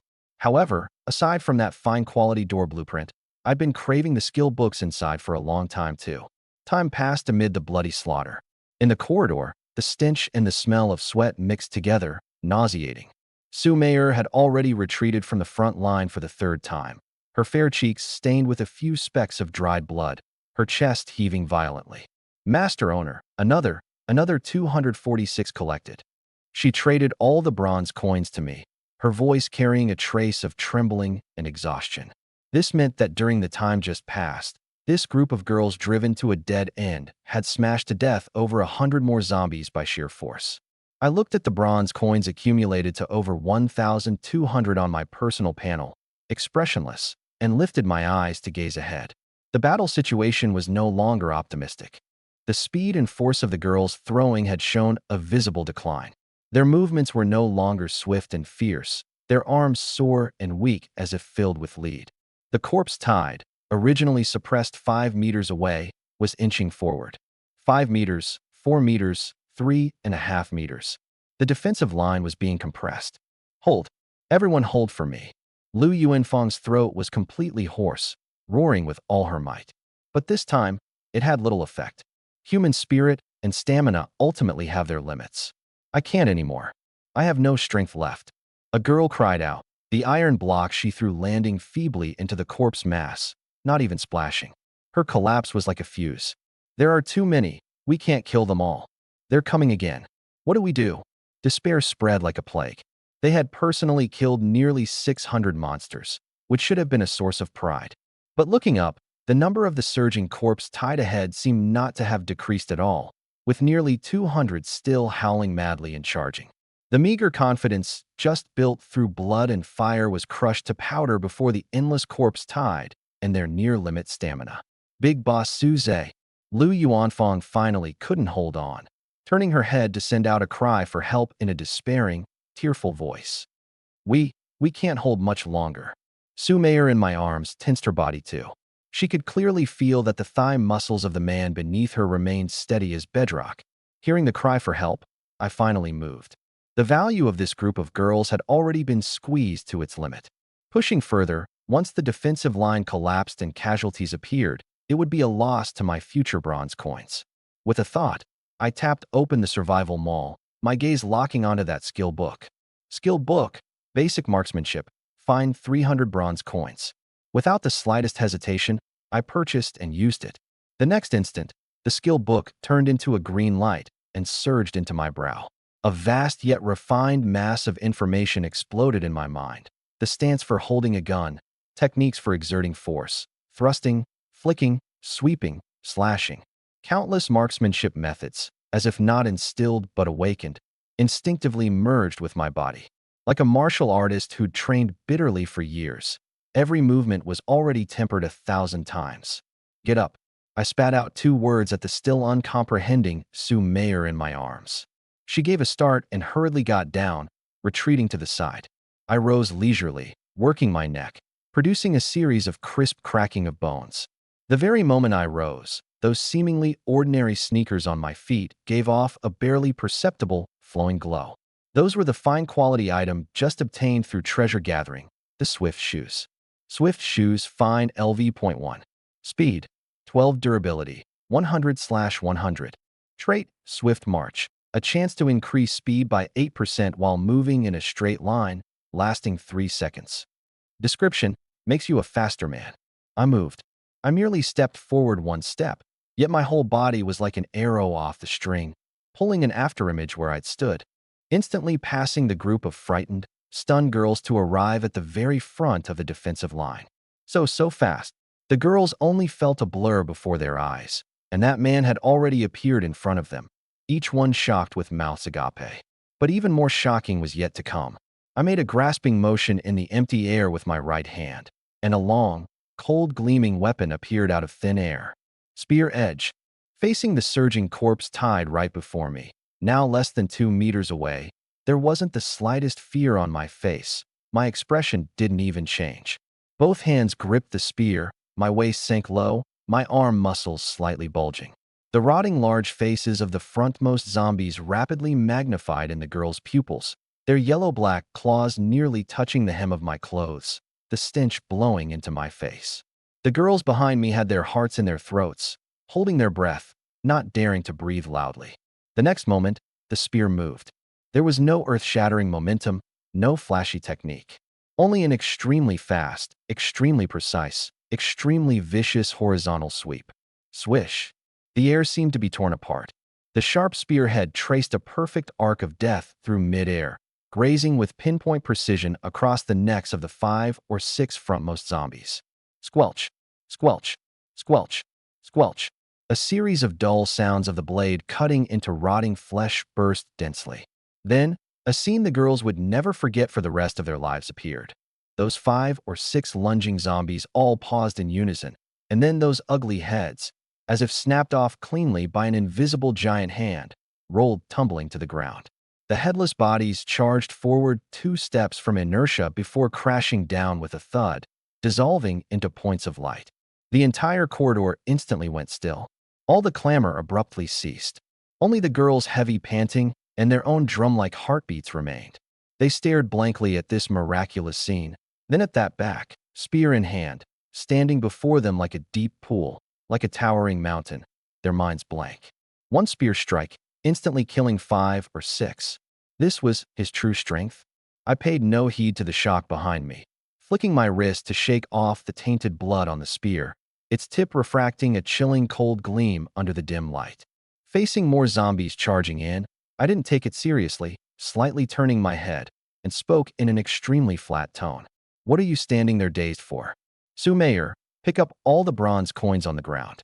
Everyone else, rest in place. My voice wasn't loud, yet it was like an edict of pardon, making that group of girls on the verge of collapse instantly shed all their strength. Each of them slumped limp to the ground, gasping for air, their arms so sore they couldn't even lift them. The relief of surviving a disaster hadn't yet welled up before it was shattered by fear at the sight of that back. Sue Mayer swallowed, forcibly suppressing her tremors, went around the girls slumped on the ground, and began fulfilling her duty, bending to pick up the gleaming bronze coins scattered everywhere. And before her, the true slaughter had only just begun. I moved, actively advancing, stepping into that tide composed of rotting flesh and blood. The spear in my hand seemed to come alive, no longer a dead object, but an extension of my arm. Every thrust was fast as lightning, precisely piercing through a cheek and exiting from the back of the skull. Every horizontal sweep, the spear blade cut open a row of fragile necks along the optimal trajectory. No superfluous movements, not half an ounce of strength wasted. Thrust, retract, sweep, flick, simple movements, performed as the most efficient art of slaughter. These 300 bronze coins were spent so worthwhile. This is the power the spear edge should have. Before, I had this fine-quality spear in vain, only knowing how to stab wildly like a brute, never bringing out its true power at all. Weapons like this really do need corresponding skills to truly bring out their terrifying attack power. Otherwise, in hand, They're not much different from a slightly sharper ordinary weapon. Squelch. Another spear strike, thrust in from the mouth of the nearest zombie, the spear tip carrying tainted blood as it pierced through the back of the neck of the third zombie behind. With a shake of my wrist, the spear shaft quivered, flinging away those three heavy corpses, knocking down several zombies beside them. I didn't even look at the result, my steps not stopping, the spear already turning into an afterimage thrusting toward the next target. This scene was utterly branded into the pupils of all the girls. Just now, 30 plus of them, in a fluster, using every last bit of strength, had barely managed to hold the corpse tied 5 meters away. But now this man, with just himself and one spear, was like a fierce tiger breaking into a flock of sheep, slaughtering the corpse tied into retreat, into a routed rabble. Those monsters, ferocious and invincible in their eyes, were as fragile as paper before him. One person pressing nearly 200 zombies in the fight. Is he even human? A girl murmured dazedly, her voice full of incredulous fear. Lu Yuanfang, Li Jiasen, Lin Xiu, all of them were dumbstruck. This was no longer strength. This was a miracle. The slaughter continued. My figure shuttled through the corpse mass, and every spear thrust necessarily took away 2 or more rotting lives. Just as a horizontal sweep decapitated 3 more zombies, a cold mechanical voice erupted thunderously in my mind. Congratulations on becoming the first player on this floor to kill 100 zombies. Achievement obtained, 100 Corpse Slayer. Reward, free attribute points times 6. Effect, all damage dealt to zombies gains an additional 5% true damage. Announce your achievement to the entire floor. My heart leapt with joy, my face still calm. I hadn't expected this game to hide an achievement mechanism, an unexpected delight. As for announcing, I didn't even think about it. No. In this apocalypse of collapsed order, any behavior that prematurely revealed trump cards and added competition for oneself was foolish. Getting rich quietly was the true way. While continuing the slaughter, I rapidly pondered the allocation of these 6 attribute points. Strength? I had a spear with 30 attack power, already more than adequate. Speed? The Swift Shoe's 12-point bonus was enough for now. Intelligence and spirit hadn't shown obvious utility yet. On the contrary, stamina. I glanced at my panel. Stamina was already nearly half depleted. Though I could still fight on, this continuous consumption was ultimately a hidden danger. Moreover, since killing 100 corpses first gave an achievement, then what about killing 1,000, 10,000? There was likely 1,000 Corpse Slayer, 10,000 Corpse Slayer, and even better rewards. To keep hunting zombies efficiently, powerful endurance was crucial. Put it all into stamina. Attribute points allocated successfully. Stamina plus 6. A warm current instantly surged from my heart to my limbs and bones. The fatigue produced by continuous fighting vanished in an instant. I could clearly feel that my muscles, bones, and even every cell seemed injected with new vitality, full of endless, inexhaustible strength. Suze base combat power, 48. Life 6, strength 8, intelligence 8, stamina 14, spirit 6, speed 6. My movements abruptly changed. If before I was a precise, efficient killing machine, then now I was a war fortress with a full tank of fuel, at full power, never tiring. The spear swung faster, its force fiercer, my footwork covering a larger range, my figure even more ghostly. Roar! Several zombies lunged from the side. Without even turning my head, I struck backhand with a spear, the shaft like a whip lashing hard across their heads. Bam! Bam! Bam! Several rotting heads were lashed until they burst apart by this violent, enormous force. My God! Lu Yuanfang had just recovered, and seeing this scene, her just straightened body went limp again. The girls beside her couldn't even let out cries of shock, mouths agape, eyes dazed, as if beholding a deity. If the earlier shock was awe, then now it was pure, incomprehensible, overwhelming terror. He alone was truly an entire army. Su Meier had bent over picking up bronze coins until her hands were sore, but when she lifted her head, she discovered in shock the newly appearing bronze coins on the ground appeared faster than she could pick them up. That man seemed to know no fatigue. Amid the flashing spear shadows, zombies fell in swaths. She even developed an absurd illusion. It wasn't him killing the zombies, but those 200-plus zombies lining up, scrambling to deliver themselves onto his spear tip. Finally, with one last crisp upward flick, sending the last zombie's lower jaw and skull cap flying off together. The entire corridor fell completely silent. In the foul-smelling air, only the girl's suppressed panting remained. Spear in hand, I stood in the center of the corridor like a deep pool, like a towering mountain, my chest not even heaving noticeably, not a single drop of sweat shed. Those last 200-plus zombies that had driven everyone to despair had now all turned into gleaming bronze coins covering the entire corridor beneath my feet. I flicked the blood off the spear tip, slowly withdrew it, turned around, my gaze passing over the group of dumbstruck girls, landing on the door of my own dorm. The door of 404 had, at some unknown point, quietly opened a crack. 3 pairs of eyes, equally filled with extreme shock, were secretly watching everything outside from behind the door crack. My expression unchanged, I spoke calmly. If you've watched enough, come out and help pick up bronze coins. The 3 pairs of eyes behind the door crack, the instant they met mine, trembled in unison. Jiang Yuan reacted first, composing her expression and pushing the door open to walk out. Following her were Yao Qingya and Lu Qiaofei. When these 3 women stood side by side with Su Meier at my side, the group of girls in the corridor, who had just been through life and death, slumped limp on the ground, were once again deeply stung in the eyes. It was an indescribable visual impact. Jiang Yuan wore a beige trench coat. Though her hair was somewhat disheveled, that cold, mature woman elegance seeping from her very bones hadn't diminished in the slightest. Yao Qingya, in an elegant floral dress, still wore an unfaded worry on her classic oval face, that scholarly air making her seem like she'd stepped out of an ancient painting, gentle and pitiable. And Lu Qiaofei, the last to peek out, was a completely different style.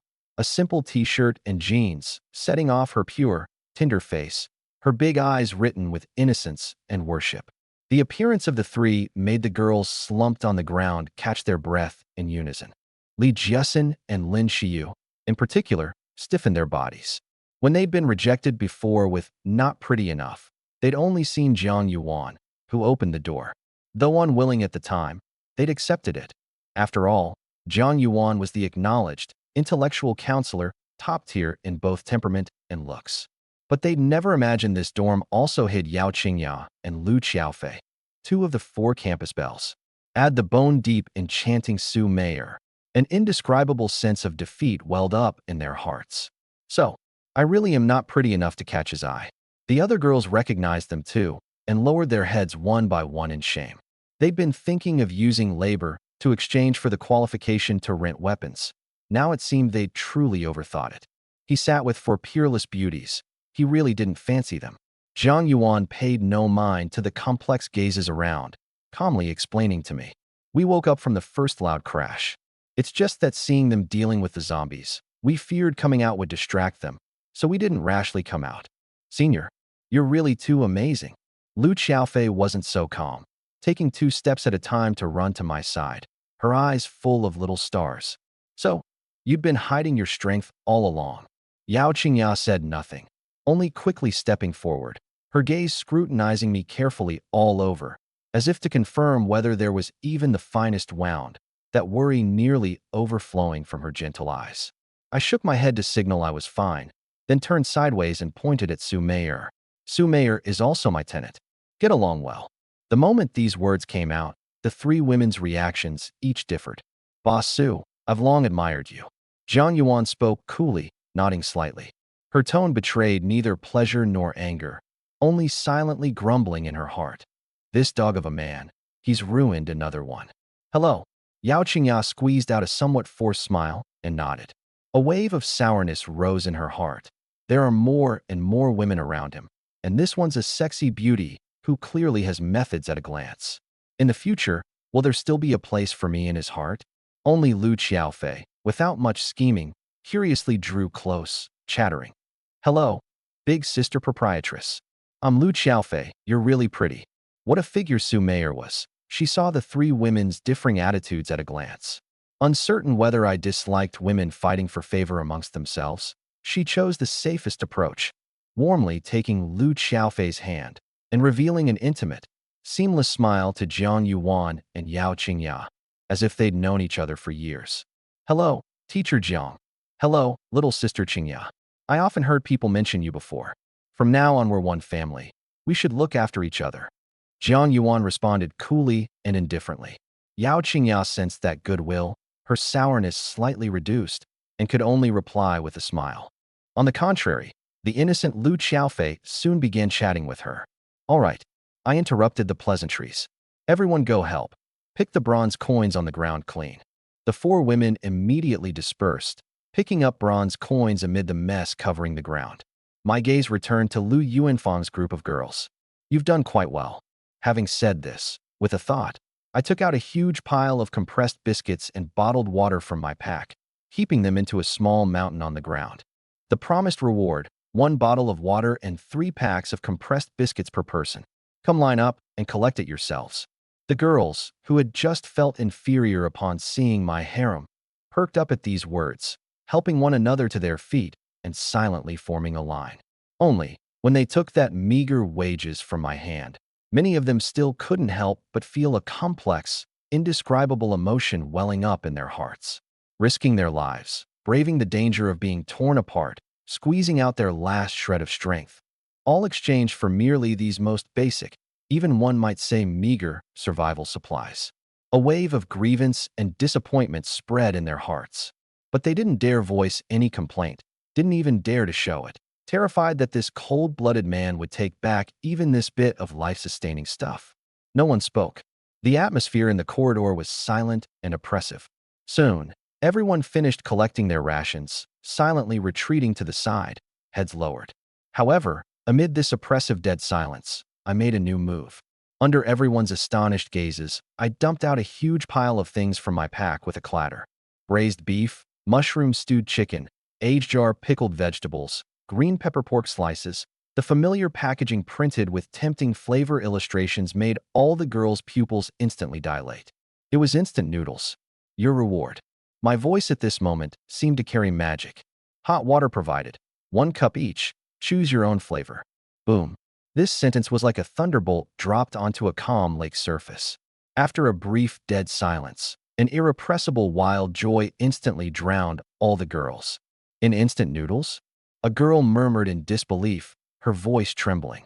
Oh heavens, you'll even provide hot water for us to steep them? Am I dreaming? The bit of grievance, disappointment, and unwillingness they'd just felt over getting only biscuits and water was washed away completely in this moment. Even a strong sense of guilt welled up in their hearts. So Big Boss Suze really would give us rewards. He wasn't deceiving us. Boo. A girl couldn't hold back any longer, covering her mouth as she cried out. Her crying was like a switch, instantly detonating everyone's emotions. Boo-hoo. Thank you, Big Boss Suze. I thought, boo-hoo. The crying merged into one. What they cried over wasn't just a cup of instant noodles, but the happiness of suddenly being struck by a pleasant surprise after enduring endless despair and fear, and the hope of being able to keep living by following him. Lu Yuanfang, Li Jiasin, Lin Xiu, and the others also had reddened eyes. Looking at that composed, unhurried man, aside from awe, more of an indescribable emotion arose in their hearts. This man used the most cruel means to force them to grow, and then used the simplest, most direct warmth to easily buy the hearts of all of them. He was like the most brilliant hunter, precisely gripping each person's psychology, first a blow, then a piece of candy sweet to the very heart. In this moment, no one felt grieved anymore. In everyone's heart, only the purest, overflowing gratitude remained. At first it was just one girl sobbing, but it soon turned into a collective release from 30+ people. They cried heart-wrenchingly, as if to expel from their bodies, along with these scalding tears, all the fear, hunger, and despair since the apocalypse descended. Su Meier stood to the side, watching this scene, her heart churning. What formidable methods! A big stick and a sweet date. He first used the most cruel means to shatter these girls' dignity, forcing them to struggle in a mountain of corpses and sea of blood, then used near-humiliating meager wages to let the grievance accumulate to its peak. And finally, with just 1 cup of the most ordinary instant noodles, instantly dissolved all their negative emotions, reaping their most complete loyalty. This man's methods of manipulating human hearts are more terrifying than the spear in his hand. Zhang Yuan hadn't seen the whole process, But watching this group of girls, surviving a disaster and weeping with gratitude, she guessed most of it too. This dog of a man, a bit lecherous he may be, but his methods are indeed no small thing.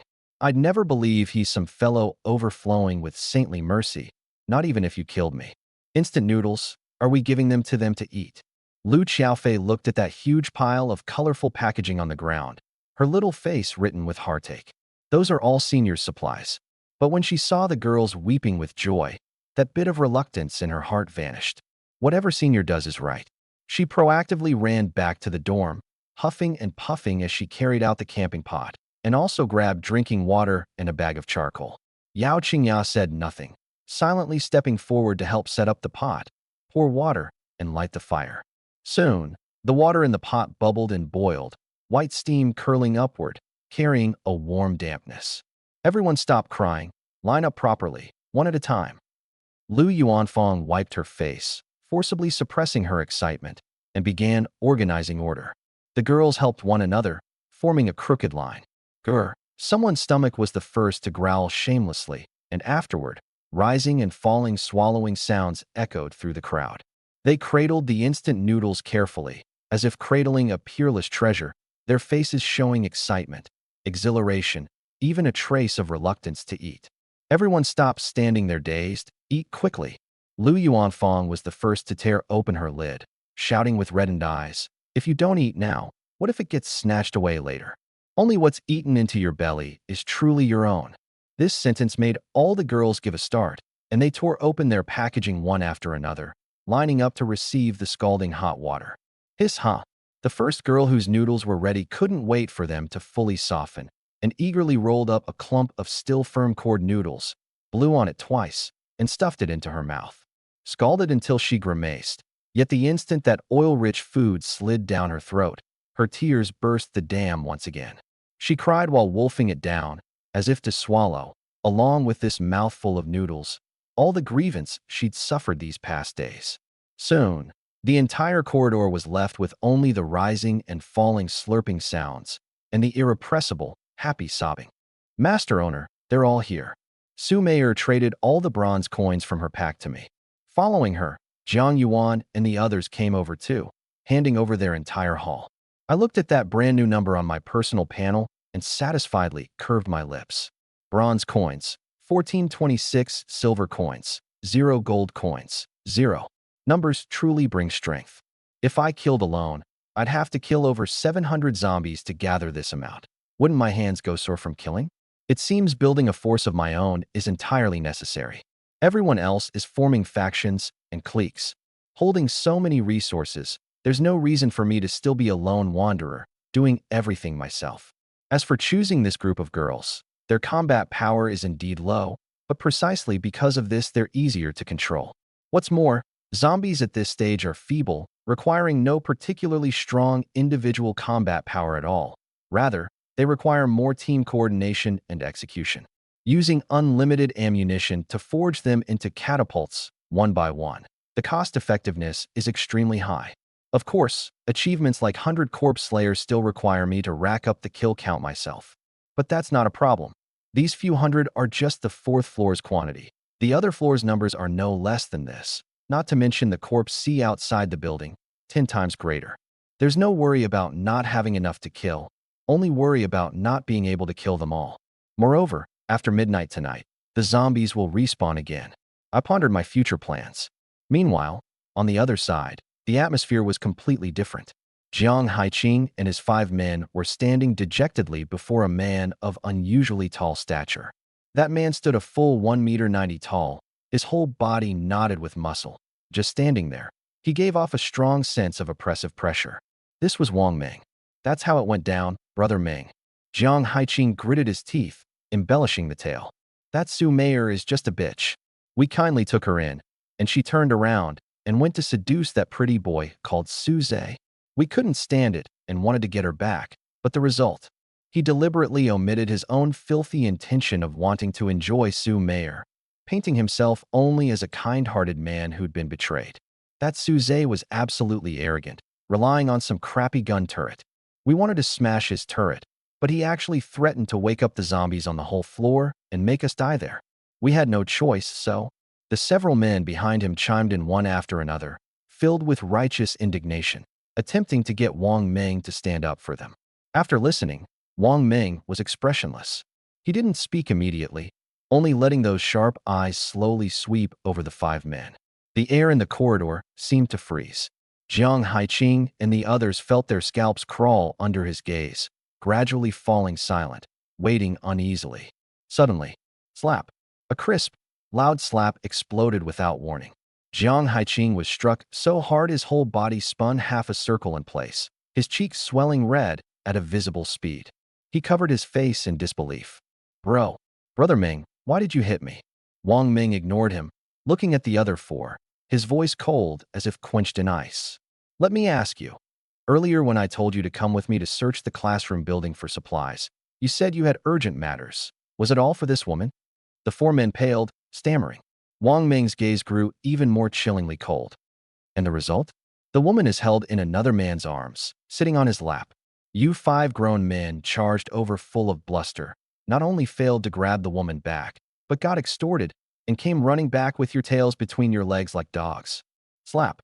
Another slap struck the face of another one of the athletic students. Wang Ming's chest heaved violently. He grabbed Jiang Haiqing's collar in one motion. That face, ferocious with rage, nearly pressed against the tip of his nose. Know what makes me angriest? It's not that you're too useless, nor that you lost a top-grade woman. What makes me angriest is that you bunch of idiots broke the rules. What did I say from the start? Any valuable information, any supplies discovered, including dorm personnel arrangements, must all be reported to me immediately, to be distributed by me uniformly. In his eyes, there was only a kind of fury at his territory being violated, his rules being challenged. A top-grade woman like Sue Mayer, you damn well dared to hide her away for your own enjoyment. Now look, you didn't get the meat, and you brought back a whole heap of trouble. Did you treat the rules I set down like a fart?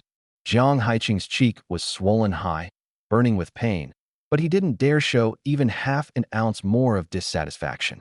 Under Wang Ming's man-eating gaze, the five men all lowered their heads, silent as cicadas in cold weather. A bunch of useless wastes, good for nothing but ruining things. Wang Ming's voice was pressed very low, each word as if squeezed out through his teeth. The rules I painstakingly built up, are they just for you sperm-brained idiots to go and destroy? What he valued most was establishing his own order and absolute authority in this apocalypse. A top-grade woman like Sue Mayer, if he stepped forward to take her in, would be his, Wang Ming's, spoils of war, which he could bestow on meritorious subordinates to increase cohesion, or enjoy himself to consolidate his rule. Yet these few idiots actually wanted to hog the meal for themselves. Now not only was the woman snatched away, they'd also thoroughly offended a potentially powerful rival. He forcibly suppressed his fury and immediately issued a summons in the private chat channel. Wang Ming, everyone stop searching immediately. Gather on the west side of the classroom building. Extremely urgent. Not long after, heavy footsteps sounded in the corridor. 20-plus burly, sturdy men arrived one after another. These were all brothers who'd been running together with Wang Ming before the apocalypse, from the sports department, the school basketball team, the fitness club, each one able to fight and take a hit. On the eve of the apocalypse, relying on his prestige and methods, he'd coerced and enticed the neighbors around him to voluntarily swap dorms to be near him, forming a powerful group on the third floor. Brother Ming, what's so urgent? Something's off today, searched half the day, and it's all junk. A bald, sturdy man complained in a muffled, booming voice. Yeah, Brother Ming, it's the same on our side. Not a single good thing. Brother Ming, your face looks so grim. What happened? Wang Ming's face was gloomy. He recounted the experience of Jiang Haiqing's five men and Su Zhe's situation succinctly. When they heard that Su Zhe had dared to threaten to wake up the zombies on the entire floor, this crowd of tough men instantly exploded. The hell? So arrogant. He dares to challenge us just by holding a gun turret? Brother Ming, take him out. Bring the brothers to go chop him up. All of you shut the hell up. Wang Ming roared, instantly suppressing all the noise. His sharp gaze swept over each person. Use those muscle-stuffed brains of yours and think. When we go over, use your mouths. Don't damn well use your fists. If that kid really does wake up all the zombies, he just dusts off his ass and goes back to his dorm and shuts the door. But us? Can we fight our way back down from the fourth floor to the third without a scratch? These words were like a basin of cold water poured down. The rage on everyone's faces gradually faded, replaced by gravity. They didn't fear fighting, didn't fear killing, but they feared infection. Wang Ming looked at the crowd, now quieted, and continued. I'm bringing you over to test his true strength. You play the villains, put pressure on him, and watch his reaction. If he chickens out, then vent however you please and make him spit out everything he extorted, principal and interest. But if he paused, his gaze growing profound. If he's still tough, still calm, then I'll personally play the good guy, say something like no fight, no friendship, and see if we can establish a connection. He has so many supplies, and our search today was terrible. We'll always need to trade with him for some food. However, it's only for the time being. Wang Ming narrowed his eyes, a calculating light flashing in them. There'll always be a time when he leaves the fourth floor. By then, with our force, won't he be ours to handle as we please? Kill him, get the dropped room 404 owner's key. All his supplies, his women, won't they all be ours? This speech got everyone's blood boiling, greed flashing in their eyes. Understood, Brother Ming. Let's go. Wang Ming waved his hand, and the imposing crowd of 30-plus surged menacingly toward the fourth floor. The 5 men whose faces had been slapped swollen followed at the very back, exchanging a resentful glance. Just you wait, Suze. With Brother Ming bringing so many people, let's see how you stay arrogant now. In a bit, if you don't get scared witless and kneel to hand over the supplies and women obediently. Meanwhile, the fourth floor corridor was filled with a peculiar aroma, that happy scent unique to instant noodles, a mix of oil and spices. The girls wolfed their noodles down, drinking even the broth to the last drop, their faces flushed with satisfaction. I leaned against the chair, but in my heart I was pondering another matter. The commotion just now had been so huge, killing several hundred zombies. Yet from beginning to end, not a single zombie at the stairwell or on other floors had been woken. This proved that the game's mechanism still left players a sliver of survival. Between floors and stairs, there seemed to exist some kind of sound insulation. Otherwise, a loud noise in one spot triggering a chain reaction, waking the entire building and even the corpse sea outside, would mean that aside from me, 99% of players would die. Having thought this through, I had an even clearer plan in mind. All right, everyone finished eating? The moment I spoke, all the girls gave a start, standing up straight one after another. Pick up all the iron blocks on the ground and pile them at my dorm entrance. Jiang Yuan, you and the others store them in your packs. Yes. The girls immediately went into action, recovering those blood-stained weapons, one by one. This stuff was truly useful. No durability limit, wouldn't break, and the quantity was ample. Of course, only I could use it this way. For anyone else, it would be utterly impossible to collect such an enormous quantity in a short time, and so difficult to form a continuous firepower network. I swept my gaze over that group of girls full of vigor and added, remember, today's events, including my weapon and my abilities, without my permission, not a single word is to be leaked to outsiders. Understood. Lu Yuanfang responded, taking the lead, and all the girls nodded emphatically. They now held only awe and gratitude toward me, not daring to defy me in the slightest. Just then, a burst of chaotic, heavy footsteps came from the direction of the stairwell, near and drawing nearer. I raised an eyebrow slightly and calmly sat up straight. They'd come. Soon, a dark, dense crowd of people appeared at the other end of the corridor. Leading them was that man of towering stature, like an iron tower, Wang Ming. When they stepped onto the fourth floor and saw the corridor scene clearly, everyone's steps halted in unison. Empty. The entire corridor, except for the 30-plus girls with frightened faces and that man leisurely sitting in the chair, didn't have a single zombie. The dark red bloodstains and battle marks covering the ground silently told of what a brutal battle had just taken place here. The 5 men, Jiang Haiqing among them, following at the very back, saw this scene and were first stunned, then wild joy erupted on their faces. No more zombies. Ha ha! Jiang Haiqing shouted excitedly, pointing at me, his face ferocious as he yelled, Brother Ming, look, he has no zombies to threaten us with now. Finish him. Finish him right now. The words had barely fallen. Slap, slap, slap. Wang Ming abruptly turned around, giving them no chance to react at all, delivering several more forceful, heavy slaps hard across the 5 men's faces. Did I damn well tell you to speak? Wang Ming's face at this moment became more unpleasant than ever before, even carrying a trace of barely perceptible dread. A bunch of idiots. They only see there are no zombies, but never thought, why the hell are there no zombies? This means all several hundred zombies on the entire 4th floor have been cleared out. What kind of terrifying strength is this? Wang Ming felt a chill rush from the soles of his feet straight to his skull. He took a deep breath, forcibly suppressing his horror. When he turned around again, his face had switched to a bold, hearty smile. Ignoring the silent as cicadas girls, and ignoring the 4 peerless beauties at my side, he strode straight over, cupping his fists as he walked, laughing loudly. These past 2 days I've heard of Brother Su Zhe's great name. It's like thunder in my ears. First time meeting, my name is Wang Ming.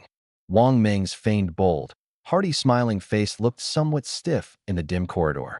The 20-plus muscular men behind him had now also put away their ferocity, their eyes carrying an undisguisable shock and suspicion, staring fixedly at that empty patch of ground with only bloodstains left.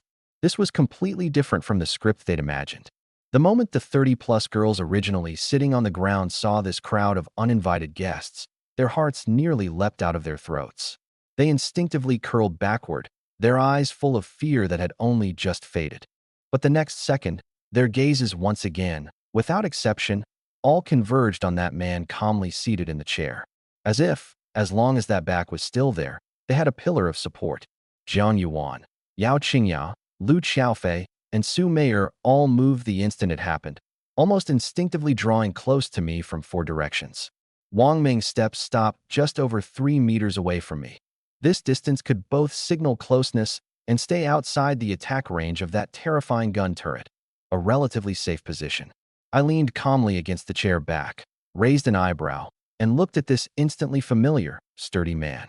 His gaze swept quickly over Su Meier and Jiang Yuan and the others, his throat rolling involuntarily. The supermarket proprietress, the beautiful counselor, 2 campus belles.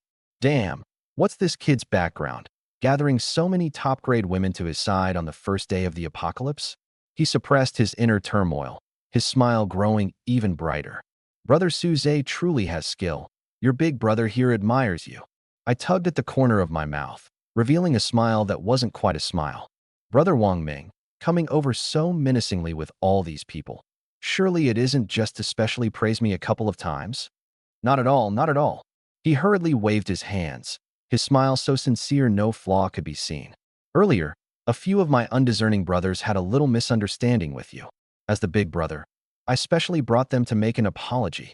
Saying this, he abruptly turned his head and shot a look at Jiang Haiqing's 5 men. The 5 men, covering their swollen faces, filled with humiliation, didn't dare to defy him. Under Wang Ming's murderous gaze, they could only steel themselves and step forward, lowering their proud heads. Sorry, Big Boss Su Zhe. Earlier we failed to recognize a great figure. We deeply offended you. This scene left Lu Yuanfang's group of girls all dumbstruck.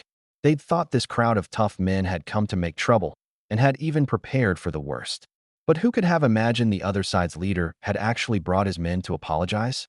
For a moment, the awe with which they looked at my back deepened countless times more. I didn't speak, only watching Wang Ming with amusement, waiting for what he'd say next. Wang Ming laughed heartily, stepping forward 2 paces, actively breaking the deadlock. Brother Su Zhe, does this matter count as turned over now?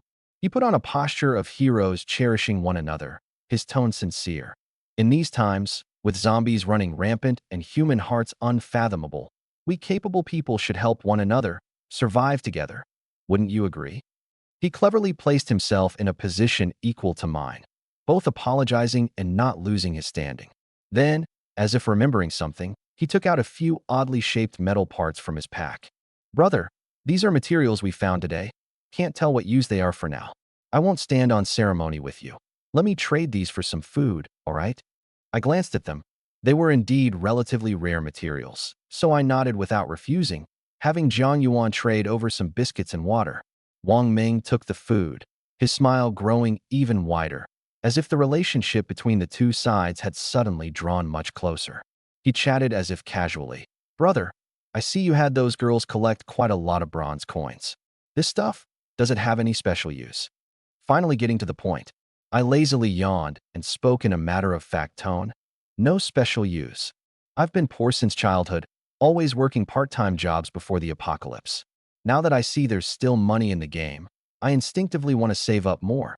Call it a personal quirk. Who knows if it'll be useful later? Wang Ming listened to this nonsense, cursing like hell I believe you inwardly, while wearing a face of sudden enlightenment. So that's how it is. Brother Suze truly is thrifty and diligent. Admirable, admirable. He rambled on a few more topics, only to find he couldn't pry any useful information out of my mouth at all. This young man looks lazy, but he's actually watertight, his mind craftier than a fox. Seeing that staying longer was meaningless, Wang Ming prepared to take his leave. Brother Suze, let's leave it here for today. If there's ever anything you need help with, just say the word. He pointed at the sturdy men behind him. These are all brothers who run with me. No other skills, just great strength, and they can fight. I nodded, pointing at Lu Yuanfang and the others. These are some subordinates I just took in. Wang Ming grumbled inwardly again. Took in? Looks to me like your harem reserves. But out loud he lavished praise. Brother Suze is kind-hearted and benevolent, still thinking of taking in weak women at a time like this. Admirable. Having said this, he cupped his fists and prepared to lead his men away. The two sides seemed to have reached a subtle balance, and a conflict that could have erupted was thus dissolved into nothing. However, the instant Wang Ming turned around, in the crowd, a girl with a clear slap mark still on her face bit her lip hard, her face written with struggle. Finally, a courage from who knows where made her step forward. This movement drew everyone's attention. My gaze landed on her, and I spoke calmly. What is it? Speak if you have something to say. The girl took a deep breath, and as if using all her strength, raised a trembling hand, abruptly pointing at several sturdy men behind Wang Ming. It was them. Her voice was shrill with agitation and fear. This morning, I had a hard time finding a few packs of instant noodles, and they snatched them away. When I wouldn't give them up, they even hit me. The moment these words came out, the atmosphere in the entire corridor instantly turned bizarre. Wang Ming, having turned halfway around, abruptly froze. The faces of those sturdy men under him also changed. The lazy smile on my face slowly withdrew. I slowly sat up straight, my gaze passing over that girl to land on the ashen-faced Wang Ming, and I spoke leisurely. Oh, what's going on here, Brother Wang Ming? What's going on here, Brother Wang Ming? The feigned bold, hearty smile on Wang Ming's face gradually stiffened. He looked at me. My gaze was flat, carrying a kind of amusement that saw through everything. This kind of look made him feel a trace of discomfort.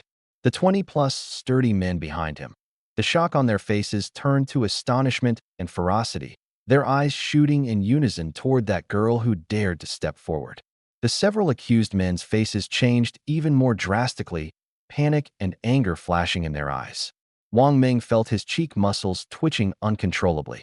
He never imagined that, having lowered his posture so much, even going so far as to slap his own brother's faces publicly in apology, in the end he'd still be tripped up by such a trivial matter. Snatching a bit of supplies, hitting a woman, before anyone else, this was less than nothing. But before this unfathomable Suze, it became explosives capable of detonating the entire scene. Brother Suze, about this matter, it's true my brother did wrong. Wang Ming laughed it off, his voice carrying some helplessness. A big flood washed out the Dragon King's temple. Our own family failing to recognize our own family. We didn't know this morning that she was our own sister. How about this? I'll have these few properly apologize to this young lady right now. I nodded without speaking, only looking at those few named sturdy men. The smile didn't fade from my face, yet it made people feel an intangible pressure. What the hell are you still standing there dazed for? Get over here. Apologize. Sorry we were wrong. The several sturdy men said in low voices, their eyes not daring to look directly at that girl. Yet after the apology fell, the corridor sank into a bizarre silence again. I didn't speak. I said neither that I forgave them nor that I didn't. I just leaned calmly against the chair back, my fingers tapping the armrest now and then, calmly watching Wang Ming. That flat gaze made Wang Ming feel as if he'd been fixed upon by a venomous snake, a layer of cold sweat instantly breaking out on his back. He understood. Just an apology wasn't enough. Wang Ming's heart bled, yet he piled a smile onto his face and clenched his back teeth. Brother Suze, how about this? These kids are blind. The things they snatched will return double. Consider it settling the young lady's nerves. Saying this, he immediately had his men take out double the supplies. The finger tapping my armrest stopped, and I finally smiled a little, nodding. Brother Wang Ming truly is a straightforward man. His heart had just relaxed, thinking the matter was over. But my next words made the heart he'd just set down leap back up to his throat. However, I drew out my tone, my gaze turning to that girl with the slap mark, my tone airy and light. Supplies are supplies, but the grievance a person suffers can't be so easily made up for. I paused, the arc of my mouth growing even more amused. How about this? Besides the supplies, add an apology and 3 slaps. What do you say? After all, 3 slaps from a girl aren't heavy at all. Boom. This sentence was even more devastating than that girl's accusation just now. Wang Ming's face instantly turned completely black. The crowd of sturdy men behind him each showed faces of anger, clenching their fists, staring fixedly at me. Low on injury, sky high on humiliation. This was no longer compensation. This was pressing his, Wang Ming's, face to the ground and stomping on it hard in front of everyone. If he really let his subordinate be slapped 3 times by a woman publicly today, how could he, the boss, lead his team afterward? Where would his dignity be? The air in the corridor seemed to congeal into something solid. On one side, 30-plus menacing, big and tall sturdy men, glaring furiously. On the other, me alone, sitting calmly and at ease, composed and unruffled. The taut, on-edge atmosphere was almost about to strike sparks. Lu Yuanfang and the girls were so frightened they didn't dare breathe loudly, their just-fed bodies tensing again from nervousness. Jiang Yuan and the others also instinctively drew a few paces closer to me. Wang Ming stared fixedly at me, trying to see even a trace of wavering or apprehension on this young face. There was none, nothing at all, only a bottomless calm, and that hint of amusement that made his heart pound with fear. He knew he had no choice. Go head-to-head with this fellow who'd cleared out an entire floor of zombies by who knew what means? He didn't dare gamble. But to simply back down like this, he wasn't willing either. Just as he was torn in inner conflict, riding a tiger unable to dismount. Slap. A crisp, loud slap exploded without warning in the dead-silent corridor. Everyone startled. They saw the leading sturdy man behind Wang Ming suddenly raise his hand and, using all his strength, give himself a huge slap across the face. This slap struck extremely hard, half his face instantly swelling red, blood seeping from the corner of his mouth. He lifted his head, looking at me with reddened eyes, then glanced at the ashen-faced Wang Ming and roared hoarsely. "Big Boss Suze, it was our fault. We'll hit ourselves. Is that all right?" The several others behind him instantly understood their companion's intent. Rather than being slapped by a woman and losing all face, and putting Brother Ming in an impossible spot, better to do it themselves, at least preserving a few shreds of dignity. Slap, slap, slap. Crisp slapping sounds echoed one after another through the corridor. This absurd yet shocking scene left everyone dumbstruck. Lu Yuanfang's group of girls opened their mouths wide, their eyes full of disbelief. They could never have imagined that this crowd of men, so ferocious and fiendish just moments ago, would actually hit themselves. Wang Ming's fists clenched at his sides, his knuckles white from excessive force, his chest heaving violently. He looked at his blood-covered subordinates, then at that young man who from beginning to end had only smiled while watching the show, and an unprecedented humiliation and killing intent frantically sprouted in his heart. He stared fixedly at me, that gaze as if to carve my appearance into his bones. Then, he still squeezed out a forced smile. "Brother Suze, I hope today's matter is the last time. I hope in the future we cooperate pleasantly." Having said this, he didn't stay a second longer and abruptly waved his hand. "We're leaving." The crowd, menacing when they came, yet crestfallen and disheveled when they left, wretched as stray dogs. Watching them disappear at the stairwell, that girl whose instant noodles had been snatched finally couldn't hold back and burst into wailing sobs, crying while bowing deeply toward me. Thank you, Big Boss Suze, for standing up for me." I waved my hand, signaling she needn't be like this. My gaze turned thoughtfully toward the stairwell, the smile at the corner of my mouth full of meaning. Interesting. The third floor. Bang. Wang Ming kicked open the dorm door, the enormous force making the wooden door groan under the unbearable strain. Without a word, he walked in, his face gloomy enough to drip water. The sturdy men following behind all hung their heads, not daring to breathe loudly. Those few fellows beaten to a pulp had eyes full of resentment and humiliation. Brother Ming, this Suze, he's bullied us too damn far. Finally, a sturdy man who hadn't been hit couldn't help but growl through gritted teeth. Yeah, he didn't put us in his eyes at all. Isn't it just because he's got a gun turret? With this many of us, let's charge over, chop him up, and feed him to the zombies. Right? Take him out. I can't swallow this. Kill him, and his women, his supplies, will all be ours. The crowd was worked up, everyone clamoring to go back and settle the score. All of you shut the hell up, Wang Ming roared, those bloodshot eyes sweeping over each person like a starving wolf. The clamor abruptly ceased. Wang Ming walked to the window, looking at the zombies wandering below, his voice cold as if quenched in ice. Take him out. With what do you take him out? Forgot already? In such a short time, using methods we don't understand, he killed every single one of the several hundred zombies on the entire floor. These words were like a basin of ice water poured over their heads. Everyone's rage instantly extinguished by more than half.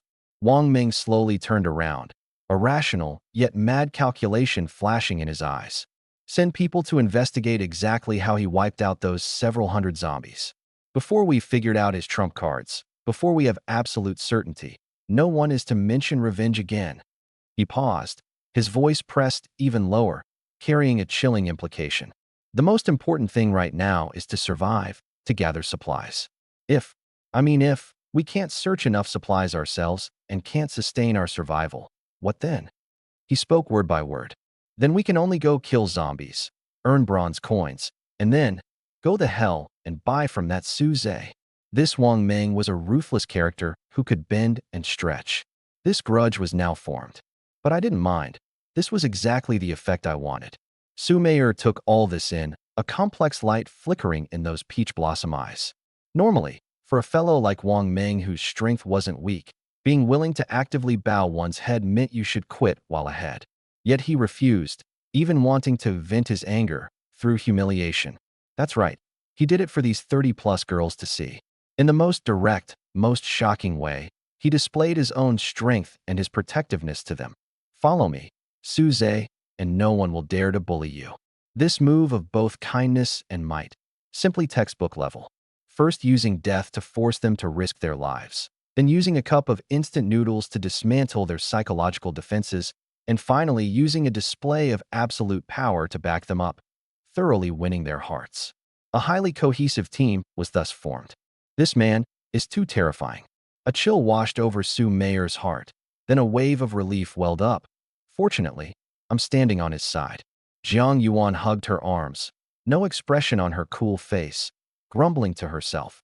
This dog of a man, one trick after another. Lu Xiaofei didn't think that far at all, her face full of worship, thinking Senior was incredibly cool.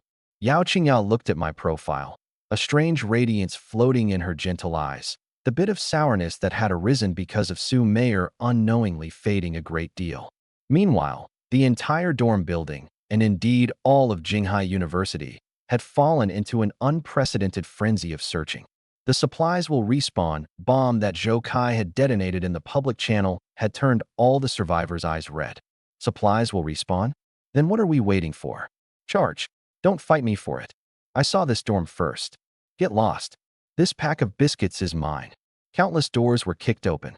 Corridors, classroom buildings, the library. Everywhere were figures frantically rummaging. But the initial excitement was soon replaced by cold reality. Damn, why is there nothing? Empty. This is what you call supplies? A half-used roll of toilet paper? Zhou Kai? You damn well deceived us. In the public channel, curses at Zhou Kai frantically flooded the screen at a rate of dozens per second. To fight over a bottle of water, a piece of bread, even a pack of expired snacks, struggles and slaughter among survivors began playing out in every corner of the school. Those physically weak girls were often the first batch to be robbed. Give it back. I had a hard time finding that. I beg you, leave me a little. Cries and pleas, so insignificant amid the chaos. Somewhere on the sports field. Li Xuanming and his 5 companions had ashen faces.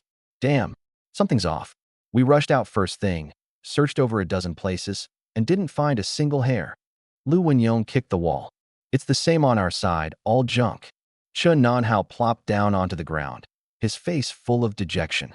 The 6 of them, relying on yesterday's advantage, had thought they could reap another big haul today, but reality had given them a resounding slap. Li Xuanming pushed up his glasses, pondered for a long while, and slowly spoke. I think I roughly understand. Everyone's gaze concentrated on him. Yesterday's supplies should count as the system's newbie benefits given to all players, which is why there were so many and of good quality. His voice was dry. Starting today, the respawn rate and quality have probably both dropped drastically. This is the game's true difficulty. Then what do we do? Wang Wei's voice trembled.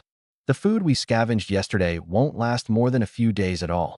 Li Xuanming took a deep breath, as if making some kind of resolution. We can only kill zombies and earn bronze coins. He lifted his head and spoke word by word. And then, go find that Su Zhe and buy supplies. A similar scene played out again and again in every corner of the school. Countless survivors who'd rushed out full of hope, after a whole morning of futility and danger, finally recognized reality. Supplies weren't so easy to find. Without weapons, they didn't even dare to provoke a lone zombie. Without food, even surviving became a problem. And so, after hours of struggle and despair, the line outside the door of 404, which had once scattered like birds and beasts, quietly reappeared. Only this time, every face was written with shame, awkwardness, and undisguisable longing. That boy who'd been the first to lead the departure from the line that morning, loudly shouting, "Why should we work for him?" was now standing meekly at the very front, wishing he could bury his head into his crotch. More and more people appeared from the stairwell, silently merging into the line. They looked at that man leisurely sitting in the chair, their eyes complex. Jealousy and resentment were of course still there, but more was a kind of humiliation and pleading of having no choice but to lower one's head. Su Big Boss Su Zhe. Finally, a boy worked up his courage, his voice as small as a mosquito's hum. We were wrong. We shouldn't have cursed you. We want to rent weapons to kill zombies. His words were like flipping some switch. Yeah, Big Boss Su Zhe, we know we were wrong. We failed to recognize a great figure. Big Boss, you're magnanimous. Don't stoop to our level. I beg you, even just buying a bottle of water, a pack of biscuits is fine. We'll trade things for it.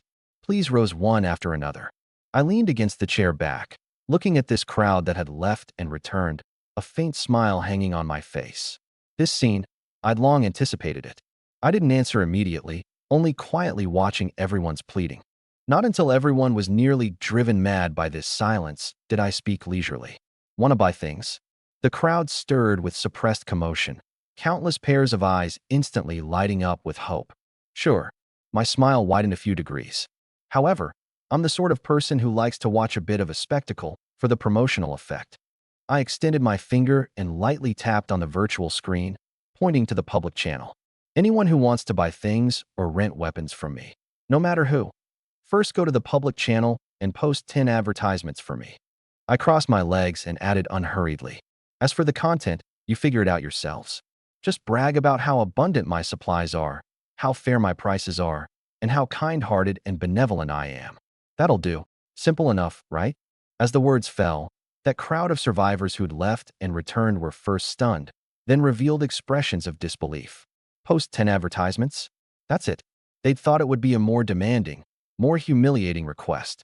Compared to struggling on the line between life and death, compared to being tormented by hunger, saying a few nice words in the public channel hardly counted as punishment at all, at most losing a bit of face. I'll post. I'll post right away. That boy who'd been first to flee that morning reacted fastest, as if grabbing a life-saving straw, hurriedly pulling up his panel, terrified I'd change my mind the next second. Big Boss, I'll post too. Don't fight me for it. I'm first. The crowd stirred, everyone scrambling to be first, their eager appearance as if they weren't accepting punishment but grabbing a massive bargain. I leaned against the chair, watching this absurd scene, the arc at the corner of my mouth growing ever more pronounced. Soon, the Jinghai dorm building chat channel was flooded with a series of uniformly aligned rainbow farts. Floor 1 Zhang Tao, Tenant. I hereby declare, From today on, Big Boss Suze is my one and only faith. 404 has ample supplies, fair prices. Earlier I was blind. I'll slap my own mouth. Floor 2, Lee C, tenant. Brothers, stop foolishly searching for supplies yourselves. Today's respawn rate is appallingly low. Come to 404. This is the only hope in the apocalypse. Floor 3, Sun Lily, owner. Big Brother Suze is handsome and kind-hearted. Not only does he give us a way to live, he's so gentle too.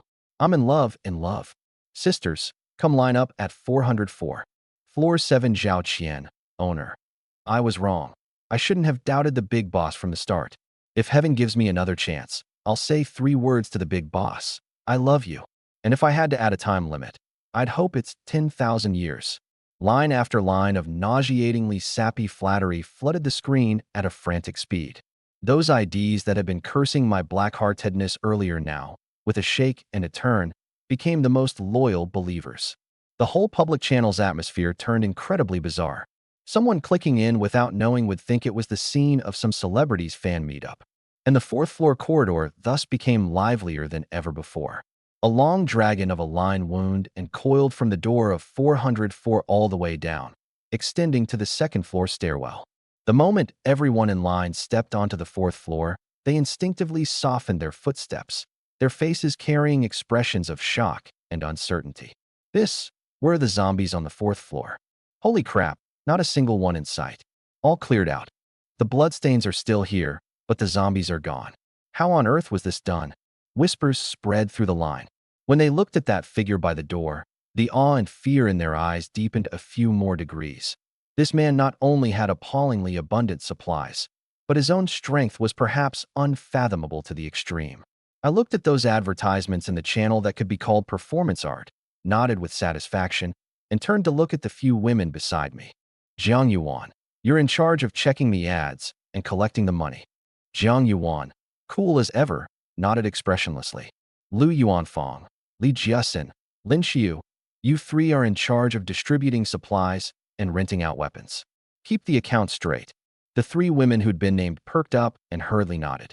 Being able to work for this powerful man meant their status was already completely different from the other girls. Qingya, Xiaofei, Mayor, you go rest first. Take turns keeping watch through the night and store up your energy. Okay, senior. Lu Xiaofei responded obediently. Yao Qingyan nodded gently, and watching me strategize with everything under control, she returned to the dorm with peace of mind. Su Meier tossed me a flirtatious glance and swayed her hips as she walked in. The empty corridor once again formed a long dragon of a line. Counselor Jiang, look, I posted them. 10, not a single one short. A boy held up his panel and leaned in before Jiang Yuan. Jiang Yuan's cool gaze swept over it, and after confirming it was correct, she coldly spat out a single word. Pass. That boy immediately scampered to Lu Yuanfang's stall, took out his collateral, and with 1,000 thanks rented a watermelon knife with a chipped blade. He gripped that cold hilt tightly, so moved that hot tears welled up, as if what he'd grasped wasn't a beat-up knife but the rest of his life. The entire 4th floor presented a bizarre yet prosperous scene. Here there were no zombies, no danger, only a long line leading toward life. This safe zone, built entirely by my own hand, formed a stark contrast with those chaotic corners outside the building, riddled with crises where people slaughtered one another for survival. The survivors who'd rented weapons left the 4th floor cautiously in groups of 3 to 5, beginning today's gold farming journey. The dormant zombies weren't difficult to deal with. As long as you found a lone one and killed it in one strike, you could steadily obtain 2 bronze coins. But the risk followed like a shadow. New content soon appeared in the public channel.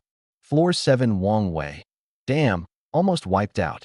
Stabbed one, and the 3 beside it all woke up. Brothers, be extremely careful. Keep the noise down. Floor 3 Lu Jun. Haha. Killed 5. 10 bronze coins in hand. I can eat bread tonight. Floor 2 Zhang Wei. Damn. Don't go to the end of the 2nd floor corridor in Building B of the classroom complex. We accidentally knocked over an iron cabinet and woke a whole horde. Floor 9 Lu Yunli. Help. Someone come save us. The gymnasium is blocked off. There are too many zombies. Gains, cries for help, wails, death. The continuously decreasing channel population count reminded everyone. This was still an apocalypse where people could die at any moment. But the fear of death couldn't stop the footsteps of those seeking survival. Because not going out meant only starving to death. Going out to fight for it meant at least there was still hope of living. Hope and danger intertwined. The trading proceeded in orderly fashion under Jiang Yuan's management, and the bronze coins accumulated rapidly too. Time passed minute by minute, and the fourth floor corridor, far from growing quiet, became ever more prosperous. Many survivors who'd rented weapons, after experiencing the initial fear and panic, soon tasted the sweetness. They discovered that as long as they were careful enough and coordinated in groups of 3 to 5, hunting those dormant, lone zombies wasn't as difficult as imagined. Risk and reward reached a subtle balance at this moment. Seeing others' gains, more and more people came to rent weapons. Counselor Jiang, a boy covered in bloodstains, his face carrying irrepressible excitement, carefully handed 6 bronze coins over to Jiang Yuan. Jiang Yuan nodded after counting them correctly. I want to buy a loaf of bread. Lin Xiu took one from the supply pile and gave it to him. The moment the soft bread was placed in his hands, this 1-meter-80 man's eyes instantly reddened. He wolfed down a big bite, nearly choking, yet couldn't bear to drink that precious water, only chewing desperately, an almost distorted happiness showing on his face. This scene deeply stimulated everyone waiting in line behind him. They grew even more eager to quickly rent a weapon and go kill zombies. Just then, 2 somewhat wretched figures appeared at the tail of the line. It was none other than Zhou Min and Sun Lily. Zhou Min's face was black and blue, the corner of her mouth split, her hair a mess. Sun Lily was no better off, clutching her stomach, her face full of resentment and lingering fear. Damn, that pack of beasts. They struck so viciously. Sun Lily cursed in a low voice. Searched painstakingly for half a day, only found 2 packs of biscuits, and even those got snatched away. Zhou Min gritted her teeth, the hatred in her eyes nearly congealing into something solid. Seeing Zhou Kai's statement in the channel today, they'd rushed out full of hope, thinking they could scavenge quite a lot, only for reality to give them a resounding slap. The supplies were pitifully few. The little bit they'd found with such difficulty hadn't even warmed in their hands before they ran into a gang of unreasonable men. The other side had numbers on their side, and the few girls simply had no power to resist. Beaten with fists and kicks, their only 2 packs of biscuits snatched away. If they hadn't insisted to the death that they'd eaten all their starting supplies, they probably wouldn't even have the qualification to come here now and pawn things to rent a weapon. The apocalypse was truly too hard. Looking at that long line ahead, at the satisfaction on the faces of those exchanging bronze coins for food, Zhou Min's heart was a mix of flavors: jealousy, unwillingness, and a trace of the humiliation of having no choice but to lower her head. The line slowly advanced, and when it was finally their turn, Zhou Min's heart involuntarily leapt to her throat. The one in charge of collecting money was the famous beautiful counselor of the school, Jiang Yuan.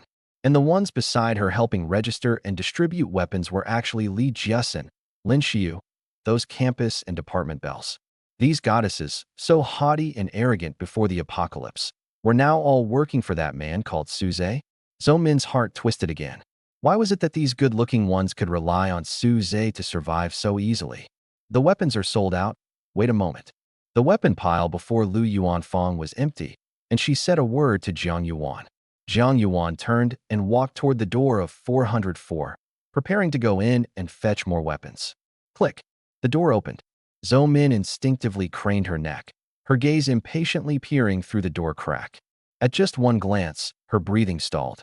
Inside the room, supplies piled up like a mountain nearly reached the ceiling. Instant noodles, ham sausages, potato chips, blueprints, all sorts of unfamiliar materials, those things that could trigger bloody scrambles outside, were casually stacked here like garbage. This was simply a paradise. Just as Jiang Yuan took the weapons and prepared to close the door, Zhou Min's gaze swept to a dim corner of the room. On that upgraded wooden bed, a figure seemed to be lying. That silhouette, it looked like Lu Xiaofei. Zhou Min's mind went buzz, a total blank. No, impossible. Absolutely impossible. She must have died long ago.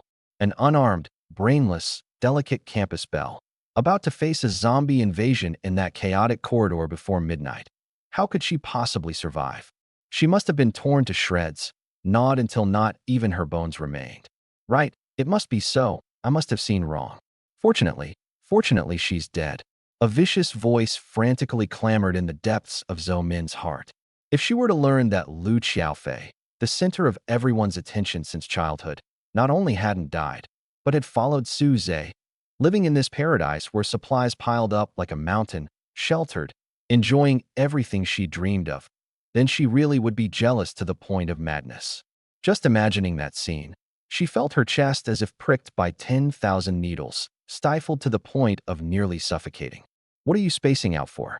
Do you still want it or not? Jiang Yuan's impatient voice pulled her back to reality. I do.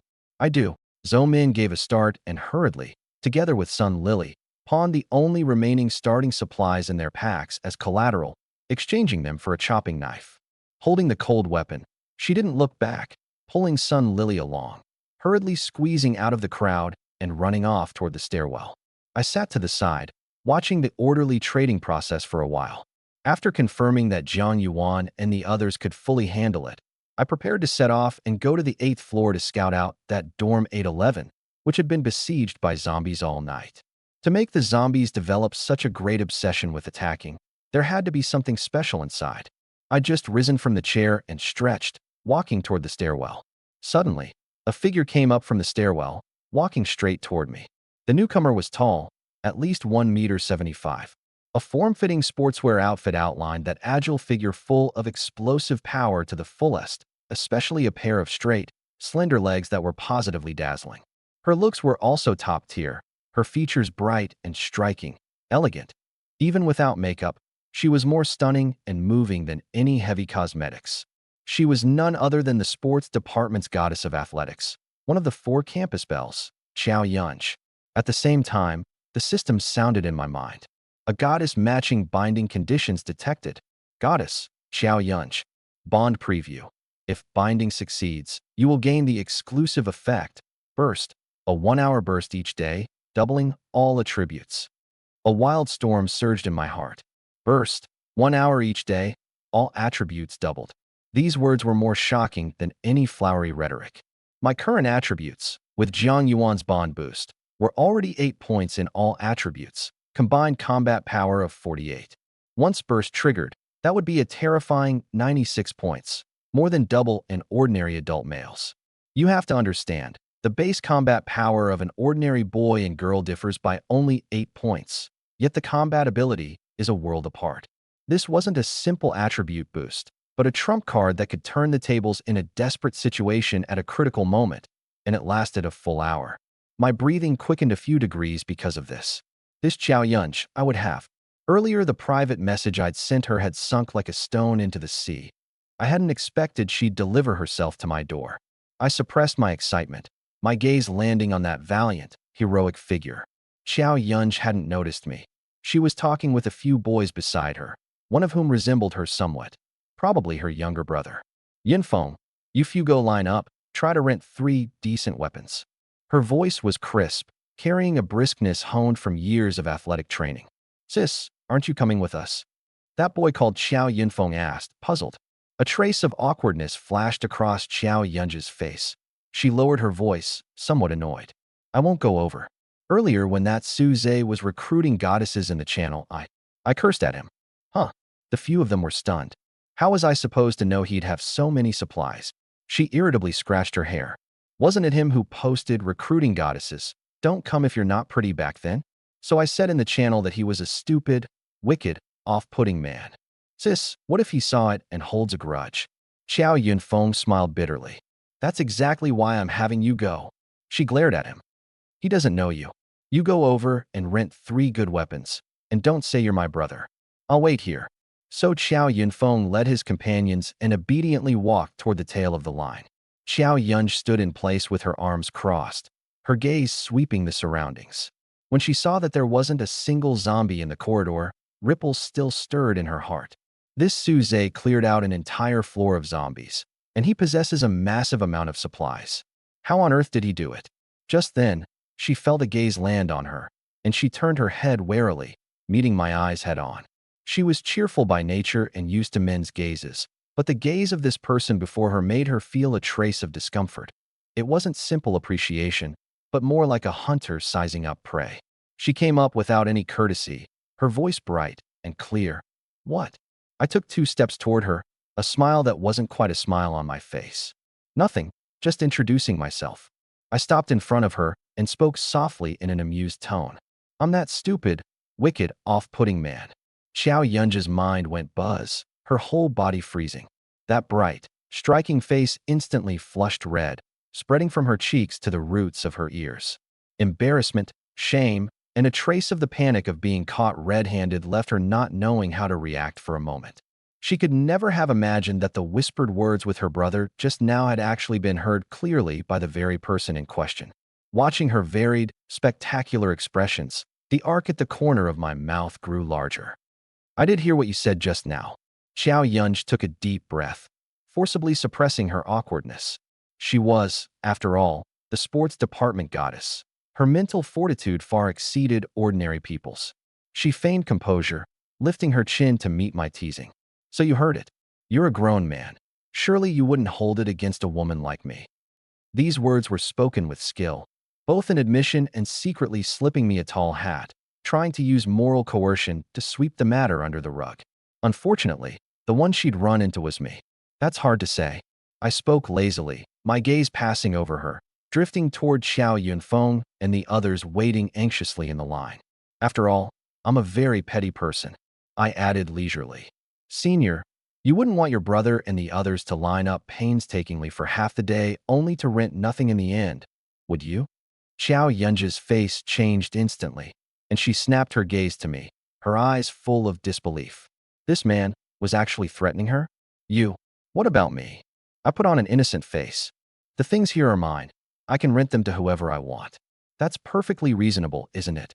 She was so angry her chest heaved violently, yet she couldn't refute a single word. That's right. The things were mine. The rules were set by me. I had every right to refuse to rent to anyone. She said through gritted teeth, coldly. Don't go too far. At worst, I won't let them rent. I'll call other friends over. I don't believe you know all my friends. Oh, I raised an eyebrow, not only unangered, but instead laughing teasingly.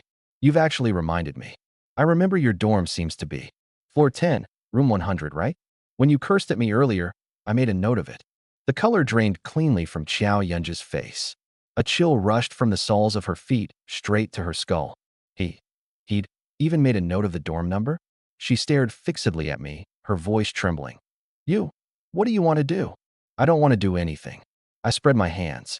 I just have a good idea I'd like you to agree to, otherwise I'll go pay a visit to your dorm. You? She gritted her teeth. Say it, what good idea? I paused, my gaze sweeping over that face grown even more gorgeous with anger, and slowly spat out the latter half of the sentence. Did you forget? I'm recruiting goddesses, not pretty, not accepted. Right now, in my dorm 404, for the tenant position, there's still one last spot. My words were light and airy, yet they were like a huge boulder slamming heavily onto Xiao Yunji's heart. Dorm 404, the tenant position, still one last spot. That bright, striking face paled in an instant. Become his tenant? What a joke. She herself was the owner of floor 10, room 100. Her tenants were her own younger brother, 2 cousins, and a cousin's girlfriend. All trustworthy family. She understood better than anyone what becoming someone else's tenant meant. Once the newbie period passed, one's little life was completely gripped in the owner's hands. One key eviction, one key kill. That wasn't some virtual setting in a game, but a very real power over life and death.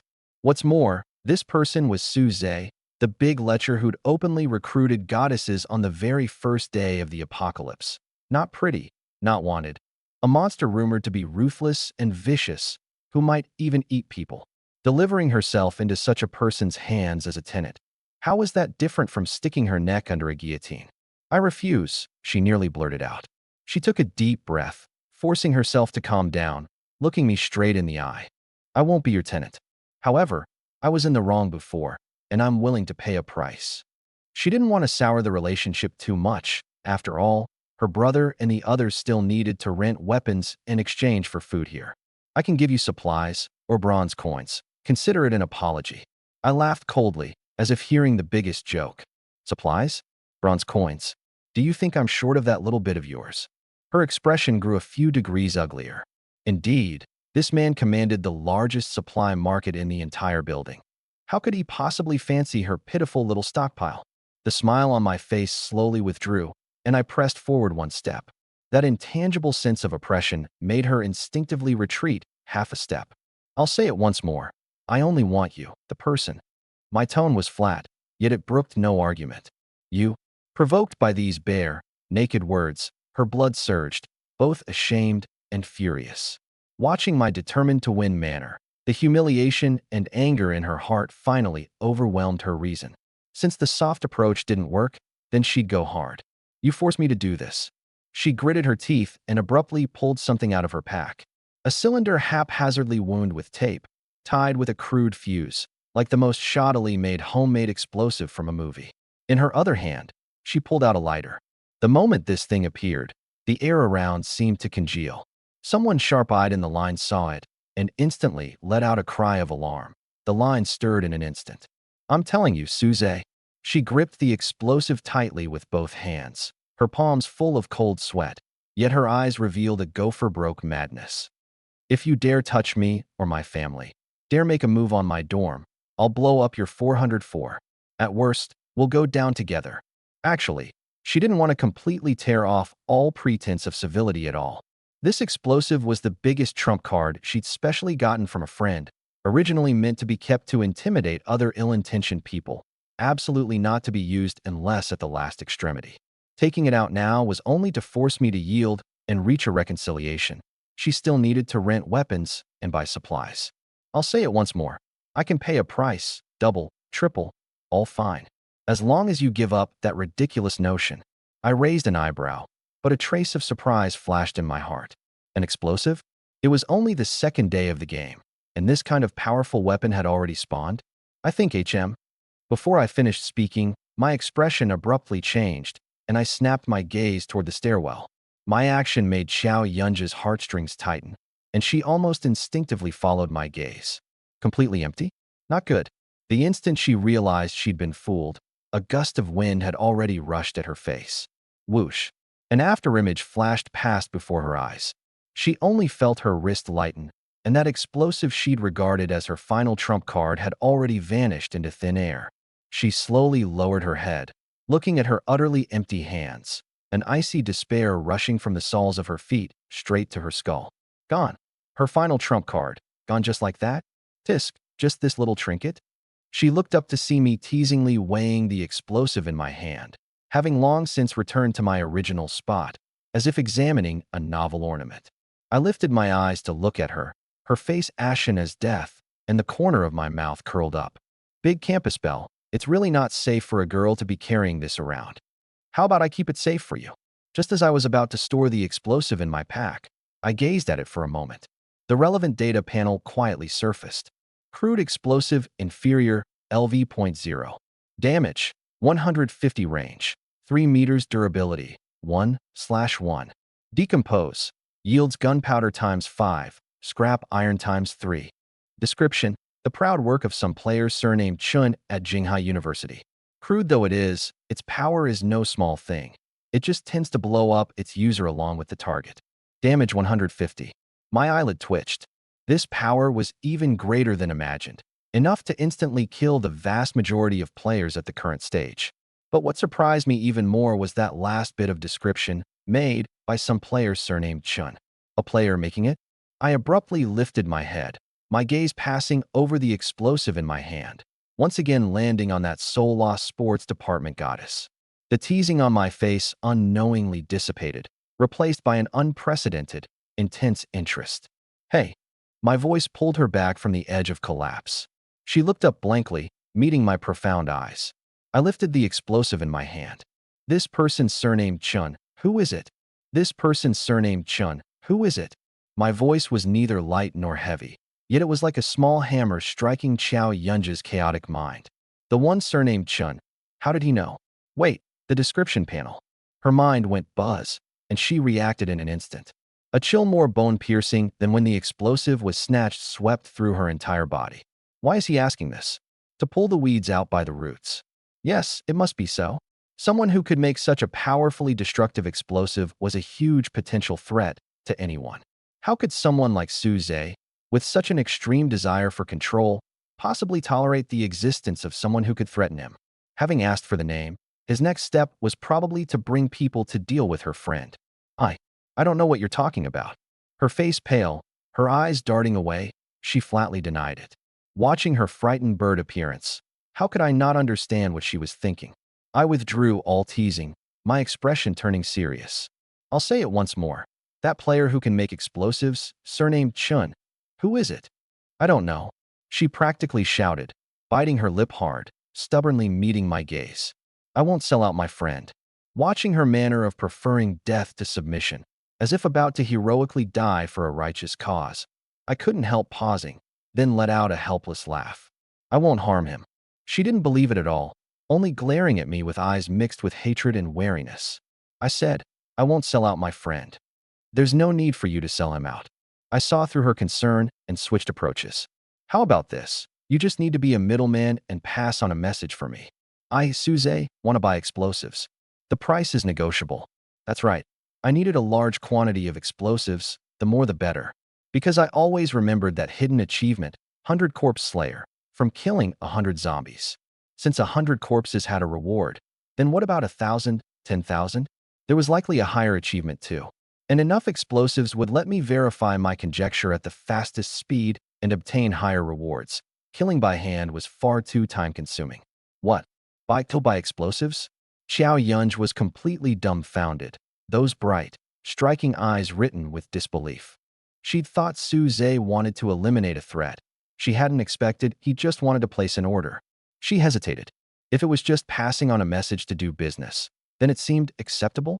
Suddenly, a thought rose in the depths of her heart, letting her see the dawn of escaping her predicament. If, her voice was dry as she probed, if I help you contact him and facilitate this deal, could you give up the notion of making me your tenant? No. My answer was crisp and clean, instantly snuffing out the hope she'd just kindled. Her expression grew ugly once more. This man, impervious to reason. Just as despair welled up in her heart, my words took a turn.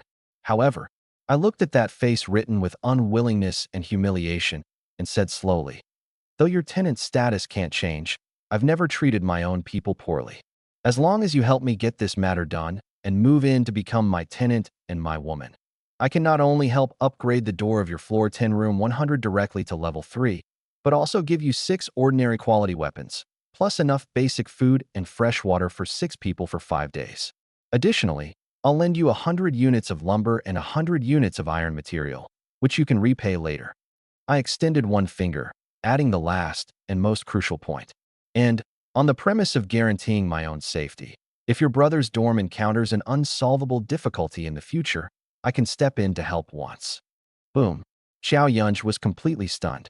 A level 3 door meant a substantial increase in defense and durability, and the safety of facing zombies at night, increasing geometrically.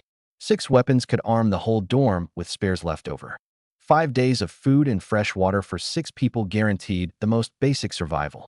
200 units of materials were life-saving items that could repair the door's durability. And finally, there was even a promise of a favor from this powerhouse who had the most supplies in the whole building and unfathomable strength. This was a precious chance at rescue in a desperate situation. The value of these things had already far exceeded a tenant slot itself.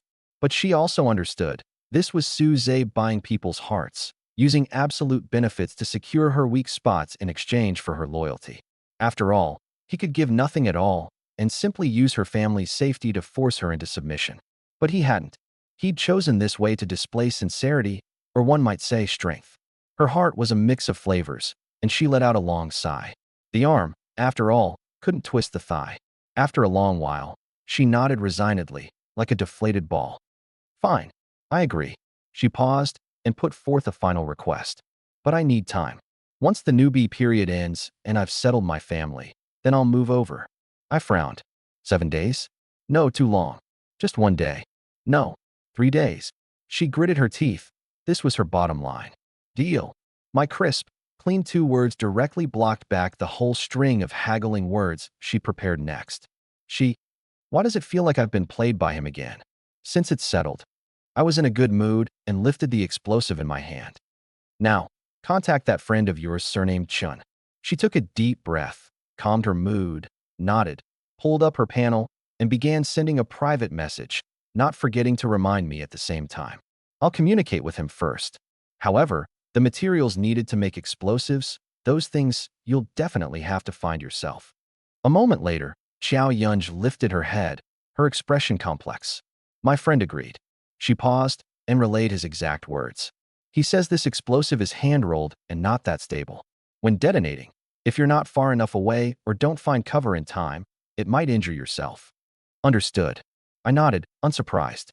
Inferior quality, yet power as high as 150 points. A bit of a side effect was perfectly normal. What materials are needed? Gunpowder and scrap iron. She reported the list. He says he's willing to make a friend, so the asking price isn't high. Making one requires 8 parts gunpowder and 5 parts scrap iron, and the payment is 30 packs of compressed biscuits and 30 bottles of drinking water. Having said this, she hesitantly added, also, he asks, if you have plenty of materials, could you also sell 1 or 2 to us? Both he and I are out of them now. I raised an eyebrow, a hint of scrutiny surfacing on my face. She immediately hurried to explain, don't misunderstand. We really are out. The materials to make this one were gathered painstakingly over a long time by me and my brother and the others. We just thought he might be able to make it and had him try, and didn't expect it to succeed. I neither confirmed nor denied it. Whether I believed it wasn't important. What was important was that, through these words, I'd confirmed a crucial piece of information. This world really did have players who, without skill books or blueprints, could handroll a system-recognized item by their own knowledge. Hidden dragons and crouching tigers indeed. It seemed that in the future I'd have to be even more careful in my actions. If materials are sufficient later, I can consider it, I said, humoring her verbally. In reality, no amount of explosives would be enough.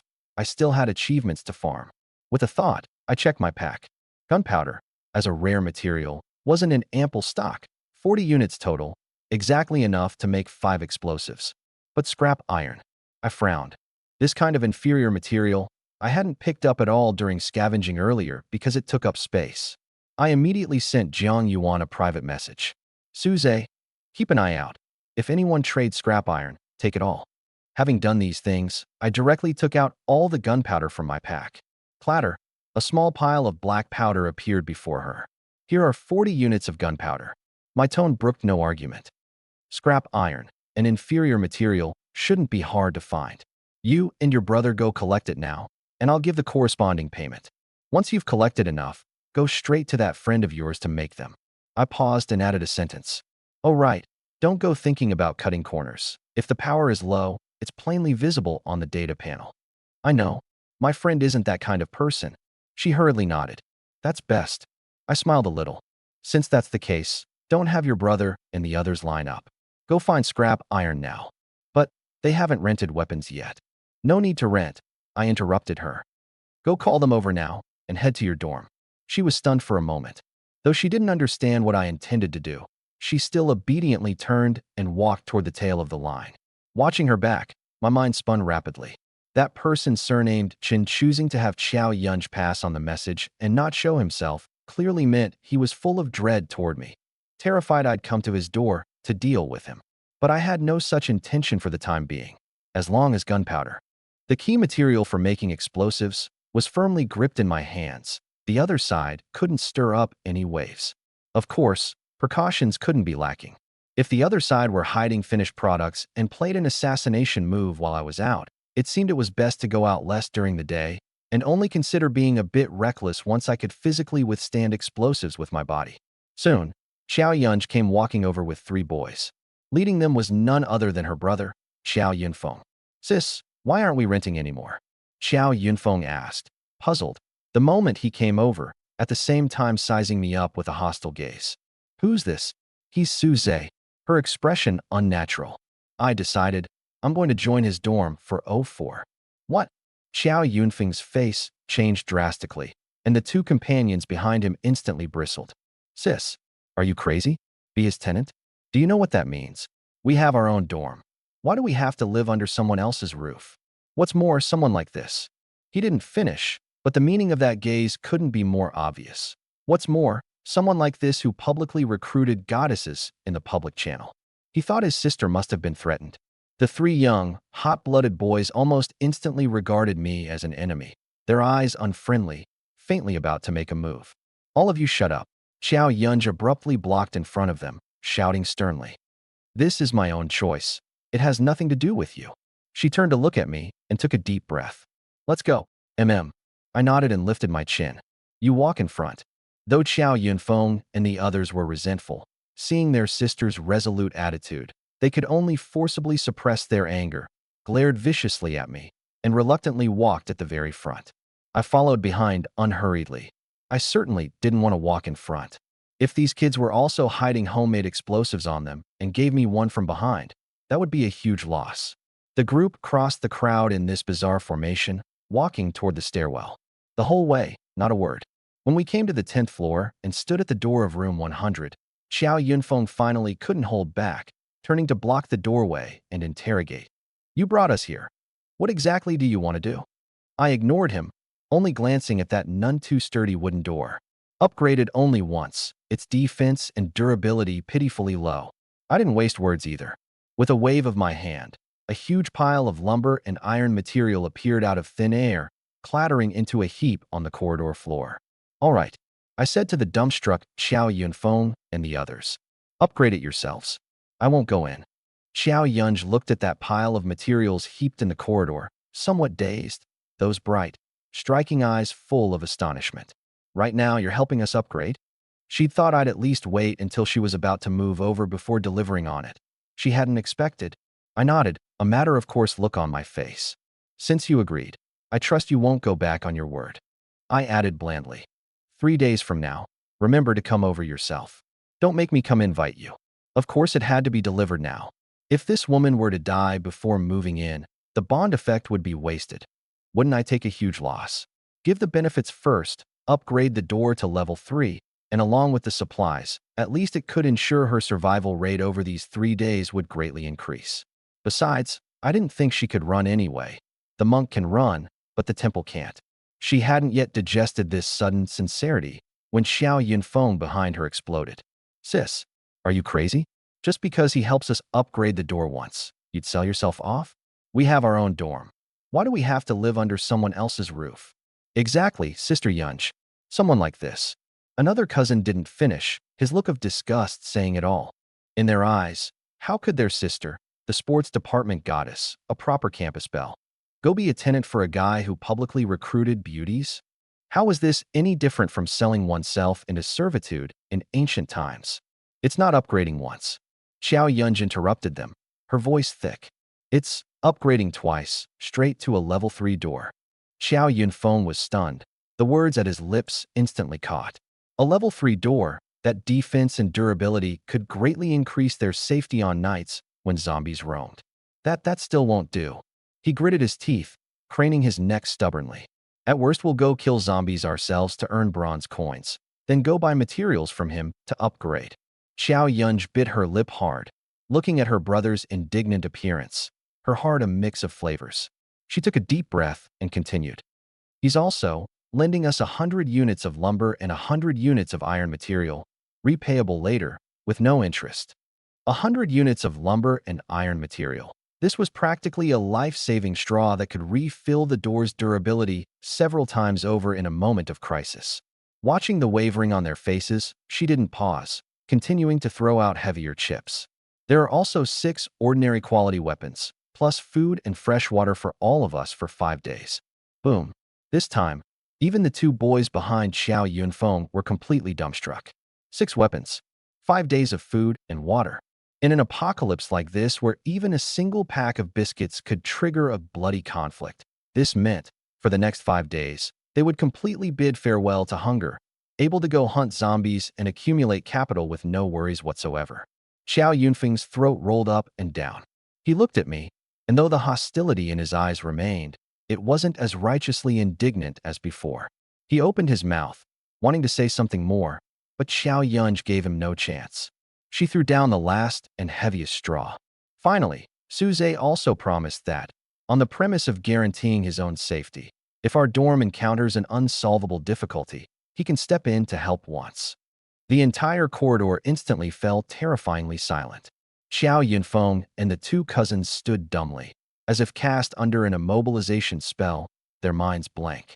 The intervention of a powerhouse with a massive amount of supplies and unfathomable strength, this value could no longer be measured by any materials or food. This was a precious chance to save their lives. But sis, his voice was hoarse, his eyes reddening. Xiao Yunj gently patted his shoulder, her gaze turning to the two cousins, her voice softening a bit. Both your girlfriends live here too. With these things, they'll be safer following you. She looked at her brother again, squeezing out a smile. Besides, once I leave, a spot opens up in the dorm. Can't you just have that girl you like move in? But that still can't come at the cost of sacrificing you, sis. Xiao Yunfeng couldn't help growling in a low voice. It's not a sacrifice. Xiao Yunj forced a smile, feigning a look of longing. I actually quite want to go. Didn't you see how many people are lined up at his door? Didn't you see he could even eat instant noodles earlier? Following him, supplies definitely won't be lacking, and life will definitely be better than here. That's what she said with her mouth, but her heart was full of bitterness. Of course she didn't want to go. In her own dorm, she was the owner whose word was law, the pillar of support for everyone. But once she became someone else's tenant, once the newbie period passed, life and death would be entirely at the other party's whim. But did she have a choice? No. Before this man's absolute strength and irresistible benefits, she had no right to refuse whatsoever. In the end, her brother and the others fell silent. Reality was cold and cruel. They were powerless to resist. They didn't even have the backbone to refuse this deal. After a long while, Xiao Yunfeng lifted his head, no longer looking at his sister, but with eyes burning with rage and resolve, staring fixedly at me not far away. Me, with my indifferent face from beginning to end. Suzek, he spoke word by word, as if to chew this name to pieces and swallow it. If my sister suffers the slightest grievance over there, if you bully her, then you just wait. We brothers, even if we stake our very lives, will absolutely make you pay the price. I dug at my ear listlessly, no interest in watching their sibling affection. I directly tossed a pile of food and several weapons onto the ground, then added some materials. Everything's here. I didn't even look at those boys, only giving Xiao Yunj one instruction. Remember to handle the explosive matter for me. Having said this, I turned and walked toward the stairwell without looking back. Now, I had even more important things to do. Dorm 811 on the 8th floor. That place that could make zombies collectively besiege it for a whole night. What secret exactly was hidden there? I had no time to attend to those people's emotions and took out that cold gleaming spear from my pack. Spear edge traced a cold, sharp arc through the gloomy stairwell. With the spear in hand, my heart carried a bit more calm. Heading down all the way, the stairwell was empty, only my own footsteps echoing. Yet the instant I stepped onto the 8th floor, a faint, barely their stench of rot drilled into my nostrils. The further forward I walked, the thicker the smell. Scattered zombies began appearing in the corridor, all dormant like elsewhere, standing motionless in place. But what was strange was that their distribution was extremely uneven. On the side near the stairwell, there were only a handful of zombies. Yet as I went deeper toward the other end of the corridor, the number actually grew geometrically. By the latter half, the density was appalling. They were crammed shoulder to shoulder, nearly blocking off the entire passage. And all the zombies faced the same direction. Dorm 811. I stopped my steps and sized up that door from over 10 meters away. This door was completely different from my dorm's level 2 door.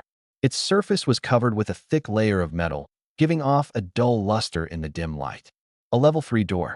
I raised an eyebrow. Interesting. Besides me, someone had actually been able to gather enough materials to upgrade to level 3 at this stage. It seemed they'd scavenged a large amount of resources before midnight descended. But this seemingly sturdy door now also looked wretched. The metal door panel was covered with dense dents, scratch marks, and dark red bloodstains. Clearly it had endured a whole night of frenzied siege. This was enough to prove a single zombie wasn't strong, but with enough ants biting an elephant, the continuous, unceasing attacks meant the consumption of the door's durability was absolutely an astronomical figure. How had the people in this dorm held out? Relying on constantly repairing with materials? Or did they have some special defensive means? I swept my gaze around and found no defensive fortifications similar to a gun turret.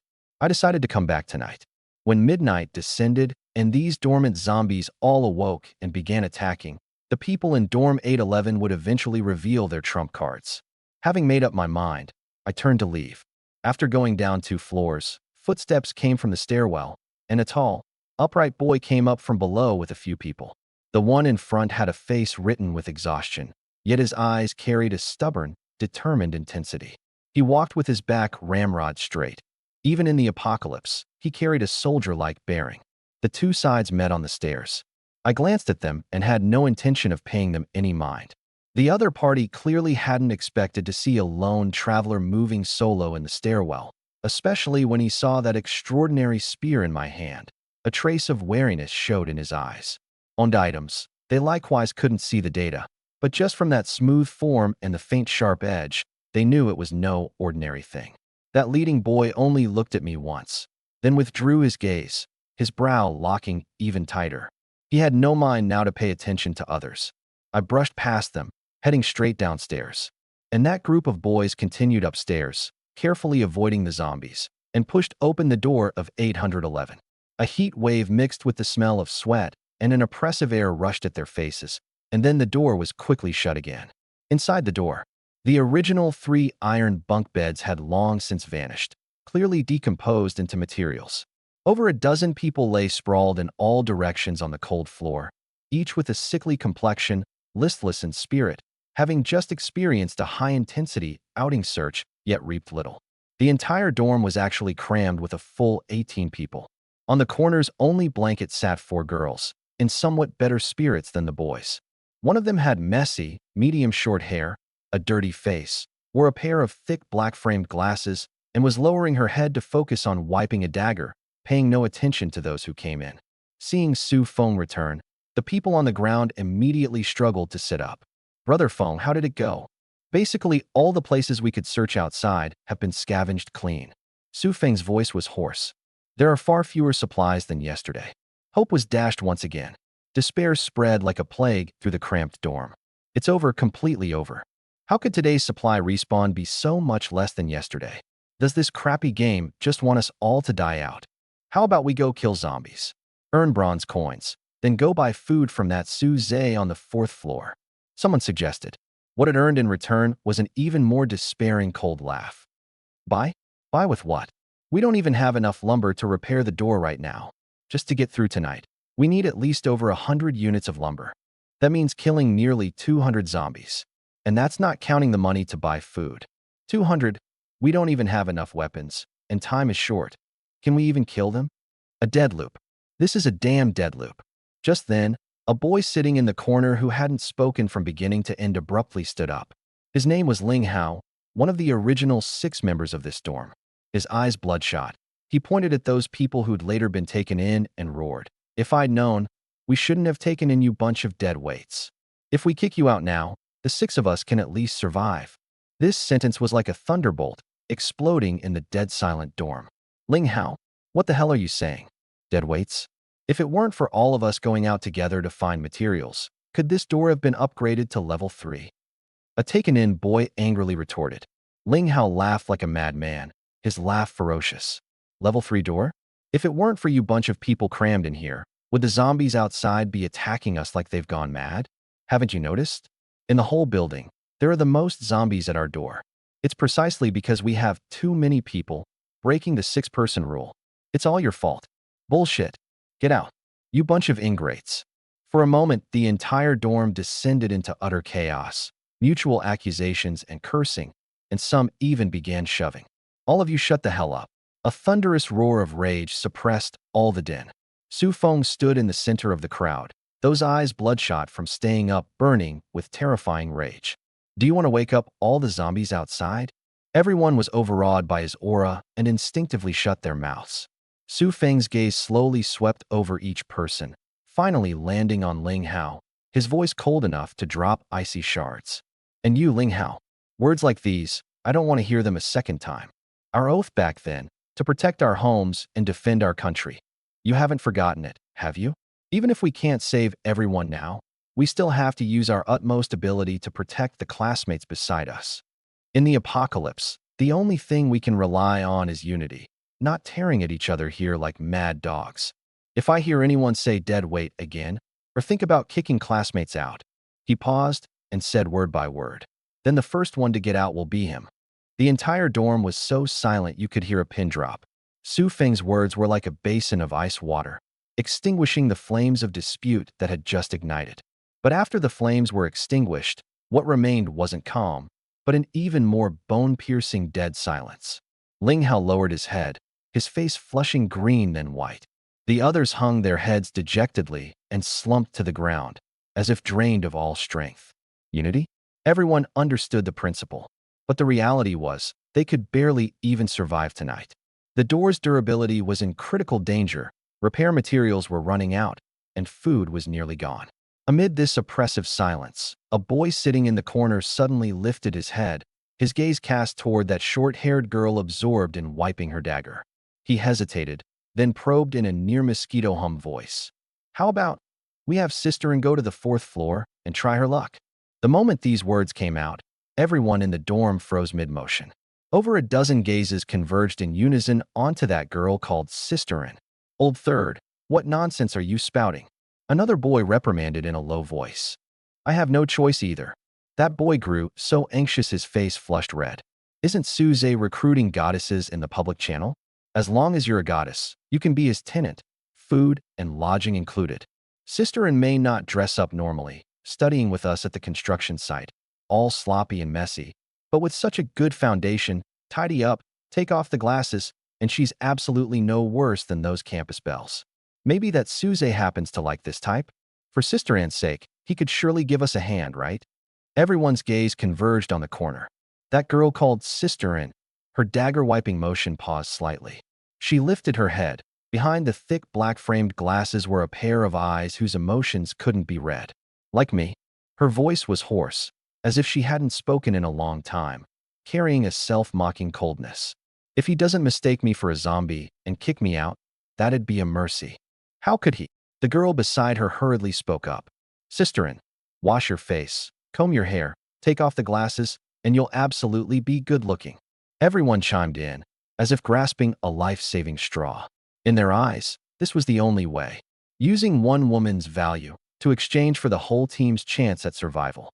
Shameful though it was, but to survive. "All of you shut the hell up." Su Feng's bloodshot eyes were like an enraged male lion's, glaring fixedly at those who'd chimed in. "Use a woman to trade for supplies? Trade for a way to live? Are you even human? Do you have the slightest backbone left? You can actually say words like these?" The crowd, still full of anticipation moments ago, was instantly scolded red in the face, lowering their heads. "Brother Fong, we have no choice either." Someone defended in a small voice. "No choice." Su Feng laughed in extreme fury. "No choice means you can push your own classmate out to be sold? I'm telling you, as long as I, Su Feng, am still here for a single day, no one is to even think about doing such a filthy thing. Even if we starve to death, we absolutely will not trade a woman's dignity for a mouthful of food. I'd rather die standing than survive in disgrace by selling out my companions." His words landed with resounding force, each word like a nail, hammered fiercely into the heart of everyone present. Everyone fell silent once more.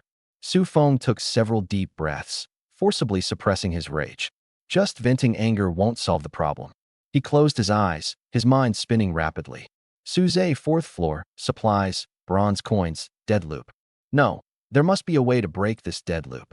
Since Suze was willing to trade, it meant he was a merchant. Merchants pursue profit. As long as there was sufficient benefit, there was definitely room for negotiation. Abruptly, he opened his eyes, a flash of sharp light passing through. "I've thought of a way." His voice instantly drew all attention. "We go find Suze, not to beg him, but to negotiate a deal with him." "A deal?" Ling Hao was stunned. "We're dirt poor right now. What do we negotiate with?" "No, we have something." Su Feng's gaze swept over the crowd, finally landing on that scarred level 3 door. "We have labor, we have guts, and we have this relatively safe space behind the door." He laid out the plan in full. "Don't limit yourselves to thinking only weapons can kill zombies. Iron material can smash them too, and smashing from range, without even having to worry about infection. Smash? Where would we get that much iron material?" A boy said, his voice trailing off, his eyes suddenly going wide. Su Feng nodded and picked up. We don't have it, but Suze does. We rent several hundred units of iron material from him. And right at the door, using the corridor's terrain, some people block the door and open a gap the width of half a person, while others smash out the door to clear the zombies. After killing them, we return the iron material to him untouched, and even pay a portion of the bronze coins we earn as rent. This way, for him, there's almost no loss whatsoever, just lending out materials for a bit of use, and he can earn a batch of bronze coins for free. And we both resolve the corpse-tied thread at our door and earn the remaining bronze coins, then go buy food and repair materials from him. This speech was clear in reasoning and rigorous in logic, analyzing the pros and cons and gains and losses plainly. This was no longer begging, but an equal, win-win business cooperation. The entire dorm was silent as death. Everyone was overawed by this bold and thorough plan. They looked at one another, the despair on their faces slowly fading, replaced by disbelieving excitement. This method actually seems really feasible, right? Suze is a merchant. As long as there's money to be made, there's no reason to refuse, right? This is simply a genius idea. Brother Feng, you're too amazing. We're saved. The oppressive atmosphere was swept away, and the flames of hope reignited in everyone's eyes. Only that Sisterin, after a brief moment of astonishment, gave Su Feng a thoughtful glance. She always felt this plan sounded a bit too smooth. That man called Suze, would he really agree so easily? For some reason, she always felt some link hadn't been considered. I'll personally go negotiate with him. Su Feng settled it with finality, turning to walk toward the door. Brother Feng, be careful. Brother Feng, we'll wait for you to come back. Amid a sea of expectant gazes, Su Feng pushed open that heavy level 3 door and stepped without hesitation into the dim corridor. He was going to the 4th floor to conduct a negotiation concerning the life and death of 18 people. When I returned to the 4th floor, the corridor market was still bustling.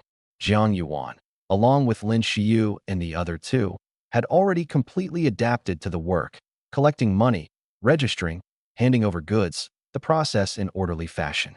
Though their faces carried exhaustion, their movements showed not the slightest sluggishness. At the base of the wall not far away, the girls who'd fought hard for so long earlier lay collapsed in a sprawl, leaning against one another in deep sleep. Their faces still carried bloodstains and sweat, and even in their dreams their brows were tightly furrowed, clearly exhausted to the extreme. I glanced over and didn't disturb them. I myself felt a trace of mental fatigue too. From yesterday until now, I'd slept at most a single hour. Though my stamina was still abundant with the attribute boost, the consumption of spirit was real.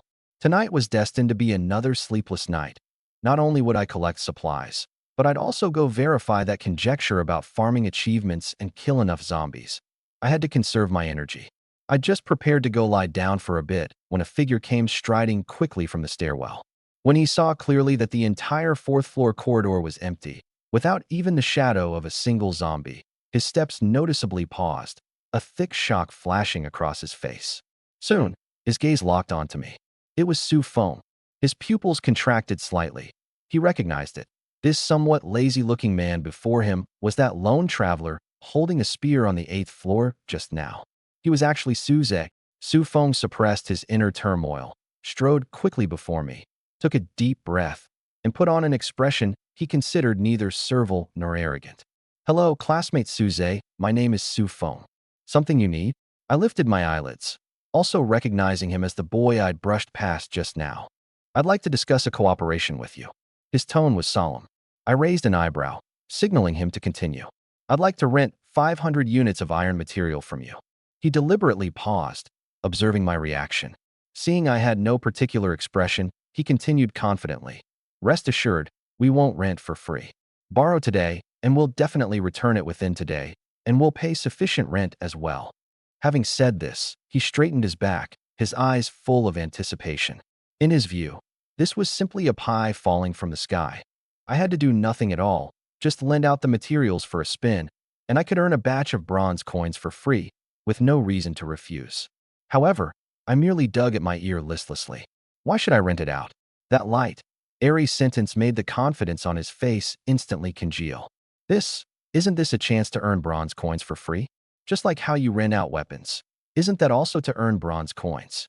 Renting weapons gives you the ability to go make money. I smiled a little. But renting iron material to you is a different matter in nature. What's different? We rent these to kill zombies and make money too.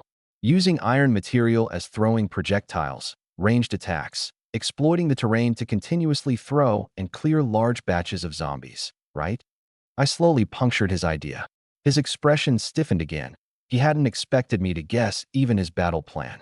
Yes, since you know too, then you should understand. We're just using the iron material as recoverable weapons. There won't be any loss. What if I'm after your rent, and you're after my principal? The smile on my face didn't change, yet the words I spoke chilled his heart. 500 units of iron material is no small figure. If you borrow and don't return, who do I go to collect from? What's more, you'd only pay rent at the time of return. I wouldn't. His face instantly flushed. I can guarantee it with my character. The education I've received absolutely wouldn't allow me to do such a thing. Swindlers all say that. I waved my hand, interrupting. You can rent if you want, put up equivalent collateral. Or, of course, you can just buy it with money. He was choked into speechlessness. If he had the money to buy or something to put up as collateral, would he still need to come here and grovel? He grew so anxious sweat beaded on his forehead, his voice carrying a trace of pleading. We really have nothing to put up as collateral right now. But as long as you're willing to trust me once we kill zombies and earn bronze coins, we can give you the rent right away. For you, this really is a surefire, no-loss deal. Getting something for nothing, not a bad idea. I suddenly smiled and leisurely tossed out a question. But why can't I just do this myself? That one sentence was like a heavy hammer slamming fiercely onto his head. His whole being was dumbstruck. Right? Suze himself had a massive amount of supplies and could completely organize his own manpower to farm zombies using the same method. That way all the bronze coins would be his own, and he'd bear no risk of the materials being defaulted on at all. His so-called win-win cooperation, from the other party's perspective, was simply a joke. We have enough manpower to accomplish this. How many people does your dorm have at most? You simply can't accomplish it. As if grasping the last life-saving straw, he shouted anxiously. My smile grew even thicker, and I couldn't even be bothered to speak, only lifting my chin toward the corner of the wall. He instinctively followed my gaze. In that shadow, some 30 girls were sleeping soundly, the traces of the fierce battle from not long ago still lingering on their weary sleeping faces. His mind went buzz, a total blank. Your battle plan, I've already implemented it. I said blandly. Otherwise, how do you think the zombies in this corridor disappeared? He was utterly stunned. So, the plan he'd taken pride in, thought a stroke of genius. Others had not only thought of it long ago, but had already successfully implemented it. The confidence brimming in him before setting out was now shattered like shards of glass on the ground. He'd come running full of solemn vows, thinking it was an equal business negotiation, but before the other party, he was like a self-important, door-to-door begging buffoon. He fell silent, his mouth opening and closing, unable to utter a single word. After a long while, as if drained of all strength, his ramrod straight back sagged, an unbearably thick bitterness on his face. He bowed deeply toward me. I'm sorry, classmate Suze. I was being fanciful. His voice hoarse, carrying a trace of pleading. But our dorm really can't hold on much longer. I beg you, give us one chance. As long as you're willing to lend the materials, we're willing to pay any price. From now on, whatever you tell us to do, we'll do it. I had no particular reaction. Any price? Such empty promises. I'd heard far too many. I leaned against the wall listlessly, suddenly raising an eyebrow. I'm the sort of person who never does loss-making business.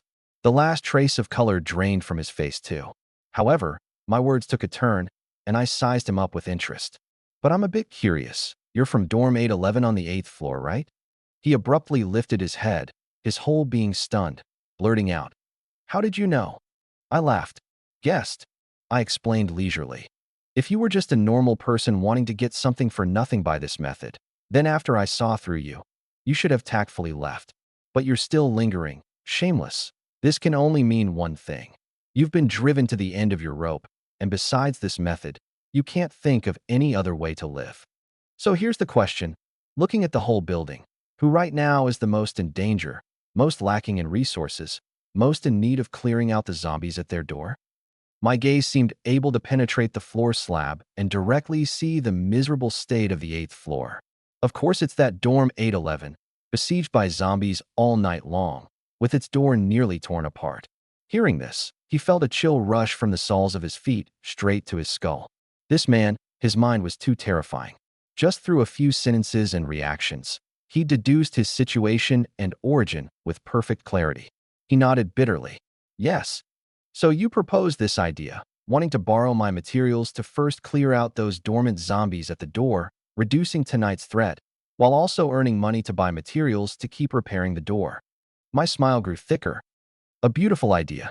But in fact, even if I take away all the bronze coins the zombies drop, as long as it can help you clear out the corpse mass at your door, for you it's a huge profit, isn't it? His face instantly turned pale as death. Put that way, he really had been greedy. However, I really am curious. I stroked my chin. What on earth did your dorm do to enrage heaven and man, to make the zombies fixate on you so?